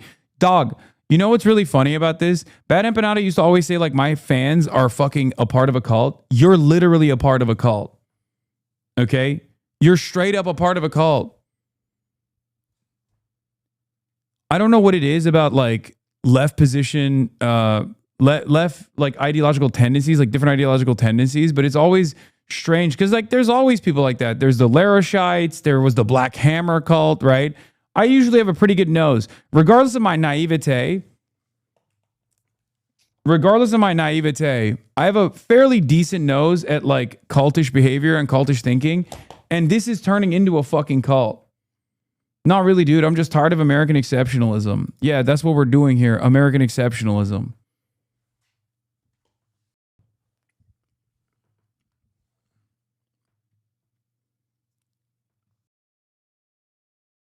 Bro, his impact is marginal. You give him more attention than he deserves. It distracts your community from actually doing organizing and focusing on stupid Twitter beefs. Yeah, no, these are like the shining path guys. This is how you end up radicalizing yourself into like believing in Lyndon LaRouche or the Shining Path or Bob Avakian's Revolutionary Communist, that kind of thing.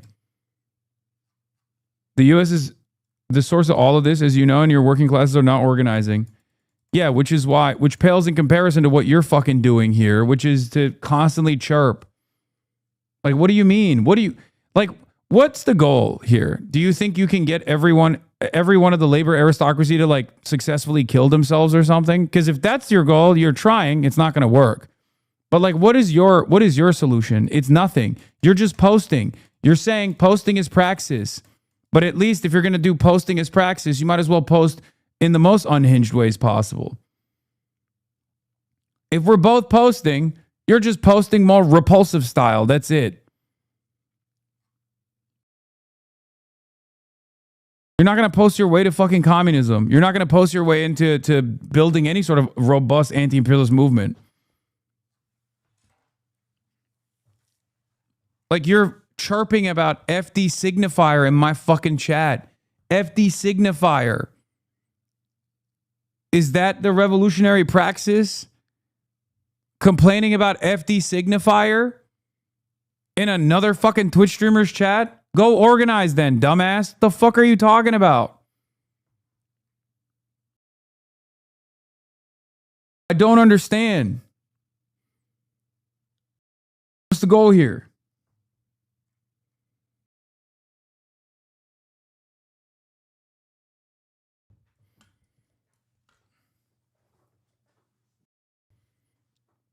I once pushed back politely on him going after you after you got kicked out of the NCI and I got banned, hit him from his comment section for being too much of a fan of you. He calls anyone who He calls anyone who disagrees with him his fans and he are lame as fuck. Yeah.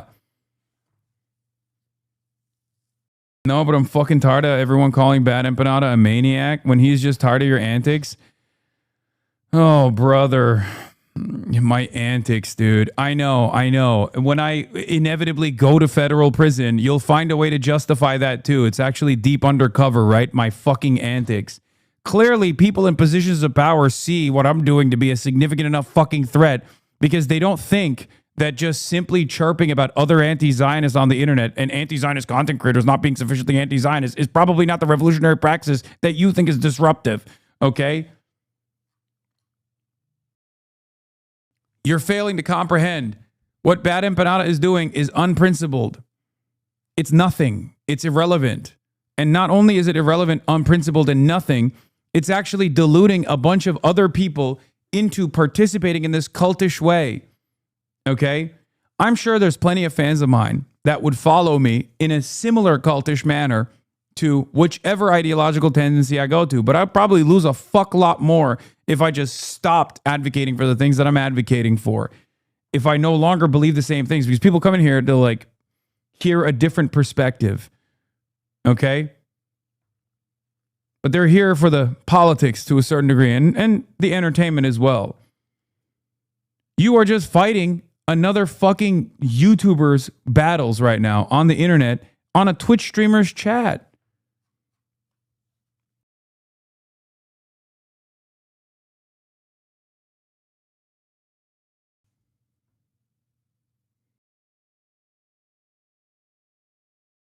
Do you feel like this is advancing some kind of cause?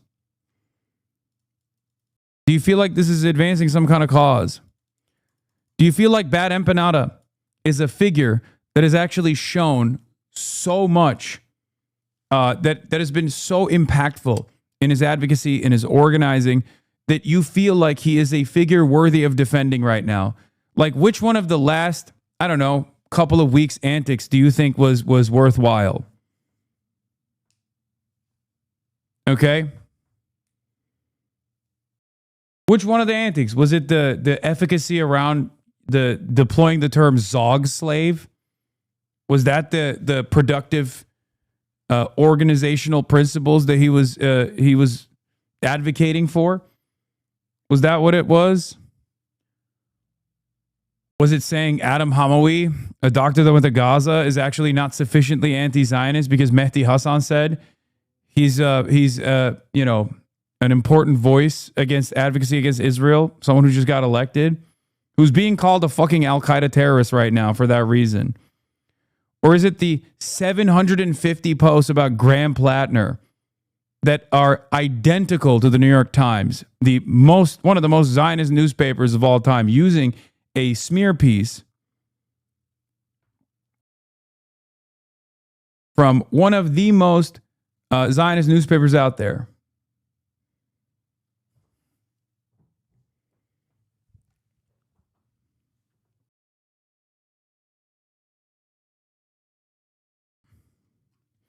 Or do you think it's when he talks about murdering Zoran in the streets, or even murdering me in Cuba, like when he jokes about stuff like that? I know he's joking, but do you think his antics are good? Are his antics revolutionary praxis as opposed to my antics are bad?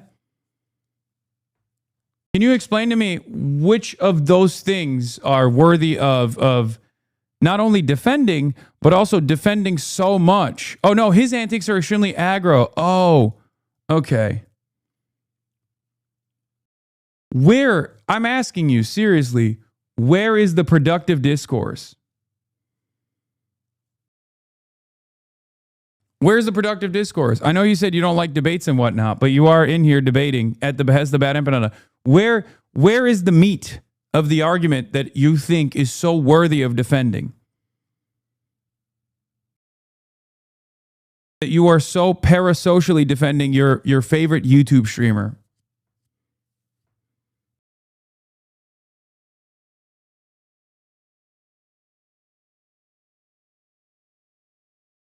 Not only are you parasocially defending your YouTube streamer, but you're also following along with his campaign call out other content creators and call them IDF signifier or whatever the fuck.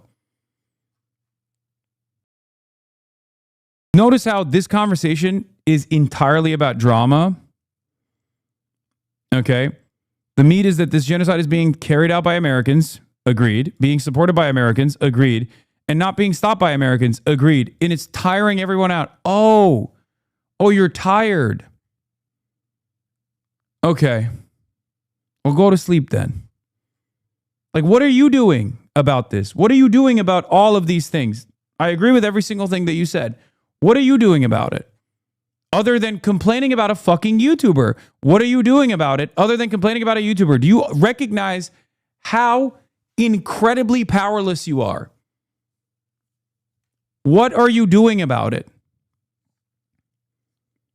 Non-Americans cannot keep caring about the fifis of Americans.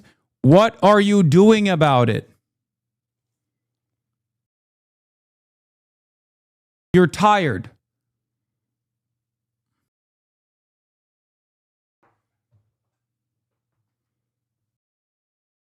I'm locally organized, bro.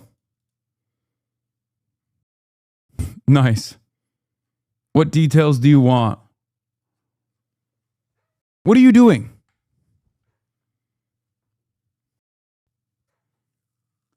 What made you decide to give this attention now? You've been pretty consistent about ignoring it in the past. Go ahead, explain the things that you're doing. You have every opportunity to lie right now. We can never check it. I just want to know what you have done so far.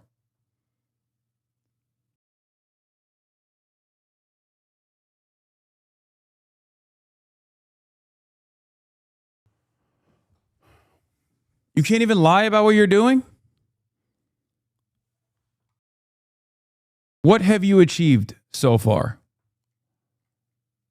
Other than chirp about another YouTuber at the behest of another YouTuber in the chat of a Twitch streamer.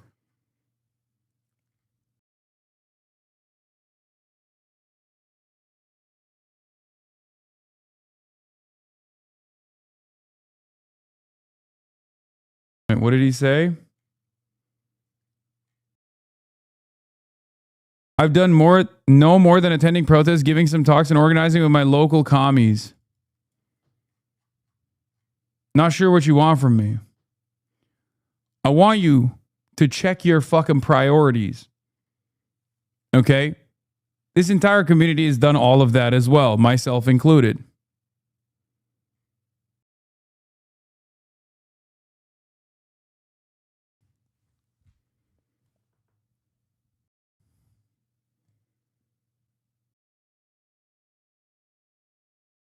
Interrogating Chatters in a debate bro-esque manner seems really uncomfy to me. I mean, he came in here hot as fuck. He came in here and was like, I'm here to pop off.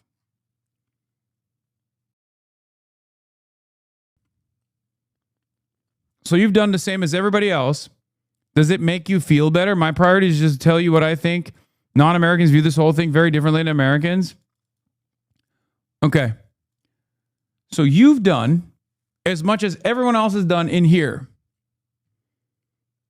And you're crying at the other people in this community that have probably done the same amount, if not more than you. Do you feel like this is good for organizing a movement? Do you feel like you're expressing solidarity? Do you feel like this is constructive criticism? Or do you feel like you recognize your powerlessness in the grand scheme of things, so you're just choosing to fucking unleash on people who are on your side?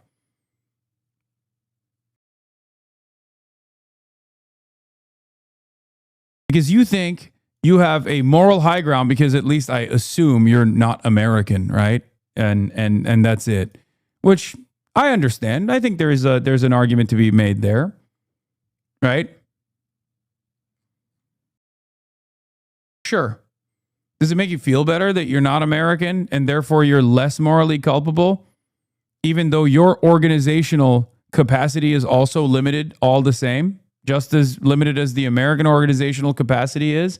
And that's the reason why you at least feel a little bit better, because at least your country has not participated in Israel's genocide and is hands-on as the United States has, even though your country is also turning a blind eye, most likely, as every country is. With the exception of Iran and Hezbollah and the Ansar Allah movement, and I know your ass is not in Hezbollah or in Yemen or in Iran, which country has actually done something to aid and abet the Palestinians? Nothing. Now, the question for you is, what has Bad Empanada done? Because you defend him and you say he's actually a defensible person. What has he done? You might have done more than him, actually. Because now I think, and in the past I didn't think this, but now I think his output is actually a burden. And you know who's done a lot more than both of us, all of us combined? Adam Hamawi has. He actually went to Gaza. So why the fuck are you defending a guy who's shitting on a guy who went to Gaza to save Palestinian lives? What the fuck has Bad Empanada ever done? Other than make YouTube videos, which were good initially, especially at a time when it was necessary to get the word out. Okay? I love you because of the agitated propaganda you used to do. I just defend Bad Empanada's agitation. I still do agitated propaganda, you fucking idiot. It's just successful. You are a hipster. He is a fucking gatekeeping ass hipster. He thinks that the most morally pure version of politics is the one that is repulsive to many people, okay? Once something becomes mainstream, once something actually reaches mass consciousness, he actually tries to become more radical because his goal isn't to actually bring people on board. His videos are good and well sourced. Oh, he's made good videos. He's made good videos. Okay, never mind.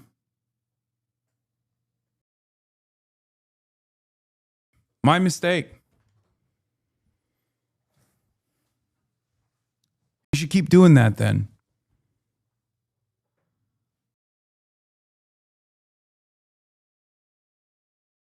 We don't have time for fucking nihilistic bullshit, okay?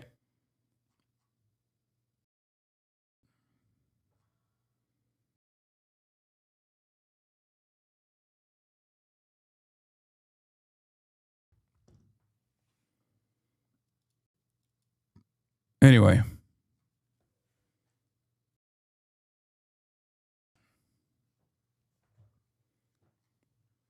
These guys genuinely, I think, a lot of people. He's also not a comrade. For example, the UK ban. Yeah, the fact that Mohammed El Kurd was allowed in, but not Cenk Uygur or Hasan Piker makes the game clear. They want to bring attention to centrists and frame them as radicals. Actual radicals are being allowed to speak, no problem, but they'll get no attention. Yeah, I'm not going to... I speak to Mohammed. It's clear that Bad Empanada doesn't. I'm not going to reveal anything more than that.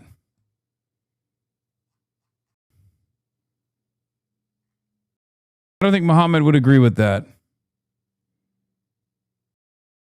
No, he's saying Mohammed El Kurd is more radical than me, and therefore he was allowed entry into the country, and I wasn't because they're trying to... It doesn't even make sense, guys. It doesn't make any fucking sense. They're trying to say that he's trying to say that the UK banned me from entering the country, so there's like more attention towards me and not more radical speakers like Mohammed Al Kurd, right? And it's just conspiratorial, delusional thinking. They're trying to say like, oh, these guys are actively trying to make Hasan the face of the pro-Palestine movement because he's a centrist in comparison to Mohammed Al Kurd or other people. Okay, so why did they ban others as well? What's the Palestinian soccer reporter who started reporting for Dropsite who was in Gaza? Why did they ban him then? Was he not radical enough? Yeah. Actually, his visa was revoked to frame him as a radical Hasanabi. Mohammed El Kurd got in, no problem. I saw this when he said it.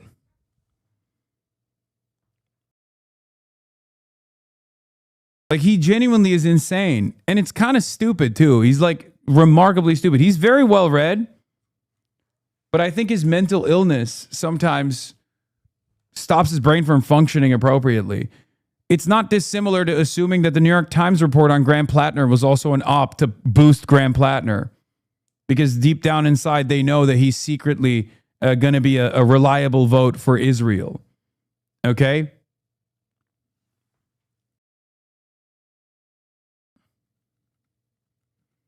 Do you understand?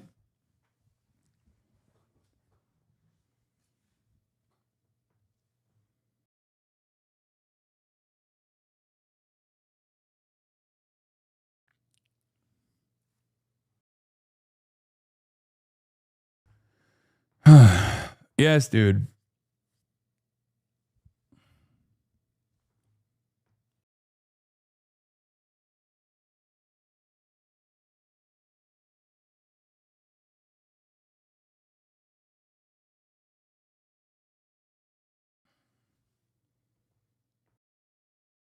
He's literally just D-logic, but leftist coded, fucking idiotic shit. Can never be correct or valid. You are always the op. Exactly. No matter what evidence is suggested to the contrary, no matter how hard Zionist advocacy groups go after me, there's always a hidden underlying thing, because the highest priority for Bad Empanada has become the exact same thing for Destiny. That's why they always work backwards from that highest priority, and that is Hasan is bad. Okay? That's literally it. I don't know what causes people to behave this way. It's got to be something I'm doing. Maybe it's the algorithms that benefit it, and people slowly but surely, especially content creators, because this doesn't happen in the real world, but it does happen to content creators. I think the highest priority for a lot of these guys becomes, oh, if I say fuck Hasan, I'll be able to draw people. I'll be able to gain attention and gain new followers. The algorithm will boost it. And then they work backwards from that position.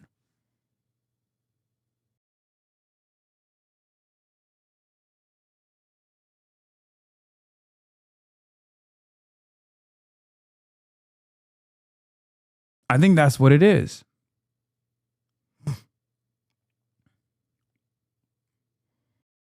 It's additionally ironic because Bad Empanada saw this with his own two eyes and even wrote about it, right? He made a video about it. He joins the likes of D, Roach, and E, where Hasan Bad is a pillar for every take. Even when they're cornered, they just make shit up. Yeah. That way, you can abdicate all responsibility from your personal actions or your personal inaction, right? Because at the end of the day, there's always a figure, a polarizing figure you can point to and go, well, he does something worse, right? I think that's what it is.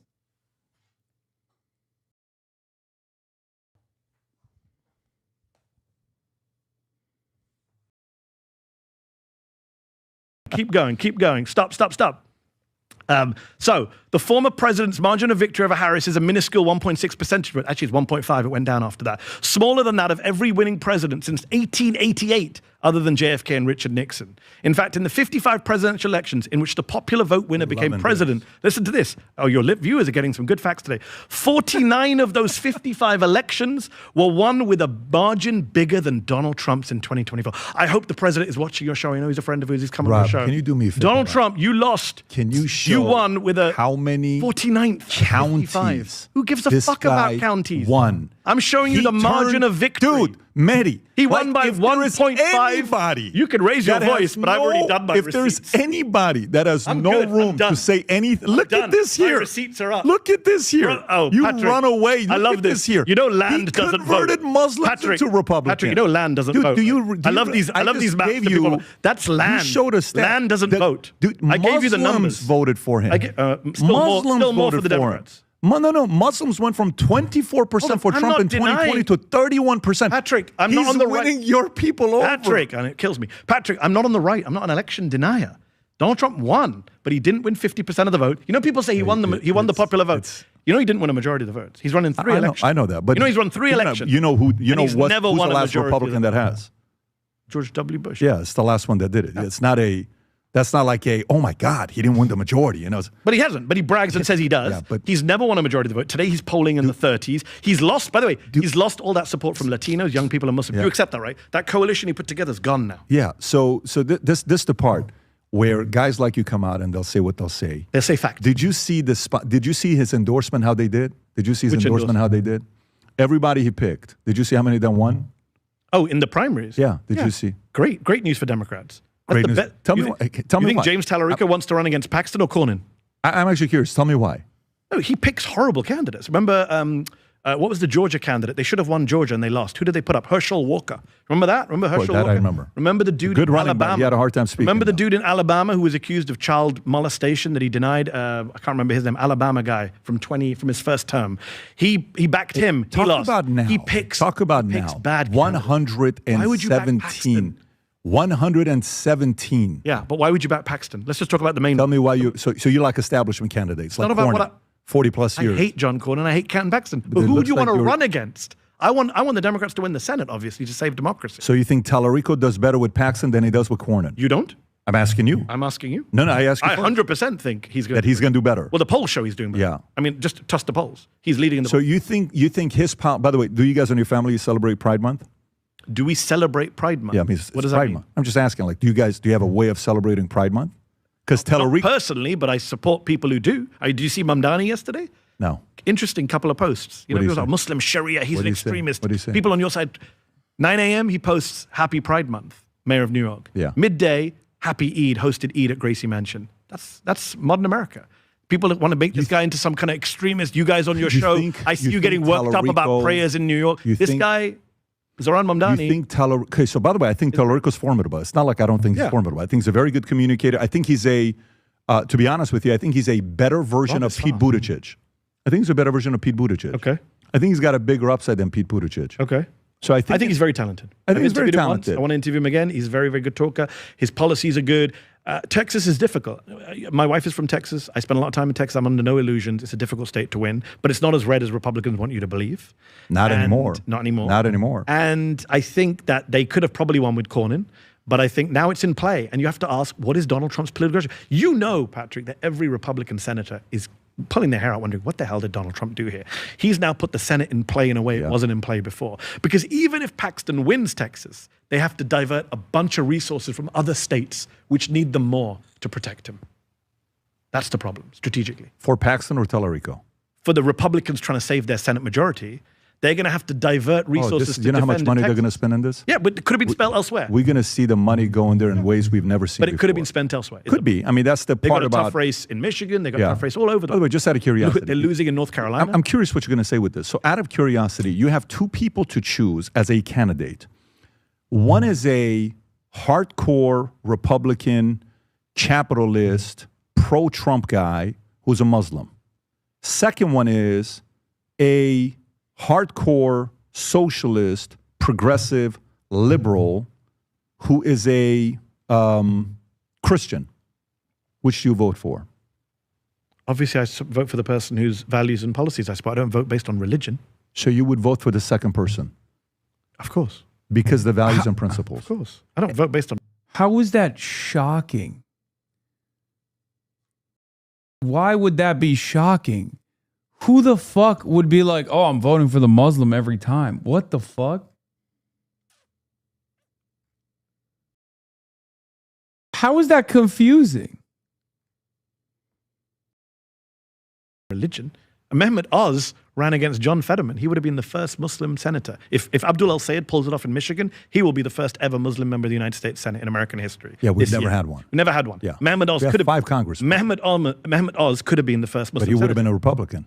Exactly. And his policies were horrible. So for His you, fealty to that's a Trump- no-go. Yeah, because I don't care. It would be nice to it's say, hey, policies a Muslim over of faith. course. But then, by the way, who did I back against him? Literally the worst Democratic senator he turned out to be John Fetterman. But let's put that to one side. But Mehmet Oz, yeah, I don't vote on religion. I think it's crazy if people vote on religion. You shouldn't vote on religion. Okay, so Muslims shouldn't vote for Muslims. Jews shouldn't vote for Jews. Christians vote. You should vote based on your policy platform, the principles and values. Do you think we'll have Muslims are not a monolith. I don't agree with all Muslims. You just mentioned some of them who vote for Trump. Do you think long term America will be at a point where we'll have a Muslim governor or a Muslim president? Muslim governor, I hope. Maybe Mamdani. He can't be president, right? So where does he go next after He mayor? could be governor. He could be governor. He could be senator, right? He can't go anywhere else. Secretary of State, whatever it is. Yeah. He can't be president, sadly. Not even tragically. VP, right? VP, you can't No, even be because VP. you have to be- So Speaker of the House, you could be. Would you rather have a piece of toast with shit on it, but it's your favorite brand, or a peanut butter jelly sandwich, but it's made with Sara Lee bread? I'm going to get you on this. I'm a numbers guy. I'm going to get you on this, okay?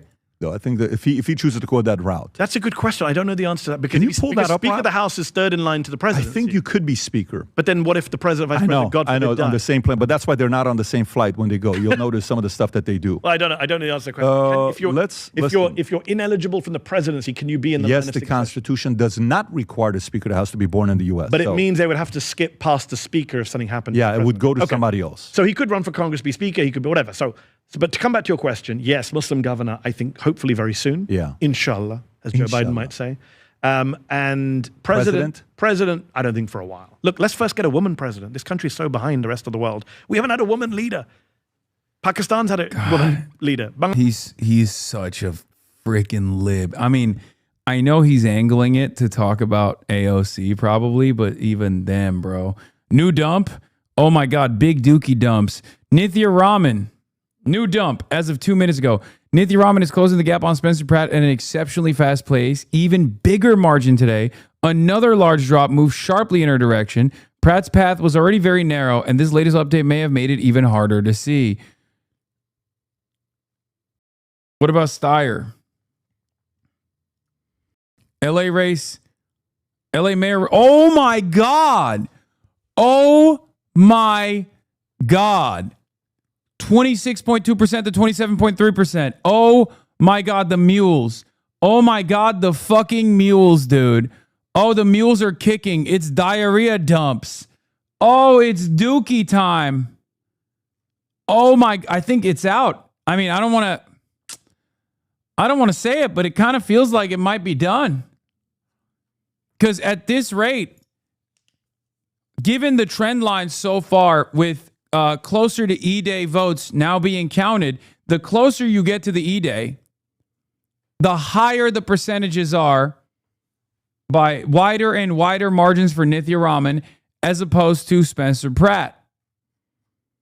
There are still likely a ton of votes left to count, and Steyer will likely finish within a point or two of Hilton. So yes, Katie Porter will probably end up being a spoiler, even if you split her votes evenly between Becerra and Steyer.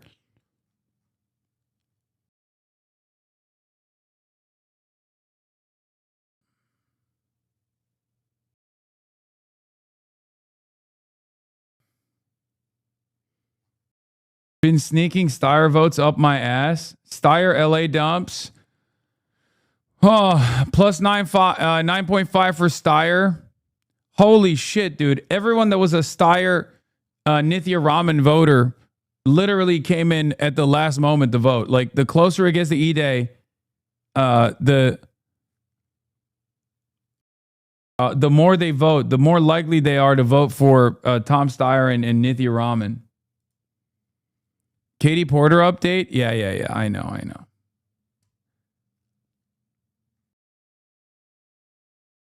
I don't think Steyer is going to make it either. Yeah, I don't think it's looking too good for the Steyer bros. Steyer bros, it might be Jover. She made up 14,000 votes in just a 40K drop. There are 190,000 votes left, and she only needs 7,000. It's over. Pratt is cooked. I mean, if it keeps going the way that it has been going, yeah, it's fucking over for it's over for Spencer Pratt. Turns out maybe it wasn't California. Actually, the fucking Javier Becerra Tom Steyer race shows it is still California. LA County's update of 58,558 more votes in LA Mayor's race breaks 40% to Raman, 33 Bass, 17.7 Pratt, shaving another 13,178 votes from his lead for second place. Raman now trails by just 7,494 votes and will likely overtake Pratt with the next batch.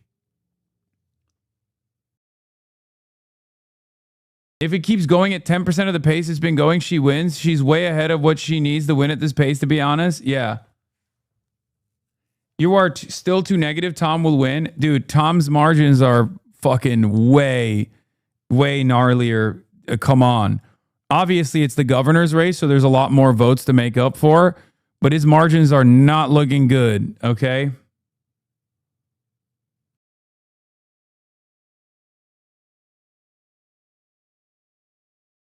Oh my God, should have been Ray.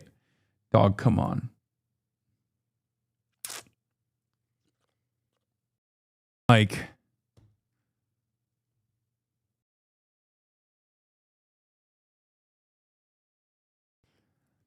yeah, there's still more votes left to count, and Steyer will likely finish within a point or two of Hilton.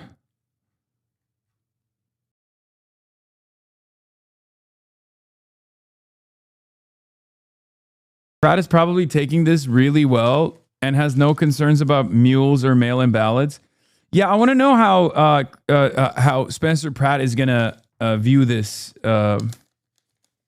possible loss. I mean, he's been talking about how he had this in the bag.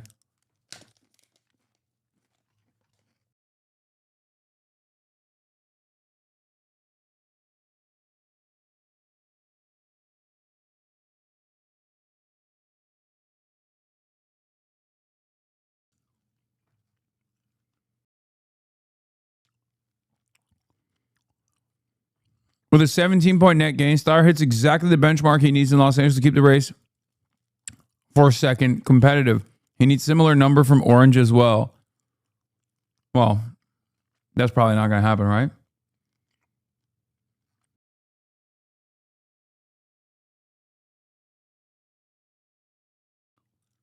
I can tell you exactly what's happening. The Supreme Court is going to declare late arriving mail-in ballots illegal this summer. That would be nutty.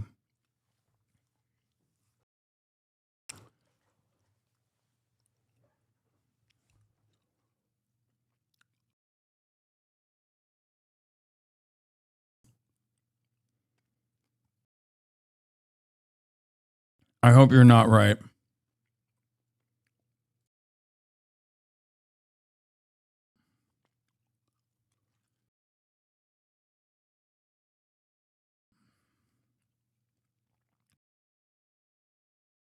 They're going to say something like election day is election day.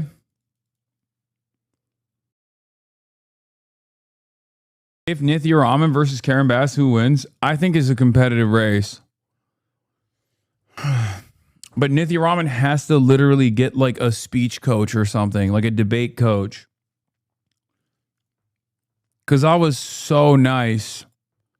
Like, obviously, I had, some serious questions that I wanted to ask her.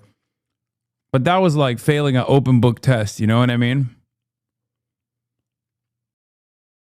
Like, there are obviously areas where she shines.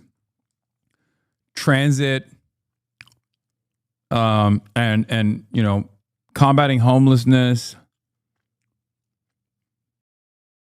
But in a contentious environment, she clams up.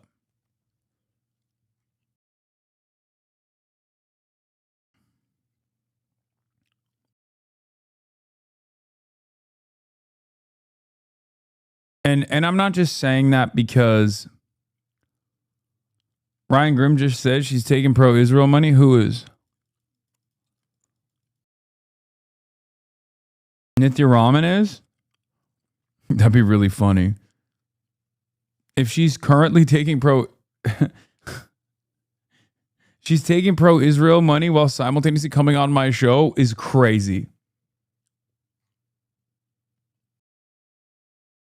I'll look into it.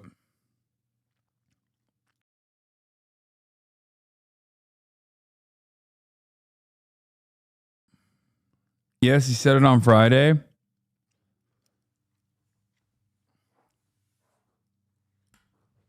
On Breaking Points, I'll ask him about it.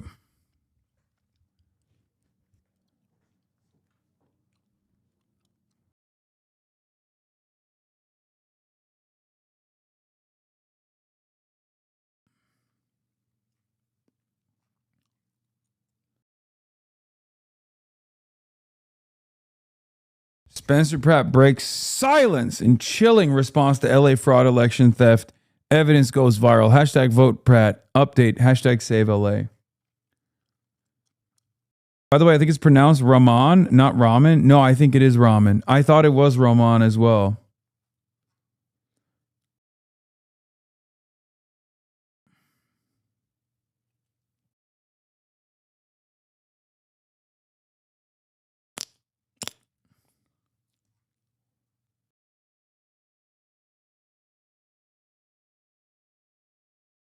Orange County drop. Steyer cooked. Is it over? Is it Jover? Steyer heads? Every day we have a dump day. We have a dump moment.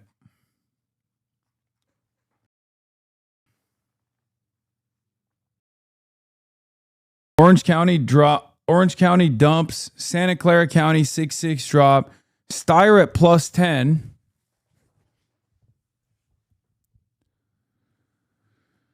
Oh.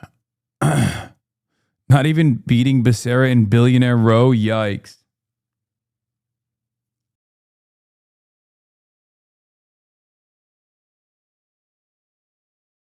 $5.9 in Orange County.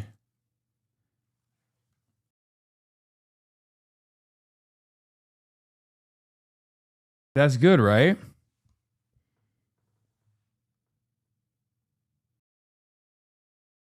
Or is it not good?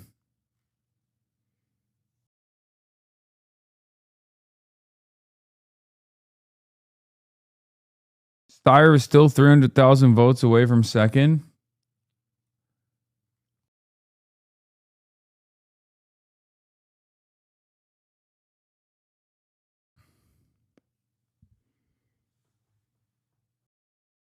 How did Michigan's largest labor union endorse their actual working class candidate like Abdul, but we get the opposite with our unions? Don't even get me started. The orange drop is close to what he needs. Actually, you take his number and add it to Hilton. That's 13.4. That's just short of what he needs, but he's been overperforming in other places. This will be very close.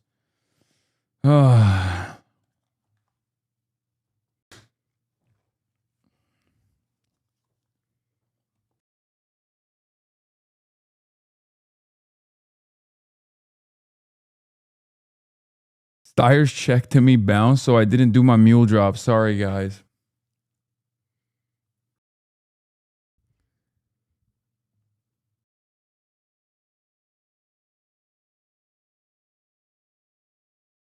Notice how besides Shoykot, it's the candidates that are not outspoken about the genocide who are lacking in these races.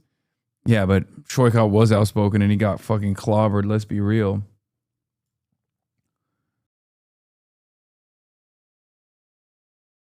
Rahman needs to beat Pratt by 8.7 points in the remaining vote today. Instead, she won this drop by 22.5 points, and it was a large batch. That puts Nithya Rahman on track to join Karen Bass in November, runoff between the two Democrats. Yeah. I think LA might be saved, boys. I think LA might have been rid of the Spencer Pratt cancer.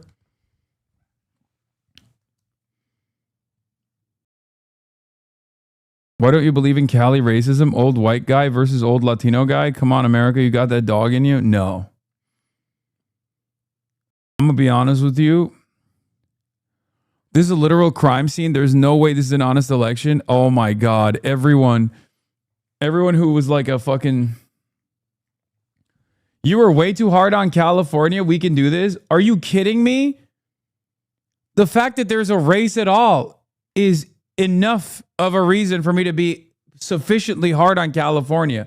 That's number one. Number two, we need better candidates. Like, I'm sorry. That's crazy.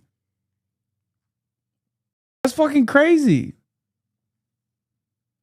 And also, California is the one state where Latino privilege is higher than white privilege. Well, obviously not when it comes to, systemic racism and whatnot. But in an election, being Latino would probably be more beneficial than being a fucking old white billionaire. Well, not just California's not the only state, but in comparison to everywhere else. Conservatives are saying the California Democratic establishment is stealing the second place spot from Pratt, but in reality, they wanted him to be in the runoff more than anyone because he'd lose by a lot. Yeah, that's true. That's unironically true. Karen Bass is probably fucking pissed off. Karen Bass probably hates that it's Spencer Pratt versus Karen Bass.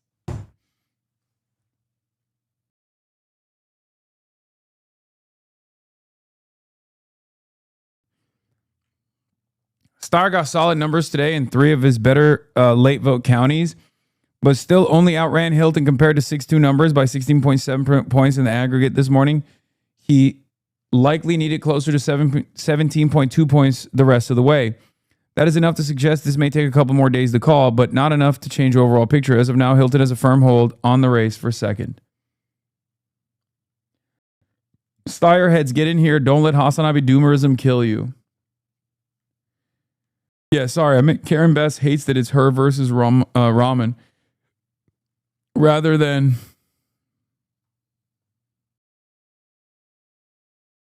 This is your mayor? As both a leader in our state legislature and a representative of Los Angeles, my goal has been a simple one, to actually make a difference. So that's why I first have to say that this day and this new church of Scientology is an exciting moment because I know your goal and your commitment. Bro, you know how people talk about the Ro Khanna cycle, myself included? I think what's even stranger than that is the Karen Bass cycle. Get you a woman who can do both. Like, Karen Bass will go and deliver a fucking keynote speech at the Church of Scientology with this fuck-ass music, but then also simultaneously will be like one of the biggest advocates for Cuba. You know what I mean? Karen Bass's background is so strange. In 1973, Bass, who's now a potential pick for Biden's vice president, traveled to Cuba with the Venceremos Brigade. I didn't have any illusions that the people in Cuba had the same freedoms I did, she said. Of course, scene of the crime, Edward Isaac Dover.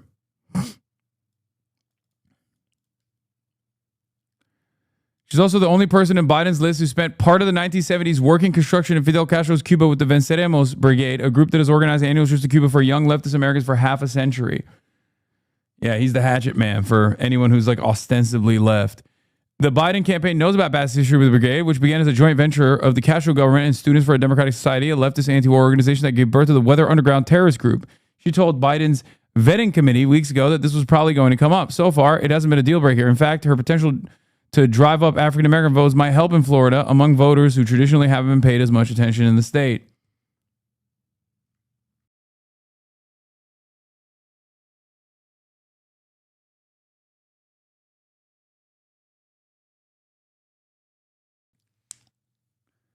Isn't that crazy?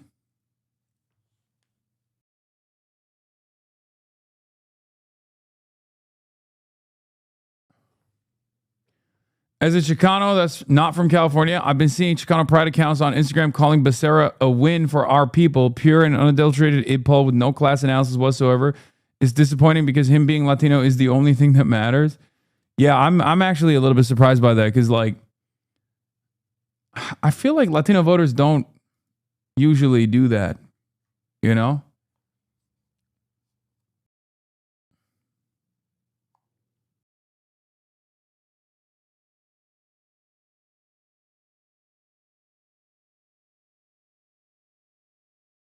Is that Scientology speech fake? What the fuck is America? Yeah. Another analyst saying Steyer's path is narrow. Not the Orange County drop Steyer campaign wanted. Luckily for him, the Santa Clara drop was just strong enough to help limit the damage. The race still isn't callable, but you're starting to have to squint to see a path for him. Yeah, it's not good. He's getting squeezed. He's getting squeezed, Steyer bros.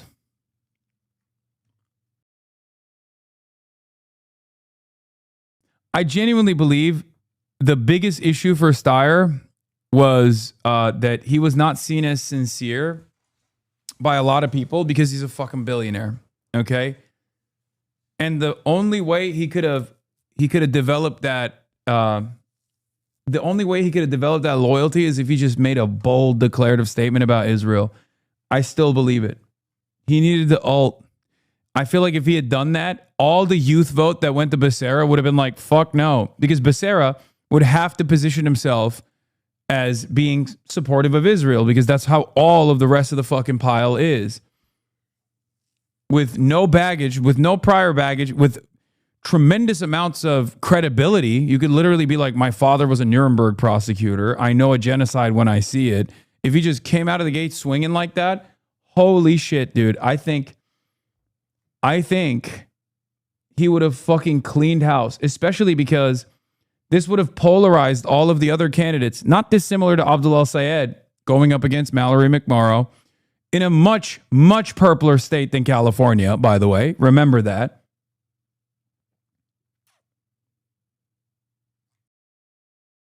He's running for governor. Dog, what are you talking about? Are we fucking stupid? He's running for governor in the state of California. California invests millions of dollars in Israeli bonds. What the fuck? What are you talking about? Yeah, he controls over $1 trillion in pension funds, dude. Like, that's just one aspect of this. California is a massive state with, like, even if you're not, for the record, even if you're talking about, like, as far as what the fuck does a governor have to do with the foreign state, there's a shit ton. Gavin Newsom literally flew to Israel October 8th. What are you talking about? Gavin Newsom literally flew to Israel. He was the first American elected to fly to Israel. He literally flew there before Joe Biden did. Okay? What the fuck is the California governor doing there? I don't know. That's number one. Number two. Yeah, motherfucker was a first responder, bro. And number two. I mean, Steyer stood 10 toes down with trans people, which is objectively more bold in Israel right now. Buddy, yes. But also, that's not enough to gain him attention. That's not enough to gain him attention because the trans issue is a polarizing one. It shows that he's earnest on that issue, but it's not the same as like taking a strong stance on Israel, an issue that objectively people are hyper focused on. Unfortunately, a lot of people, even pro-trans people, don't pay close attention to whether a politician is pro-trans or not. And there's not that many trans people in general, right?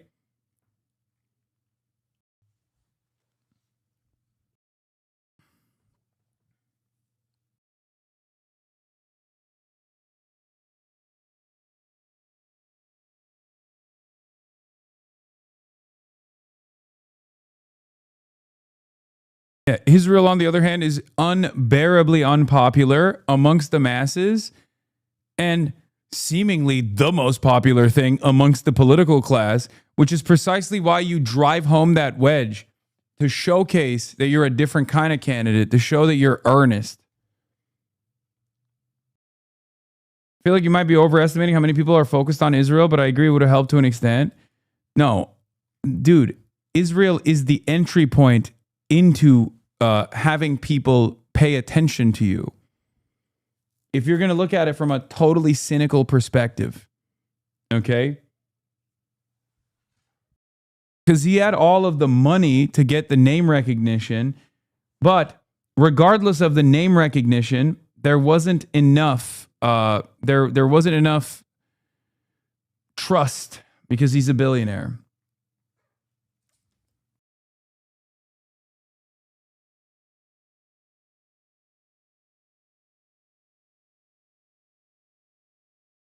And Chad is not getting that him self-sabotaging on a much more popular issue than the trans issue by failing to be on the less bold side of the public opinion might have very well cost him this election. It was one of the most overwhelmingly popular issues he could have easily used to distinguish himself from other candidates and also basically get his like major argument that he is a credible guy. Okay? It would have boosted tremendously with his credibility. Because that was his biggest weakness. He's not credible. People did not see him as credible. People learned about him because his name was everywhere because he was spending hundreds of millions of dollars. Right?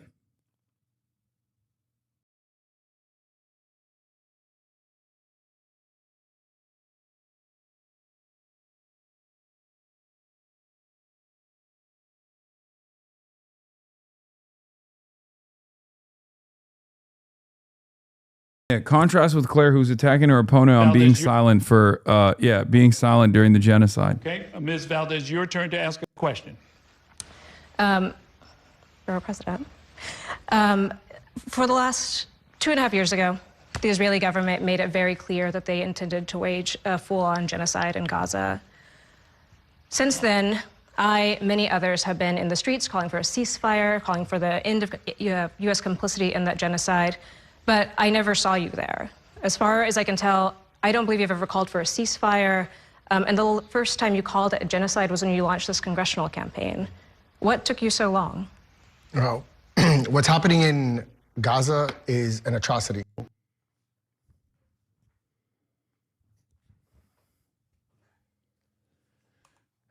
Claire's so awesome.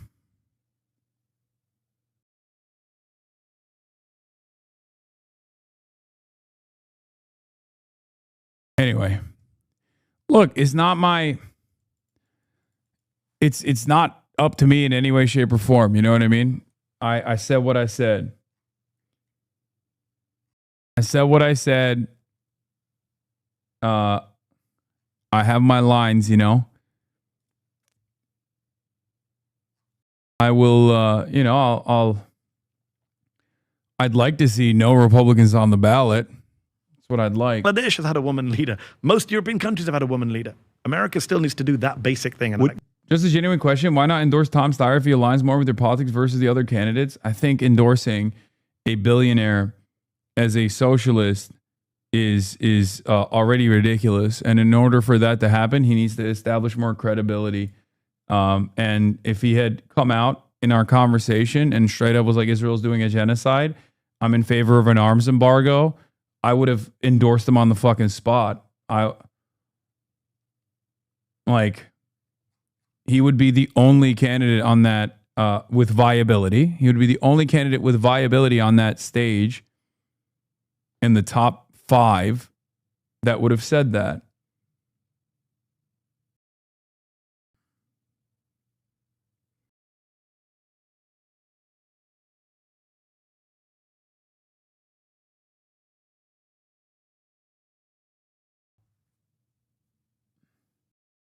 Viability at that point supersedes ideological consistency, or not ideological consistency, ideological alignment. Because if not, then Ramsey Robinson's right there. You know what I mean?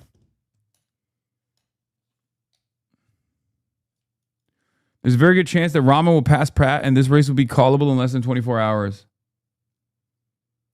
This might actually be the result of him being honest. He's not willing to lie about his position on Israel to win an election. I know, but he should have fucking done the reading and realized the truth regardless. He's an adult. You know?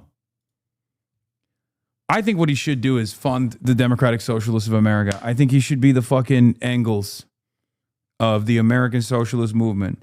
If he actually is a real one and he cares about this, instead of spending all this money on the race, he could have literally just given that money, lump sum, to a political organization and change the game entirely and be written in the fucking annals, in the halls of heroes, revolutionary heroes. Like, think about it. It's a fucking, what? How much did he use? He used like a fucking $100 million on this race, right?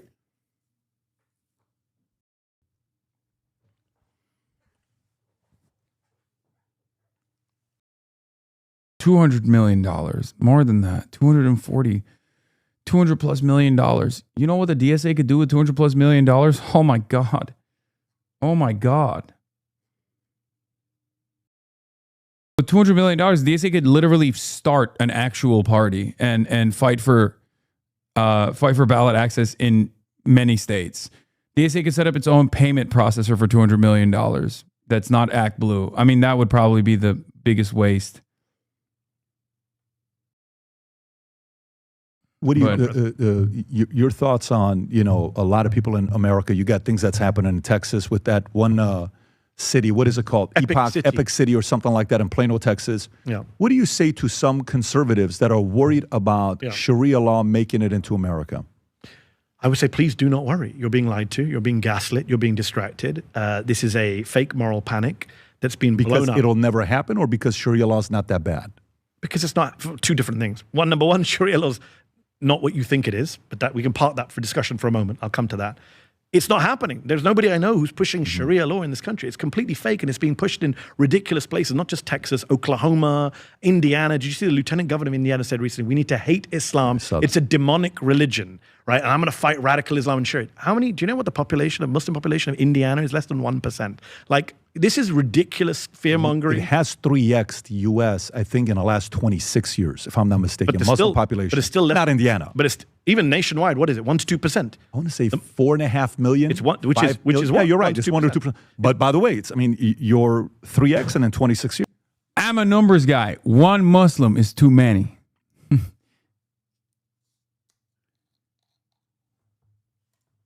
It's not like you're not doing a good job. You're growing. We're growing. Elon Musk wants people to have more kids. But my point being is, it's not going to happen. But also, a few things. Number one, please let's not talk in this demonizing way about Muslim communities being a threat to you, because it has real world consequences. We just saw in San Diego, a mosque was attacked by 2 Nazi teenagers who shot and killed 3 people, including the security guard, who had 8 kids.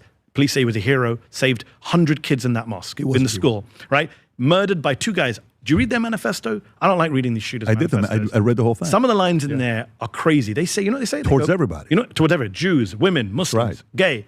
But the line about Muslims is really scary, because they say, we don't hate Muslims. We hate Islam. We hate the invasion of our country.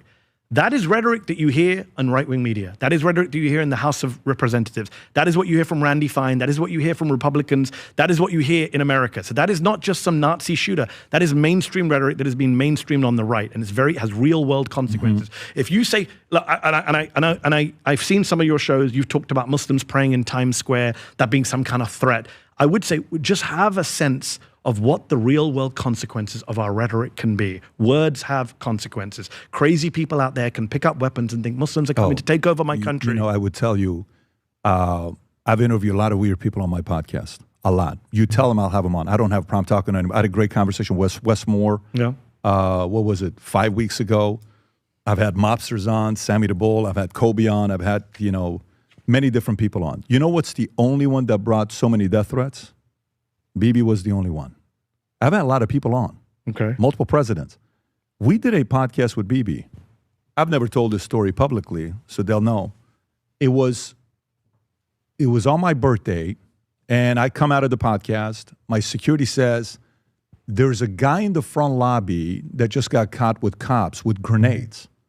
I said, this is a terrible joke here, because everybody always tried to prank me for my birthday, and I always catch people. Like, they're trying to surprise me. I'm like, listen, this is not the right way to do it.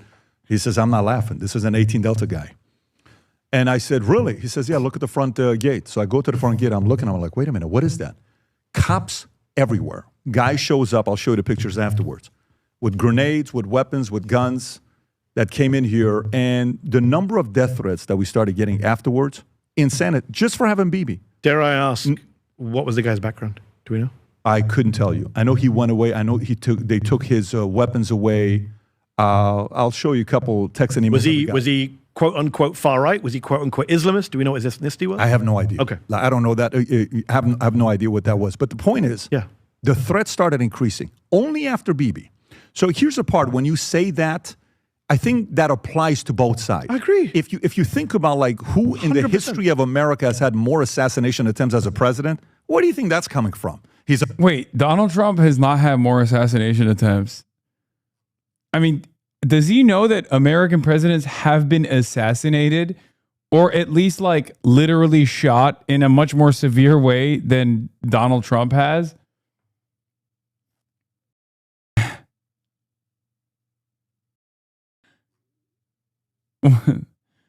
What the hell is this man talking about?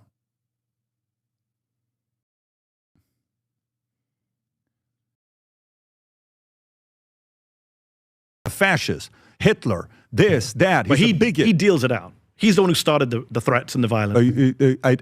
I'm not going to sit here and apologize for him. He calls his opponents Nazis. He's called a lot of people a lot of things. He called Biden a Nazi. But dude, the guys, after how many times they called him, he couldn't get anything right. When he was coming up, the media was just... Come on, in 2016, he suggested the Second Amendment people should take care of Hillary Clinton. Come on, I have a longer memory. But let me come back to what I was saying. I agree with you. We need it across the board. I don't think we should have political violence. I don't support political violence on any end. I don't justify going after capitalists or anyone else. I'm against violence.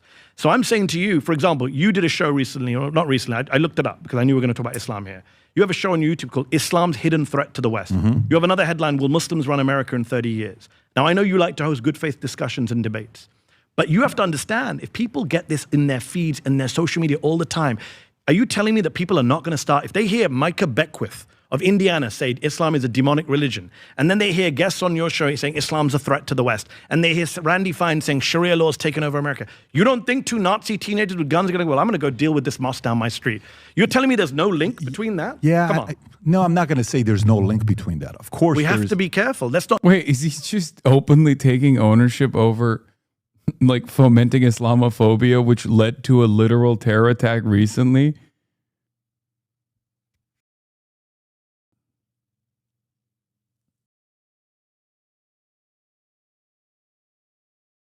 That's crazy, man.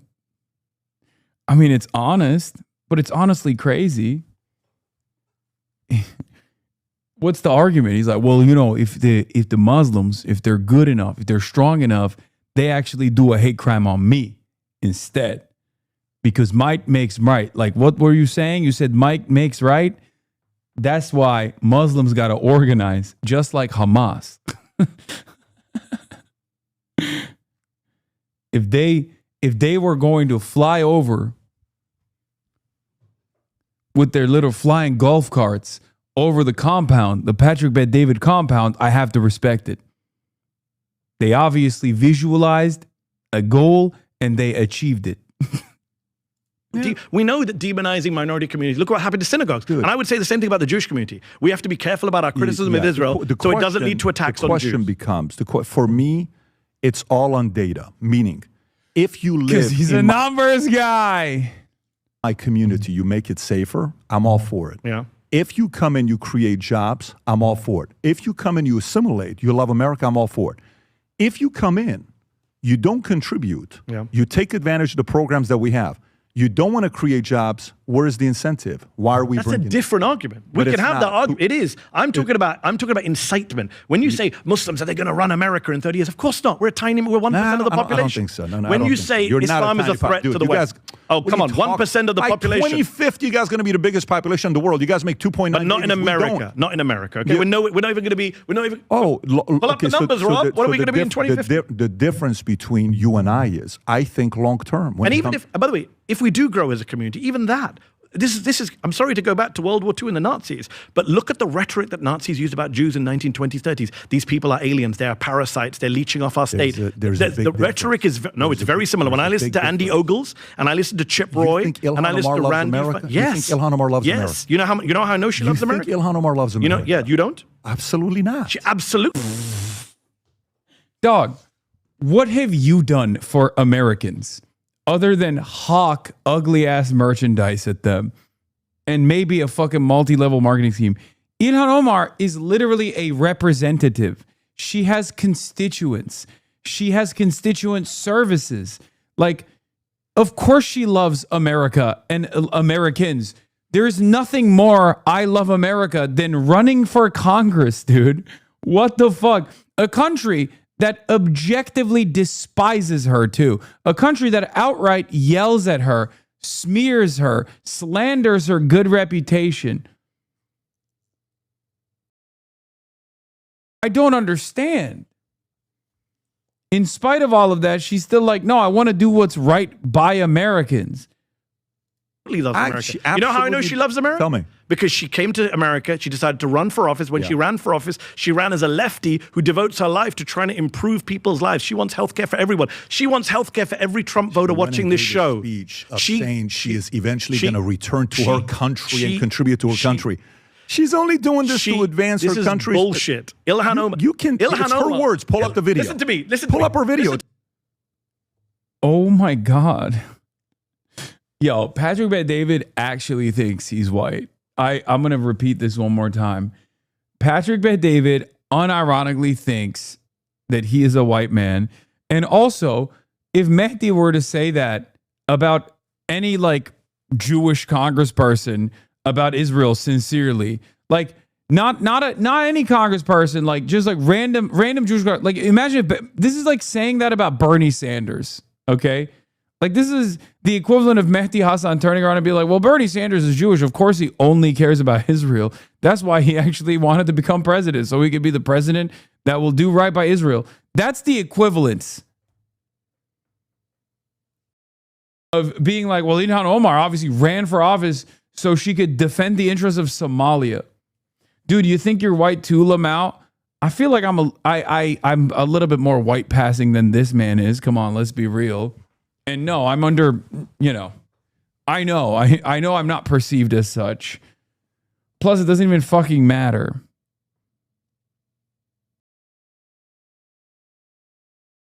Because I'm not advocating for white supremacy like he is. Her words. I just showed you Hasan Piker, and you're like, I've never seen that video. Let me say this to you. Go ahead. Donald Trump has made more anti-American remarks than Ilhan Omar. If we're going to go down who loves America, she loves it more than Trump does. She did insider insurrection. Ilhan Omar loves more. 100 times more. Saying this. 100 times more. I'm so glad not even the audience 1,000 can times see more. that Ilhan Omar loves America more than Trump. Well, one person incited attack on our democracy. One didn't. One tried to undermine American democracy. One didn't. Well, one pardoned 1,600 people who attacked America. One didn't. What happened with her finances? Where did the $30 million network come from out of nowhere? So now, it was an accounting. Hold on. Wait, what do you mean? No, her husband is rich. Well, that's it.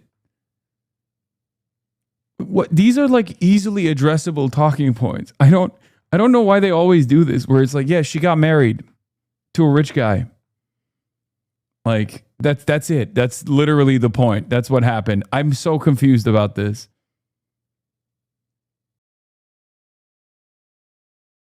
Also, really funny to be like, oh, how does she make her money? Dog, you have been eating Trump's asshole, dick, and balls for the last 2 hours.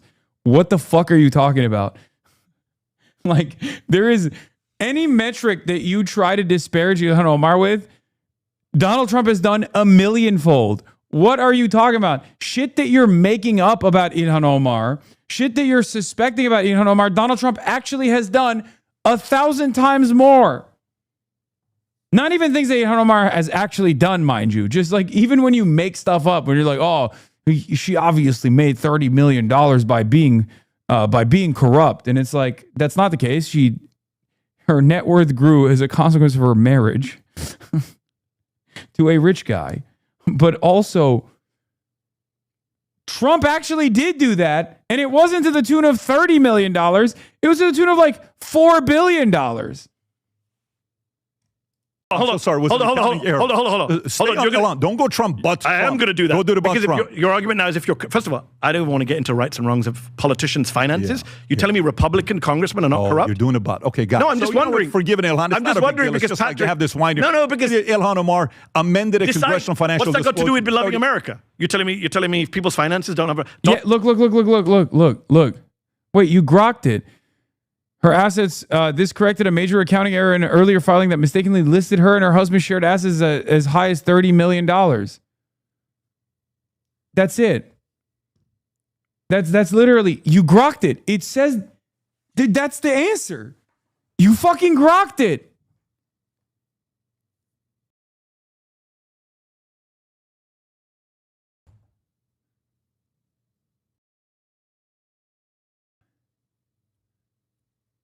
Mehdi should let him read it and then explain it. Like, Mehdi should have stopped right here and just been like, read what's in front of you. That's literally Gemini, brother. Okay, whatever, dude. I just like saying, I'm a ChatGPT it. I'm going to grok it. I'm a numbers guy. I'm going to Gemini this. Amended a congressional financial. What's that got to do with beloving America? You're telling me people's finances don't have. Donald Trump is the most corrupt politician in modern American history. You just said he loves America. You're Donald Trump is the most corrupt politician in America. That's your opinion, guy. He just made $3 billion. No, it's not. In your eyes. Okay, Rob, pull up the numbers. How much? Pull up the numbers, Rob. Forbes magazine. How much money did Donald Trump's net worth go up by last year? Let me ask you. $3 billion. Just out of curiosity. $3 billion. How did he make that? Are you going to go? How did he make $3 billion while president? Are you going to go? Are you going to go and show the same? Wait a minute. If you're going to allow me to rebuttal, you always rebut with a question. Are you noticed that? If you're going to allow me to rebuttal, I answered. I said Ilhan loves America. You're a professional yabba. I said Ilhan loves America. Just out of curiosity. You're the jump around guy. What is this? This was maybe my favorite moment of the 2.5 hour podcast because one, it's true, and two, I knew the viewers' heads would explode hearing someone actually defend Ilhan Omar, who has been so thoroughly, dishonestly, and ridiculously demonized and smeared in right-wing media. Yeah, these guys think like, I mean, I have almost a similar effect on people where the moment that you like bring my name up in these sorts of circles, they go, oh, that's like an actual terrorist. I've actually talked to some people about this. I think there are legitimately a decent chunk of right-wingers who think that like I'm like a radical terrorist. And I think they think the same about Ilhan Omar as well. Like, it's not someone cynically claiming that because they're racist. You know what I mean? Well, they are racist, but they're not like faking it. You know what I mean? They genuinely think it. They genuinely think that I'm and Ilhan Omar as well. We're actual fucking straight up, you know, wearing the Hamas headband secretly and doing terrorism, doing acts of violence. I brought your name up to my left-leaning but uninformed number 2 at work, and her first response was, "Is that the guy who beats women?" Beats women? Does she think I'm Grant Plattner or something? What the fuck? I think that person just was confused.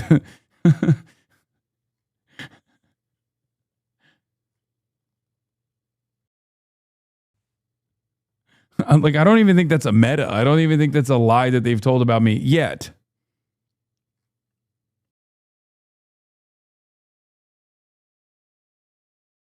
Yeah, they literally think that your stream is you teaching young Americans how to become Hamas and do terror. Talking about who loves America. Now we're talking about politicians. Are you also going to go? Look at that line, Patrick. Look at that line. Man, Rob is good. Can I show you something? You know, you said capitalists expand. Rob, if you're ever looking for a job, my friend. Yeah, everybody's been trying. So if you go back here, then what's your argument if you say, look, no, stay on that, Rob, stay on that. No. Then what do you say? His first presidency, he lost so much money. Did you ever say that? You never said that. Because that doesn't add to your argument. But this is, no, I've always said the second term is the term where he's got no guardrails. He gets to do whatever he wants. No, but his first term, he lost money. Okay, but the second term? What about a second term? Market's gone up. He's made money. Market's gone up. Have you made more money in the last 18 months with your investments? Do you know what happened on January 19th? The day before he became president, inaugurated? Tell me. The Emiratis put $500 million into his crypto fund. Do you think that was the market going up? They gave a $500 million bribe to Donald Trump. $187 million went straight into Trump bank accounts. Ilhan Omar can work for the rest of her life, do whatever. She'll never make $187 million. Trump made that in one day from the Emiratis. If Biden or Hunter Biden had done it, you'd be up in arms. Now, back to the topic of who loves America. You said Ilhan Omar loves more than I'm so glad tell your you're going to be judged quoted for that. Please quote me. Let me finish the quote. And then let's go back to Let's finish the Islam as well. quote. I will. Ilhan Omar has spent her political career trying to get free lunches for every American child, including the children of MAGA voters. Donald Trump has spent his presidency taking away Medicare, taking away health care from people, taking Medicaid away from people. So yes, Ilhan Omar loves Americans more than Donald Trump loves Americans. And by the way, when she was threatened by a Trump supporter who tried to kill her, he went to prison, tried to kill Ilhan Omar in 2019. She went to the sentencing and she asked for his sentence to be reduced, to give him grace. I can't imagine Donald Trump doing that. Do you know? Gosh, she's so cool. Actually beast mode, dude. I mean, what do you say?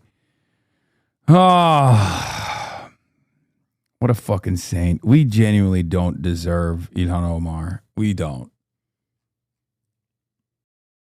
I do think Ilhan Omar is someone who has actually a very good role model. Do you know how many endless, I wouldn't have done that. Do you know how many endless stories? You know what's also crazy, actually?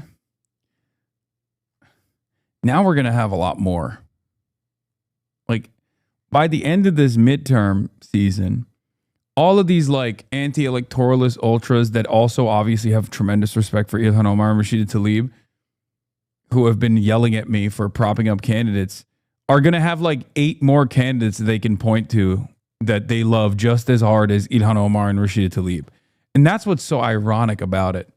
That's what's so funny. If you ask every single ultra unconditionally, like, if you were to pick 2, 3 politicians that you actually do respect in American Congress, they would all say the same thing. They would say Ilhan Omar and Rashida Tlaib. Okay? Now there's going to be like 8 of them.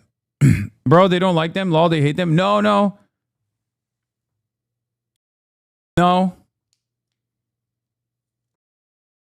That's not true. Summer Lee's another one too.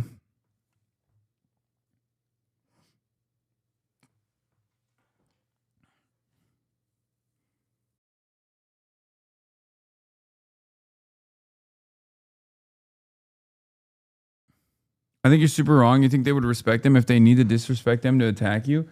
No, I think there's plenty of ultras who just like sincerely have a disagreement with me. I'm not talking about fucking bad empanada guys. What the fuck? No, I'm talking about people who are like not even ultras necessarily, but like there are people who are very critical of AOC, very critical of Zohran Mamdani, and outright criticize them with regular frequency, who obviously still very much love Ilhan Omar and Rashida Tlaib.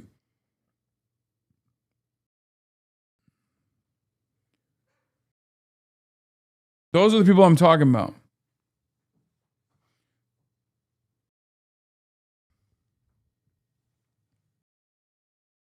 There are of what Trump's done behind closed doors for people. Do you know how many? Yes, and do you know how many of them are? Do you know how many of them are him screwing people over? Do you know what he did to his niece? Do you know what he did to a baby in his family? This is all you're gonna. This is your hit piece, just going on him right now. I mean, you're doing positive. I'm doing negative. Isn't that the point? You're building up, man. You're building up Ilhan.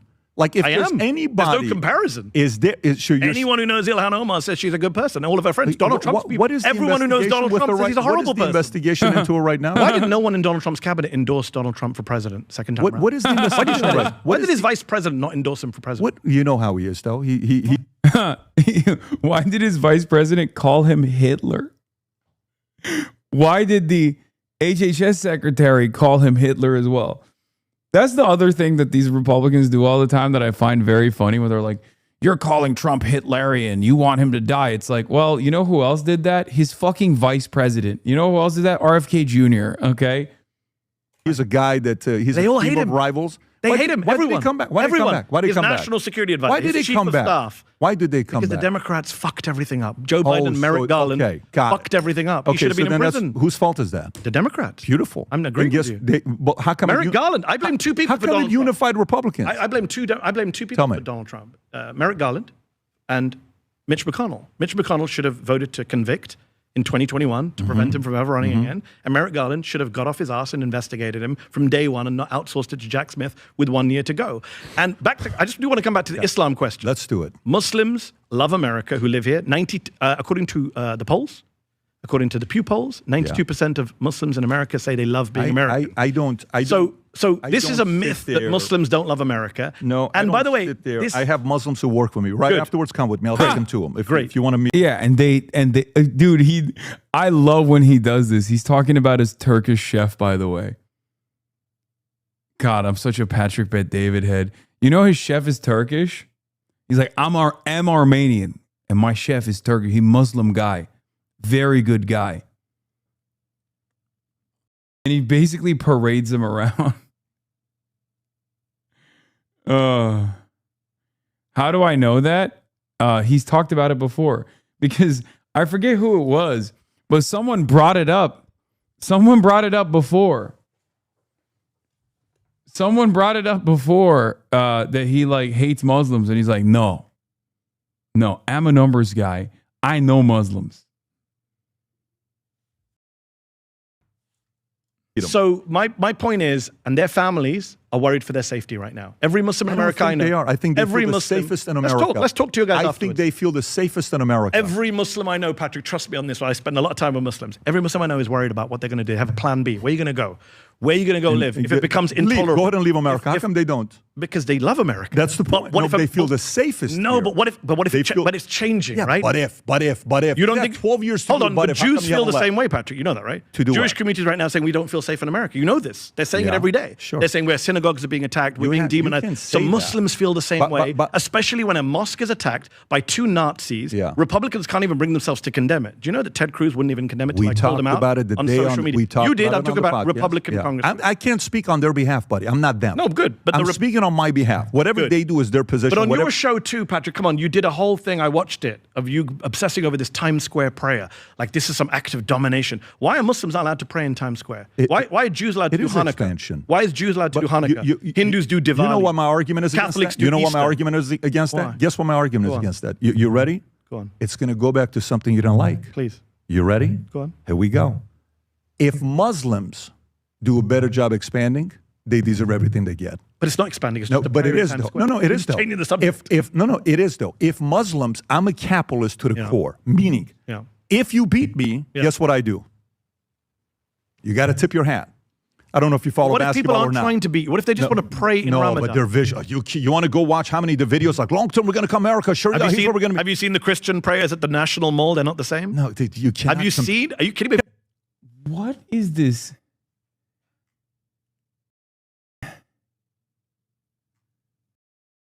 What does he actually believe this? He must, right? Like I guess there are people out there who are just like running around constantly thinking like every Muslim wants to kill America.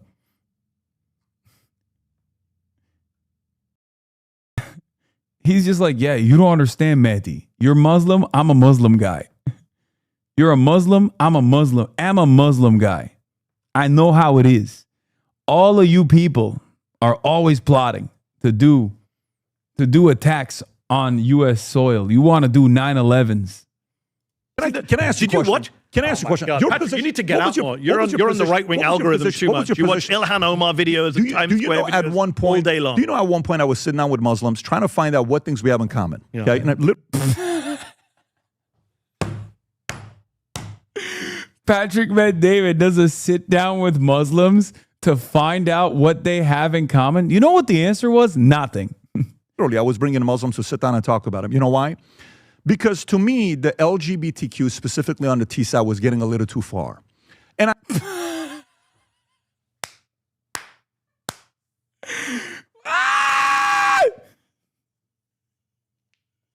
What are you saying?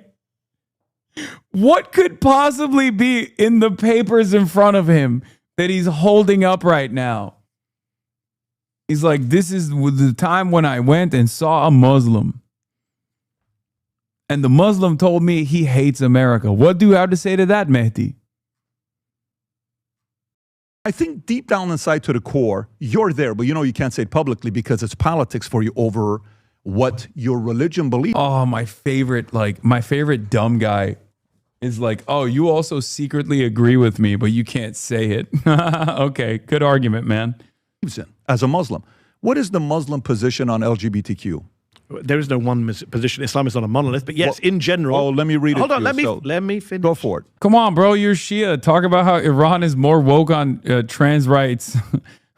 Perhaps a bit too woke. Remember when I said that and everyone got mad at me because they didn't fucking know? I was making a joke in general, but everyone clipped it and they were like, Hasan Piker says Iran is more woke on trans rights than America. Fuck you. And then everyone got mad. And then only like 8 people corrected the record. And they were like, no, actually, yeah, Iran doesn't give a fuck about trans people at all. As a matter of fact, they literally do forced trans, like they do forced conversion on gay men. Yeah, they make you trans if you're gay. Islam in general, obviously, Islam, I'm not an Islamic scholar, but Islam as traditionally practiced, like Christianity and Judaism as traditionally practiced, is very hostile to the idea of homosexuality. Okay. Theologically. We have Let me that finish. in common. Let me finish. Okay. Pew polling. Let me give you some polls because you keep talking about I've followed all Americans, the this and that. polls. So in 2017, Pew did a poll of Americans, and they found that Muslim Americans I have it. were I more love that poll. Yeah, he's right. likely He to has say it. 52%, I think He's it a was, of numbers Muslim guy. Americans said that He's a homosexuality numbers guy. should be accepted in society. You know how many white evangelical Protestants said that? 34%. 34%. Protestants was 34%. 34%. I have that data. So Muslims were more accepting of homosexuality. Yep. Rob, I love you, Rob. They were more accepting of homosexuality than white Christian evangelicals, right? So my question then is, when you talk about integration, assimilation, America is a liberal country. It's a pro-gay country, Yeah. whether you like it or not. Muslims, and by the way, we ran a poll. We ran a poll this year. One last point, Patrick. We ran a poll earlier this year Yep. at Zeteo from Opinium. They polled Muslims in the UK and the US. Guess what they found? Muslims in the UK and Muslims in the US support democracy more than non-Muslim Americans and non-Muslim Britons. Muslims in America and Britain support gender equality more than non-Muslim Britons and Americans. May I read So for you your something? viewers, I just want to make clear, you've been lied to about Muslim attitudes. I'm giving you the numbers. But let me ask you, what was your position a few years ago on homosexuality? My position when growing up was very hostile. That's Very yeah. conservative, not hostile, probably very Hostile, conservative. It was hostile. Okay, it was conservative. Yeah, Okay, I've so been very if I go to and some I've of the, talked about how I've evolved on that. okay, so if I go to some of the countries with homosexuality, 10 countries, homosexuality is a legal punishment in at least death penalties, legal punishment in 10 countries. Afghanistan, Saudi, Iran, Pakistan, yes, Yemen, we know. Qatar, Somalia. What's the point? UAE, Nigeria. This is where they're coming from. Okay, so Iran and Saudi, the only two national confirmed to have carried out government-sanctioned executions. Horrific. For that. Horrific. Yeah. Not one Shia majority nation is for same-sex marriage. Iran criminalizes And yet Muslim Iraq. Americans are. Well, Interesting. not at the highest Because that shows percentage as you. integration. No, not at the highest percentage as you think. I think the part where more than most white Republicans, the part where conservatives and Muslims, if you ask me, on why that Muslim vote went from 24% to 31% for Trump is because liberals got so caught in this LGBTQ community. I think it's part of it. Let me finish the thought. That I brought them here to sit down and talk and say, look, you have 2 daughters, I have 2 daughters, I have 2 sons, I have 4 kids. For me, this isn't a position of LGBTQ community or not. I don't have a problem with it. They work for me. I will literally take you to my office right now to meet some of these guys.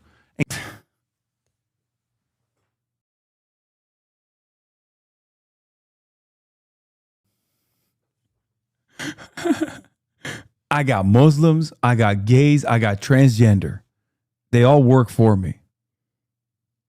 Actually, I hired them just so I could point to them at times like this to win an argument. And give you a tour myself. So you meet some of my staff that I have. It's about the force that was down the throat of kids.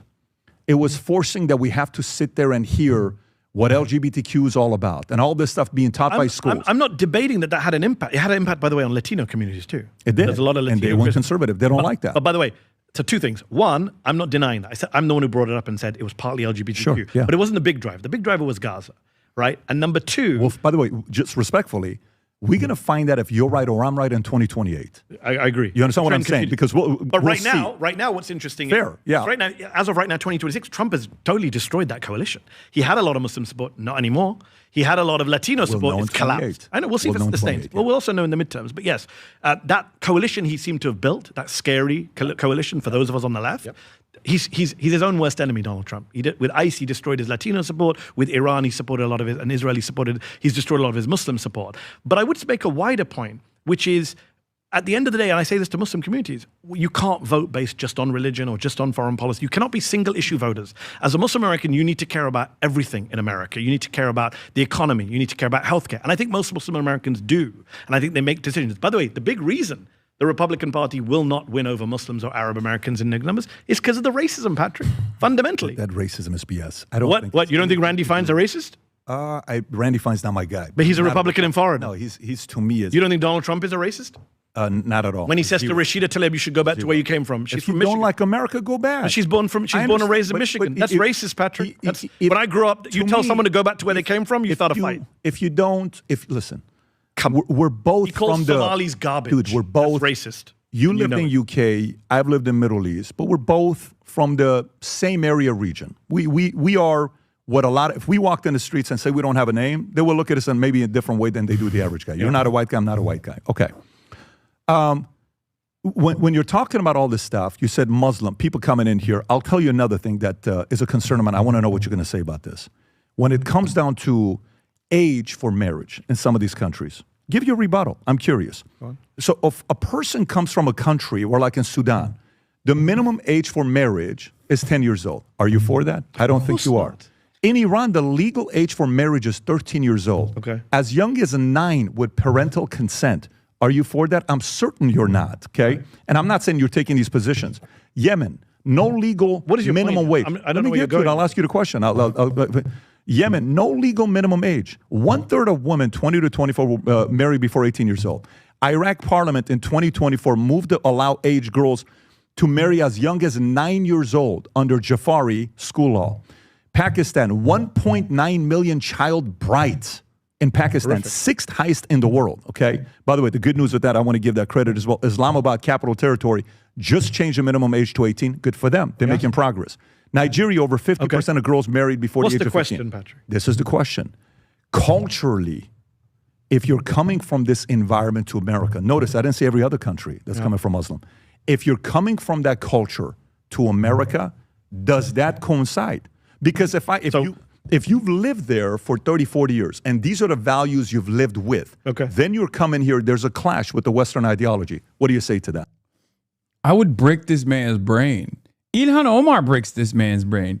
Ilhan Omar is a hijabi Somali woman and is infinitely more woke than Patrick Bet-David. And so am I. I grew up for the first 18 years of my life in a Muslim country.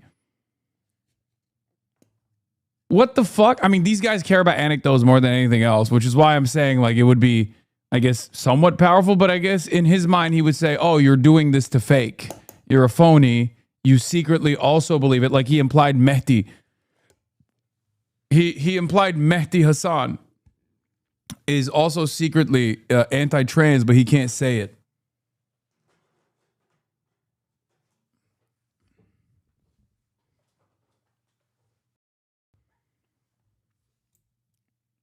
I will say two things. Number one, all of the social sciences show that when people move to a country within a generation, max 2, they do assimilate to local values. And I just gave you the numbers for it. Muslims in America and Britain who come from dictatorships support democracy more than non-Muslim Americans in Britain. The percentages are there. American Muslims are more open to homosexuality and the acceptability of homosexuality, having lived in the US, than white Christian evangelical Protestant. So the data shows that within generations, they do not, they do adapt or do assimilate, integrate, whatever word. These are all loaded phrases. And by the way, Europe and America are different, by the way, don't forget. Europe is a very secular place.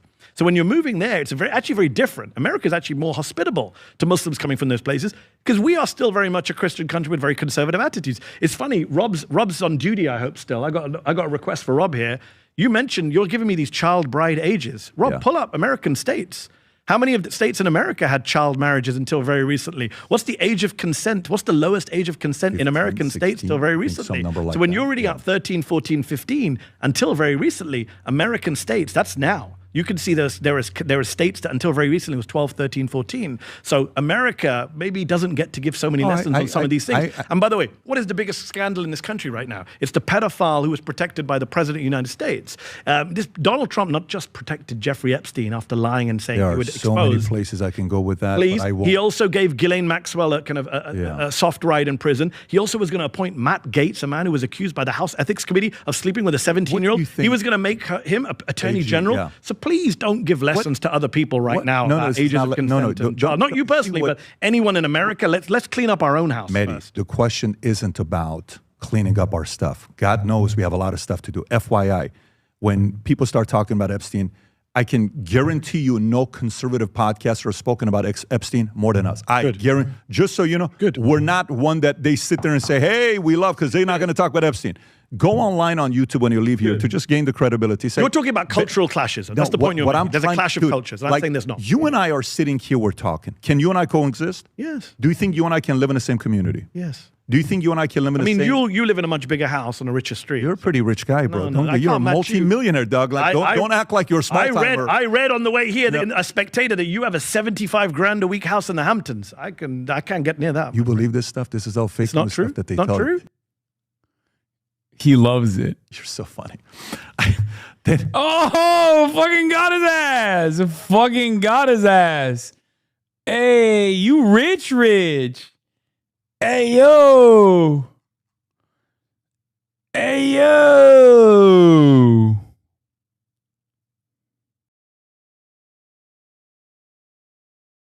Vinny, we have to make sure we don't post pictures this summer where we're staying at because Maddie's going to be talking shit to us. 75 grand a week. Well done. Yeah. Where were we at? We were talking about, okay, you and I can coexist. Yes. Why? And my parents are from India, which has a lot of backward things going on. But a lot of child marriage. You got a little bit of UK. You went to a good school. You went to Oxford. You who came through made the school happen? My parents from India. Your parents. They paid for it. They worked hard for it. But so they were immigrants. It's an FYI. But, okay. But what if Patrick Bet David in the 1960s said my dad shouldn't come Do you because want he's me to from go India? to a different place? Let me take you to this next place. You ready? Okay, let me go to the next place. What religious groups that come here make the most money in America? No idea. Of course you do. Hinduism, number one. Yeah. $166,000. Oh, that's true. Yeah, great. You know that number. Yeah, great community. Now being attacked by right-wing Republicans in Not Texas. me. No, I didn't say you. I said right-wing Republicans. I'm telling you my position. I know. And I have some, by the way, I have guys that are working here that say that. That's their position. But that's we why can the Republican Party's racist and you shouldn't defend. No, we sit and we debate because we think that's the right way to do it. Because your book is called what? Yeah. Win the Art of Good Debating faith Arguing. debate, not Put the racist. link below, Rob, so if people want to go support the book, they have it. Watch this. Hinduism, $166,000, $200,000. Pretty good. It's contributing to society. I'm a great admirer of the Hindu community. Judaism, you're supportive of them? $115,000. You think they're net positive for America? Yes. Okay. Protestants, $82,500. Orthodox Christians, 78. Catholicism, 74. Islam, 68. Right? Atheists are 85. Okay, they're making $85,000. And then you got, what is it? Buddhism. Man, that's a bad shout out to Buddhists. You guys got to figure out a way to make money, guys. This is like some serious stuff right there. They pray a lot. Yes. So to me, this isn't about skin color or racism. Like when I meet Indians in America, I got to tell you, the ones I've met, they love America. They actually love living here. I get what you're saying, Patrick, but and this is a slight problem for you because you say I'm not speaking for Republican Party, but you are in right-wing media space. There's no debate about that. I'm not debating that. Yeah, but you're an immigrant from Iran who came in as a refugee. I have a slightly different view exactly, than they do. Yeah. Exactly. So when you say Hinduism, great. Okay, go tell the Texas Republican Party. Go tell conservatives in Texas. You know why? Let me finish my point. All these Hindus in Texas, well-off Hindus, they supported Trump and MAGA. And guess what? They're trying to build a temple in Houston, and people are protesting outside saying, take this demonic religion outside. Yeah. I'm no fan of Vivek Ramaswamy, right? I've interviewed him. Alert. It's election day, not election month. Donald J. Trump on California elections, right on cue. As soon as it was a guarantee that Nithi Raman was going to ice out Spencer Pratt, boom. Did he say it? Love the suit, by the way. Nice shade of blue. Thank you, chatter.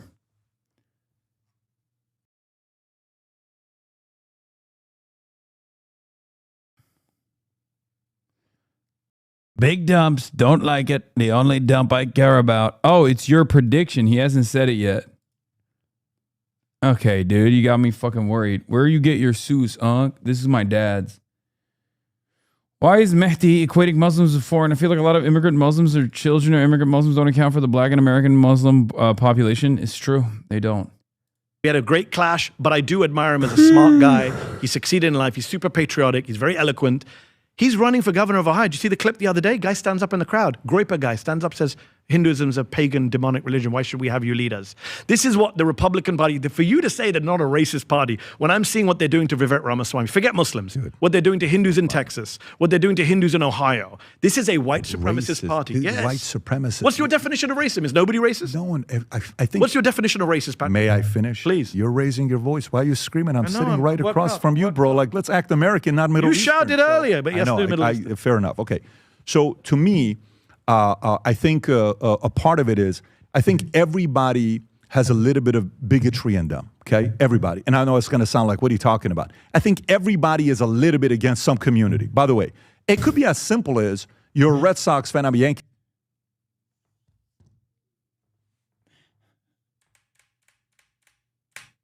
Yes. White supremacist. What's your definition of racism? Is nobody racist? No one. I think. What's your definition of racist, Patrick? May I finish? Please. You're raising your voice. Why are you screaming? I'm sitting right what across about? from you, bro. Like, let's act American, not Middle Eastern. You shouted earlier, but yes, the Middle Eastern. Fair enough. Okay. So to me, I think a part of it is, I think everybody has a little bit of bigotry in them, okay? Everybody. And I know it's going to sound like, what are you talking about? I think everybody is a little bit against some community. By the way, it could be as simple as you're a Red Sox. God, he's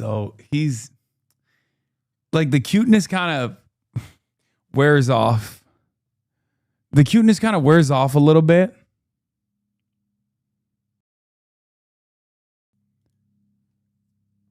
Because, like, he is just such a relentless racist. Like, it's actually really fucking annoying. Sox fan, I'm a Yankees fan. I can't stand you. There's no way we can coexist. Agreed. It could be you're from Boston, I'm from New York. Tribalism. People are tribal. By the way, that's natural. Agreed. That's not like you were a kid, you were part of a gang, you're part of another gang. Hey, we're gonna attacking a religious minority is not. So that's that part. The other side is calling. Like if there's one thing, like I brought the what do you call it? Westmore that we're speaking to, and I'm like, you realize, like, for Democrats, why did they lose so much of their support during this period? Let me finish, and you can argue and say we didn't. I think some of the positions they took in COVID was out of control. I think some of the positions they took with LGBTQ, to me, was out of control. Calling everybody racist, a little too much. Calling everybody a bigot, a little too much. Making everybody... It's really funny that first he said, everyone is racist. And then he's like, you know what the real problem is? Calling everybody racist. I feel like the real problem is the one that you admitted, if you truly believe that.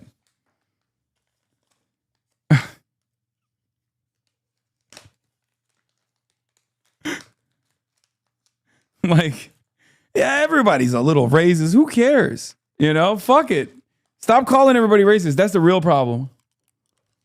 Feel like I'm a bad person. You need to read the book, my friend. These are all straw man. Calling everybody a racist. I was very specific. I said Randy Fine's a racist. I said Donald Trump's a racist. And I said the Republican Party's indulged racism and white supremacy. I can stand by those with the Republican receipts. Party that racist. If a party institutionally allows for racists to take power and do racist policies, what should I call it? Oh my God. Okay, let me give you one. Can I give you an example? Yeah. Okay, so right now, when you came to America, you came in 1990? Yep. In 1990, I checked before I came here. George Bush Sr. was president. Yes. And he allowed in 122,000 refugees, of which 4% were from the Middle East. So you and your family, how many came from your family, if you don't mind me asking? Me, my mom, my dad, my sister, four. So four of you were But my dad came in 84 because my parents got a divorce, and then he came back in 1990 separately. Okay, so three of you came on that. We did, yes. As vetted refugees from went Germany. to Germany. From Germany, we came. I read it, yes. story. Yep. You came in 1990. So you're part of the lucky 5,000 people from the Middle East. I feel like I'm the luckiest man alive living in America. Okay, and that was George Bush Sr. I'm not a man I'm a fan of, but he did that. Sure. He understood the response, as did Reagan. Yep. You know, Donald Trump, since October, has allowed in 6,069 refugees only. Not 122,000, only 6,069. And do you know that 6,066, 99.9% of them, are from white South Africa? Only 3 are Afghan. Dude. That's the numbers. Are you serious? That's a fact. Okay, you're serious. Pull it up, Rob. 6,000 refugees, all of them are white South Africans fleeing from an imaginary genocide. The previous guy brought more people than 4 presidents combined. Hold on, he brought in 125,000 He's trying to say, guys, time out. Let's get jobs for our people. No, we're talking about refugees. Refugees are different. It's not about jobs. Refugees, your international obligation. Like you're talking H-1B, green card, which one are you talking? Okay, refugees, vetted by, the vetted program. Sure. Where you're vetted abroad. You check you're not a terrorist. You fucking idiot. You. He's talking about you and your family specifically. Okay? That's who he's talking about. All of that stuff. That's what happened to you? Yes. Biden did it too. He allowed 125,000 people. He upped the cap. Okay. Trump dropped the cap with Stephen Miller to 7,500. Okay. And since October, he allowed in 6,069, according to the Washington Post. I want to know where you're going with this. He allowed in only 3 Afghans and 6,066 white people from South Africa. There are 2 things I would say about that. Number one, that's racist. You let in 99.9% of your refugees are white people who are not refugees, and you don't allow people from Iran, Iraq, Syria. And the second point is, Donald Trump wouldn't have allowed you into this country, and yet you sit and support. You voted for him 3 times. Donald Trump would not have allowed little Patrick Bet David into this country. How do you feel about that? Kill shot. So funny. A genuine question. You are so Kill funny. shot. It's a genuine question. You're so funny. Kill shot, motherfucker. He's right. Bitch, you ain't white. You're a goddamn refugee too, on top of that. Who fucking talks about refugees being scary coming from Muslim countries? Fuck you mean?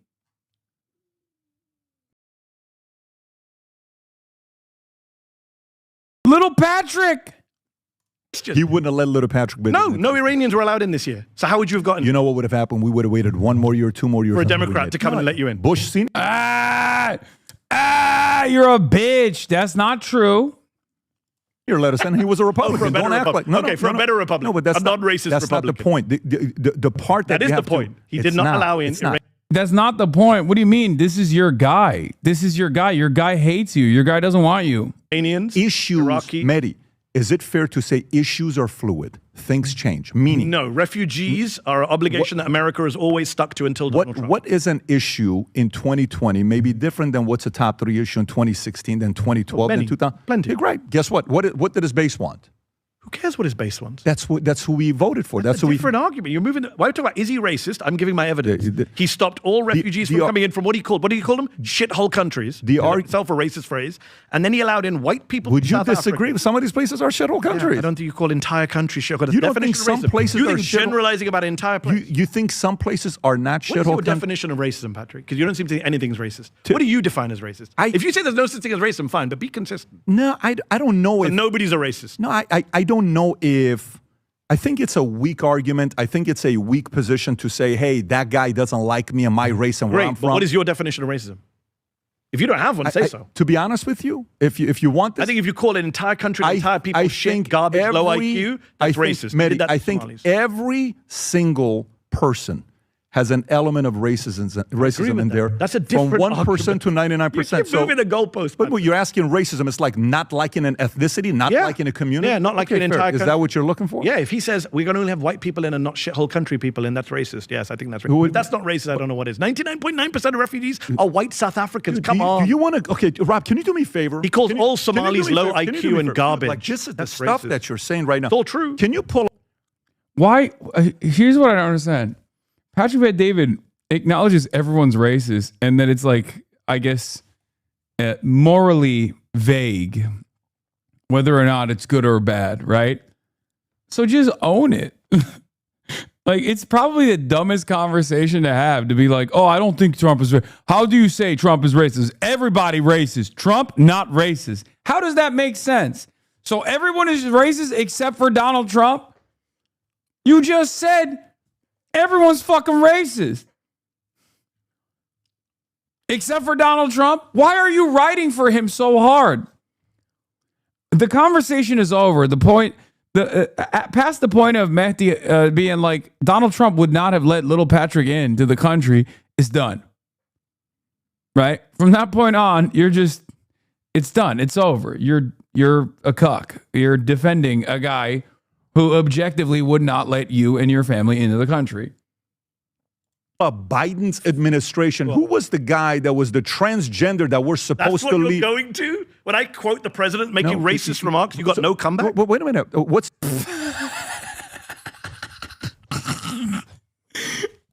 It's so funny. Every time.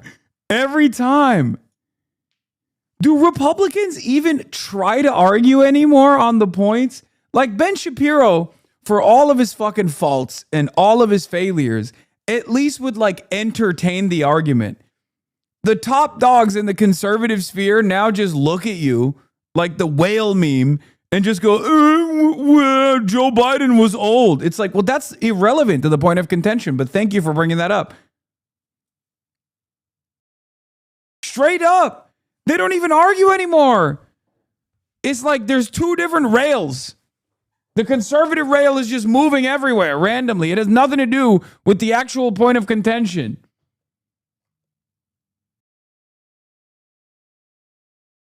It's like, you know how the annoying strat on the internet is like, oh, you say you like pancakes, and then the opposition says, oh, you hate waffles. It's like, no, I didn't say that. That's a whole different sentence.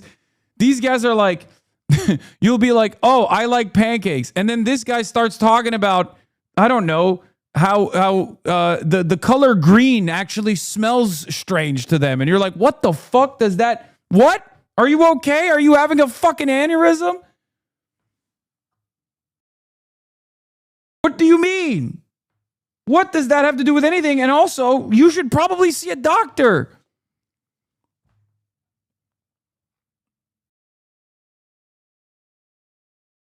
The argument of DI with you that massively failed. Are you supportive of DI? I don't know what. What the fuck does that mean? What? Joe Biden transgender DEI. What? What? What? Please tie this back to the conversation somehow. And the more they get hammered, with like actual direct points, the less defensible the conversation becomes, the more unhinged the non sequiturs get. If this went on, I think, for longer than 2 hours and 30 minutes, if it went on for 3 hours, the last half hour would just be Patrick Bet-David grunting. Okay? It would just be, Mehdi Hasan would be like, here's why Randy Fine is a racist supremacist, right? Here are the facts as to why Randy Fine is racist, right? Or is Israel first, whatever, right? And then Patrick Bet-David would just respond by going, and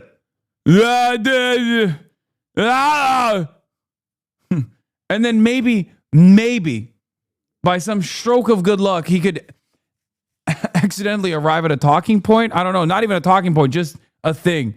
Biden old. Look over there. Look over there. Pull up the numbers. Look over there. Biden is old.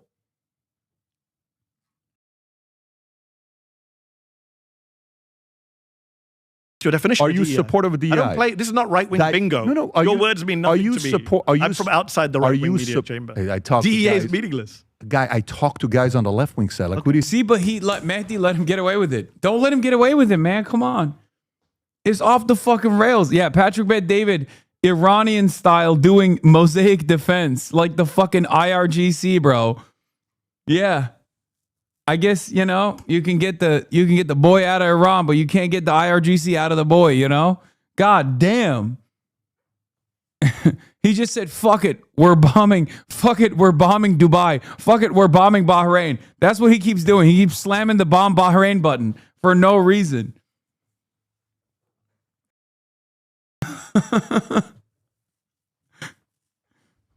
Oh my God. What does the market think about this debate? Oh, everybody fucking thought Mehdi destroyed him. I think Patrick Bet-David doesn't want to invite you because he thinks you genuinely are a terrorist. Yes, I know that I'm telling you. He does. I think he thinks Ilhan Omar is legitimately a terrorist. I think a lot of right-wingers actually do believe the insane slop that they read, if they read at all. They probably watch Fox News. They don't really read. But they genuinely do. Yes. It's very funny because like I live in the lap of luxury. What the fuck do you mean I'm a terrorist, dude? What are you talking about? Like you say that too. You'll be like, oh, he's a rich socialist. He's obviously a hypocrite. Okay, so I guess I have too much to lose to be a fucking actual straight up terrorist. Like in your worldview, you should be able to comprehend that that's not the case.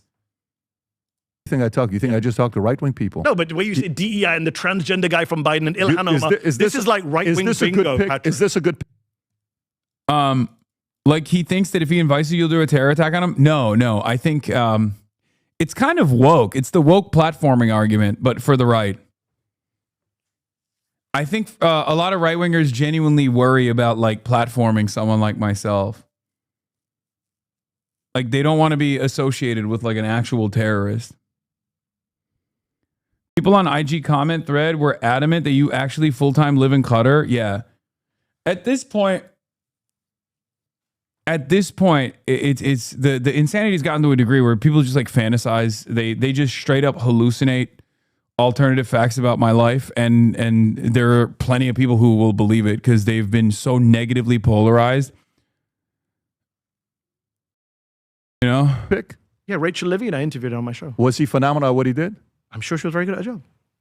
So you think what's that got to do with Trump being racist towards Somalis? You think Patrick, you need to read the book. Wait a minute. Because in the book I deal with people like you. This is what you do for a living. The difference with you are me deflecting. This is not Donald deflecting, Trump says all Somalis are garbage, low IQ people. Is that a racist statement? Allow this to come to you. Rachel Levine. Do you think? Do you think? I'm gonna answer your question. Do you think this person was hired because they were the best person for a job or because he was playing politics? Well, Rob, that's a form of racism. Rob, I'm going to read the second paragraph. Go ahead. Levine is a professor of pediatrics and psychiatry at Penn State College of Medicine. Previously served as a Pennsylvania physician general. So I think Rachel Levine is more qualified to work in the health department than Robert fucking Kennedy Jr. Got it. Who has zero qualification. You think RFK was hired for his medical qualifications? You think? No, Patrick. Do you think RFK Jr. was hired for his medical qualifications? By the way, do you know how many people previous to him were doctors? Do you know was RFK hired for his medical credentials? Yes or no? RFK was hired because he was making the Whereas Rachel Levine is a professor of pediatrics. No, wait a minute. But qualified. I take it you heard you actually work for the IDF theory. What? People are out here claiming that I work for the IDF. Who the fuck's making that argument?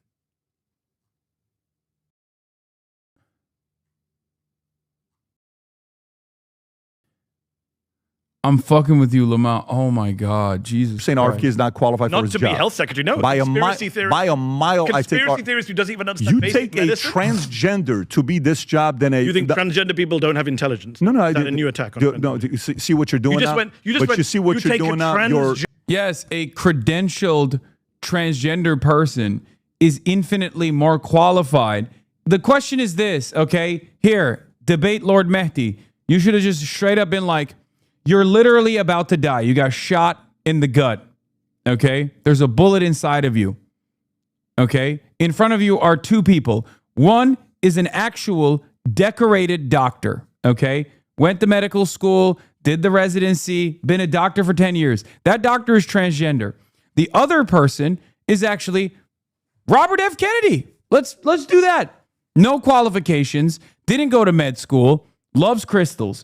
Which one would you choose if given the opportunity to save your fucking life? That's it. That's it. There's no way that he's going to be like, oh, I'm picking RFK Jr. That's just not happening. That won't matter. Patrick Bet David won't answer that question or any other question. Yes, a non-answer to that question is an answer to that question, chatter.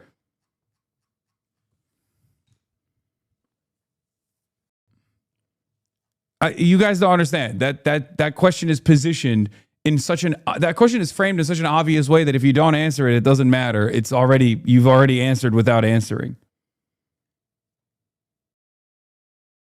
You're playing. See the difference between you and I. No, I didn't go to Oxford and do debate 24/7 to see this as my life. Evidence of Trump's racism, and you said, "Rob, pull up the transgender woman." That's what happened. Everyone watched you do it. But I said Trump allowed in 99% white people.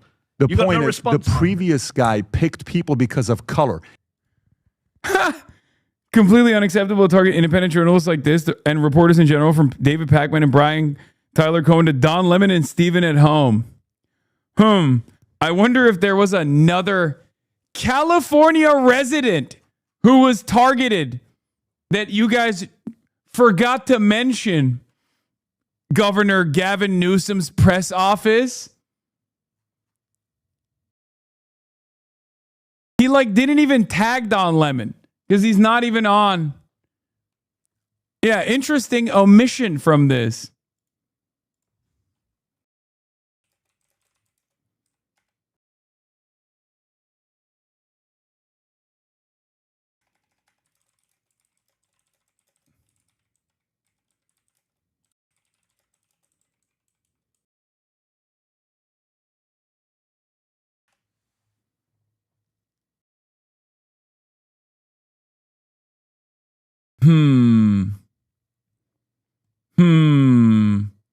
Nah, he's talking about the new White House page, brother. I know he is. I'm on it too.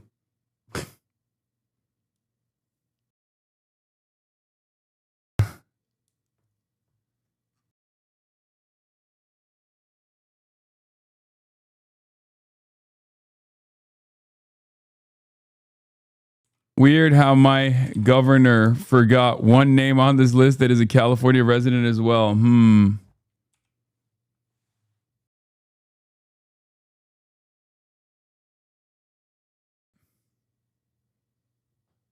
Yeah, David Pakman isn't even in his state. I am.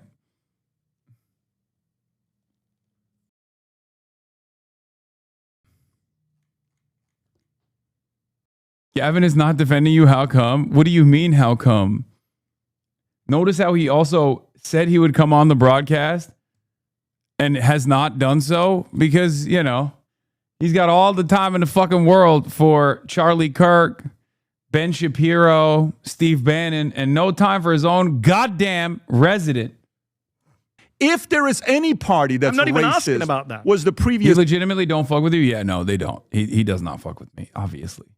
I'm not even they kept asking saying about that. black this, I'm not even black asking that, about that. black this many female, this many transgender. Trump did the same. The left is the party of the racists. Even if I you say- concede that, it's irrelevant to my point that Donald Trump has blocked refugees like yourself. Patrick Bet-David would not have been allowed into I would America find a way to get under here. Donald You Trump. don't know me You would have well come in illegally. I would have You're came here pro-illegal immigration. You're so This funny. is so interesting I would have today. made it here, Pat, buddy, you heard it legally. here. You're going to clip Ilhan I would Omar, have clip made it that. here legally. Patrick Bet-David said if he Post- wasn't allowed post in it, have some illegally, fun with these. he would come in illegally.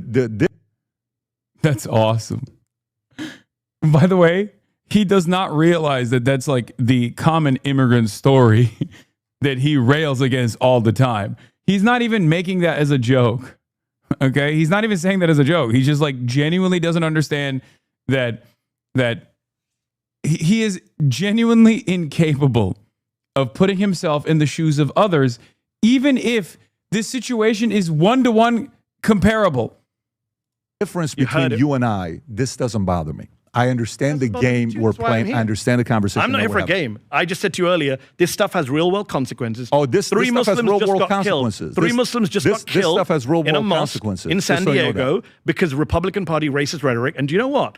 Republican congressmen couldn't even condemn it. I assume you condemn what happened in San Diego. We obviously. 100% condemned it. Do you know Republicans wouldn't do it until they were forced to do it? Brandon Gill was asked on the congressional speak on corridor. their behalf. I'm not asking you to speak. I'm not telling speaking you on their it's behalf. bad, right? That what they did, not But condemning. do you realize you think it's also bad that everything we had to hear in 2022 with Biden getting elected was about how many black female candidate leadership team we're going to have? Diversity Who is a cares? good thing. No, it's not. Yes, it's it based is. on based on leadership. When he was president, we're going to find a way to have this percentage. Let me finish. This percentage of pilots got to be female and black. And by the way, Hollywood. You want to go to Hollywood? What standards they created? Do you remember the Hollywood standards? In order to win an Oscar, That's not true. That's Can you bullshit. please It's been pull that- debunked. The whole, you're, Can you pull you're that just up, parodying please, Elon with Musk Christopher propaganda. Nolan's- This has been debunked a million Okay, times. let's- a million times. what time and are by we the at way, right now? I got a flight to catch soon. That's what I'm saying. But this is an important conversation because I need you to concede that 99.9% white refugees from South Africa is a racist refugee policy. Zero. I got Not allowing people in from Afghanistan and Syria. Next is time you insane. come in, don't book a flight afterwards so we can go 4 hours because I'm enjoying this. Next time you're coming on my show, we all heard you agree to my invitation. I hereby invite Patrick Bet-David. You can bring Rob with him. If you need support, bring Rob with you. So funny. But we'll have you on. We'll have a Mateo. good time. Let me wrap it up with some one-word answers, and then let's go from there. You ready? Yep. Okay. Since you already brought him up, I'll bring it up. So I'll give you a name. Oh, Rob has just proved me right, by the way. 2 of 4 DEI standards. You don't have to. It's not something you have to tick some boxes. What do you mean 2 or 4 DI standards? Pull up the standard. Yeah, you have to have 2 or 4 DI. They even said you have to have a underrepresented racial ethnic groups an ensemble cast of at least 30% represent from 2 underrepresented. Some of them even disability. First of all, diversity is a good thing, especially on screen. Stop it. I know you don't like that. I know it's a bad Stop word. it. D No. word is a bad word. You know, your people are like clutching their pearls. You know why right you're now. here? All, You know why all you're the, all the you know why I'm talking valuetainment to viewers are clutching You know their why I'm pearls talking because to Manny you? said diversity. Do on you a know why I'm right-wing talking podcast. to you? Do you know why I'm talking Because to you? you needed to hear from me No, that you wouldn't you be know- allowed into do you America know if why- Trump was president. Do you know why I'm you would have to talking come to in you? illegally. That's Betty, why. do your I highlight the shtick. I'll show. let you finish, and then I'll say, do you know why I'm talking to you? Why do you think I'm talking to you? Please tell me. Because you're good at what you do. I appreciate that. That's why you're here. I appreciate Imagine if I said, hey, Rob, moving forward, listen, we need 3 disabled, 2 black, 4 gay, 5 this. I know you need to tell your Stop. audience. No, that. I'm That's not what doing happens. In fact, the person who does that is Hexeth right now. He's literally blocking black women and women at from this becoming point, generals and you admirals. are so obsessed with Trump just asking for a job, bro. Just go and say, can I be part of this freaking cabinet? He wouldn't give it to me because I'm brown. I'm almost thinking you are so upset. It's like, these girls that are so in love with somebody secretly. It's like that's infatuated. I love that's the only argument you have. Can I go? No, you lost this one, but Please. it's okay. No, I didn't because I will- technically you wouldn't be sitting here if Trump was president. Mehdi, You've already agreed. I'm going to sell your book like no one's ever sold I your love book. it. You and are I'm a gonna great tell him, salesman. go buy this book. I want to say Okay. something nice about By you. the I'm way, going to say you're a great salesman. Go for it. By the way, the biggest part about this thing is I am so proud that we converted another socialist into capitalist. That is probably You the didn't proudest do that. moment to I did somebody that on like my own. you did, and I give you credit. I'm so proud of you that you're Out of the publicly business. now a capitalist and you're creating jobs. You can be a capitalist and a do, socialist. Can we do the one-word answers, please? All right. Tommy Robinson. Bigot. Nigel Farage. Overrated. Sadiq Khan. Underrated. Ilhan Omar. Patriot. AOC. Presidential. Interesting. J.D. Vance. Fraud. Marco Rubio. Little.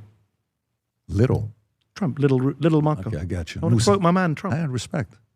Newsom. Dude, he's like a kid. Dude, I swear to God, conservatives are so funny, dude.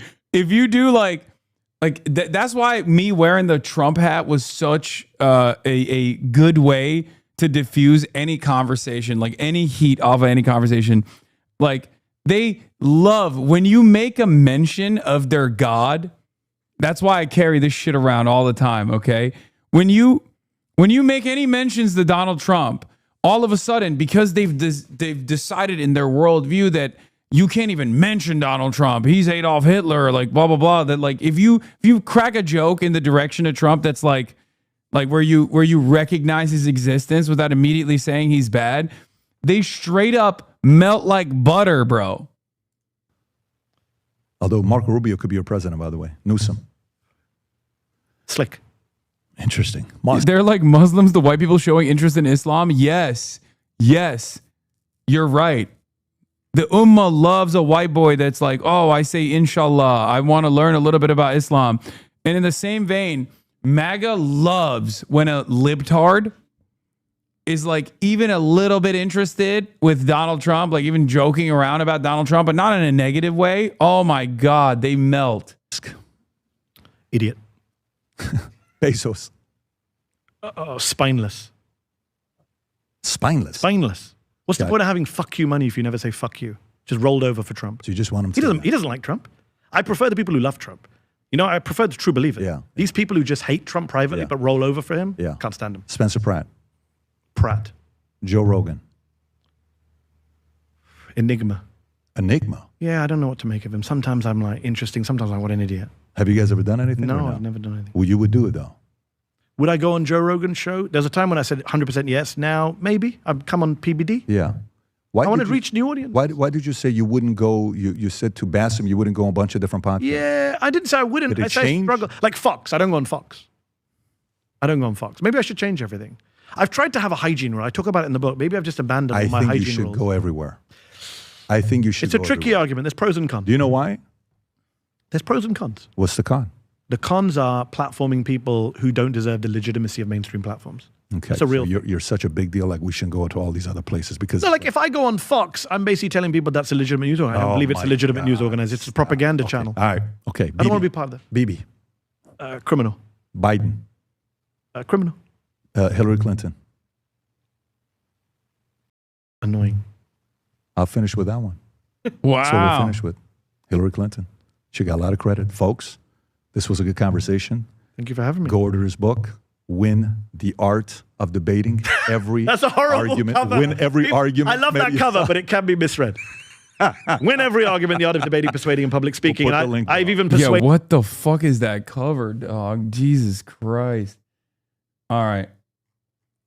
That was good. That was good fucking, don't miss the Patrick handshake. today that Mehdi, he needed to be an illegal Truly, immigrant to get into Trump's I America. enjoyed talking to you. I appreciate you for coming out appreciate and you having taking me the on. time. Thank you for Thank having you, me. brother. Yes.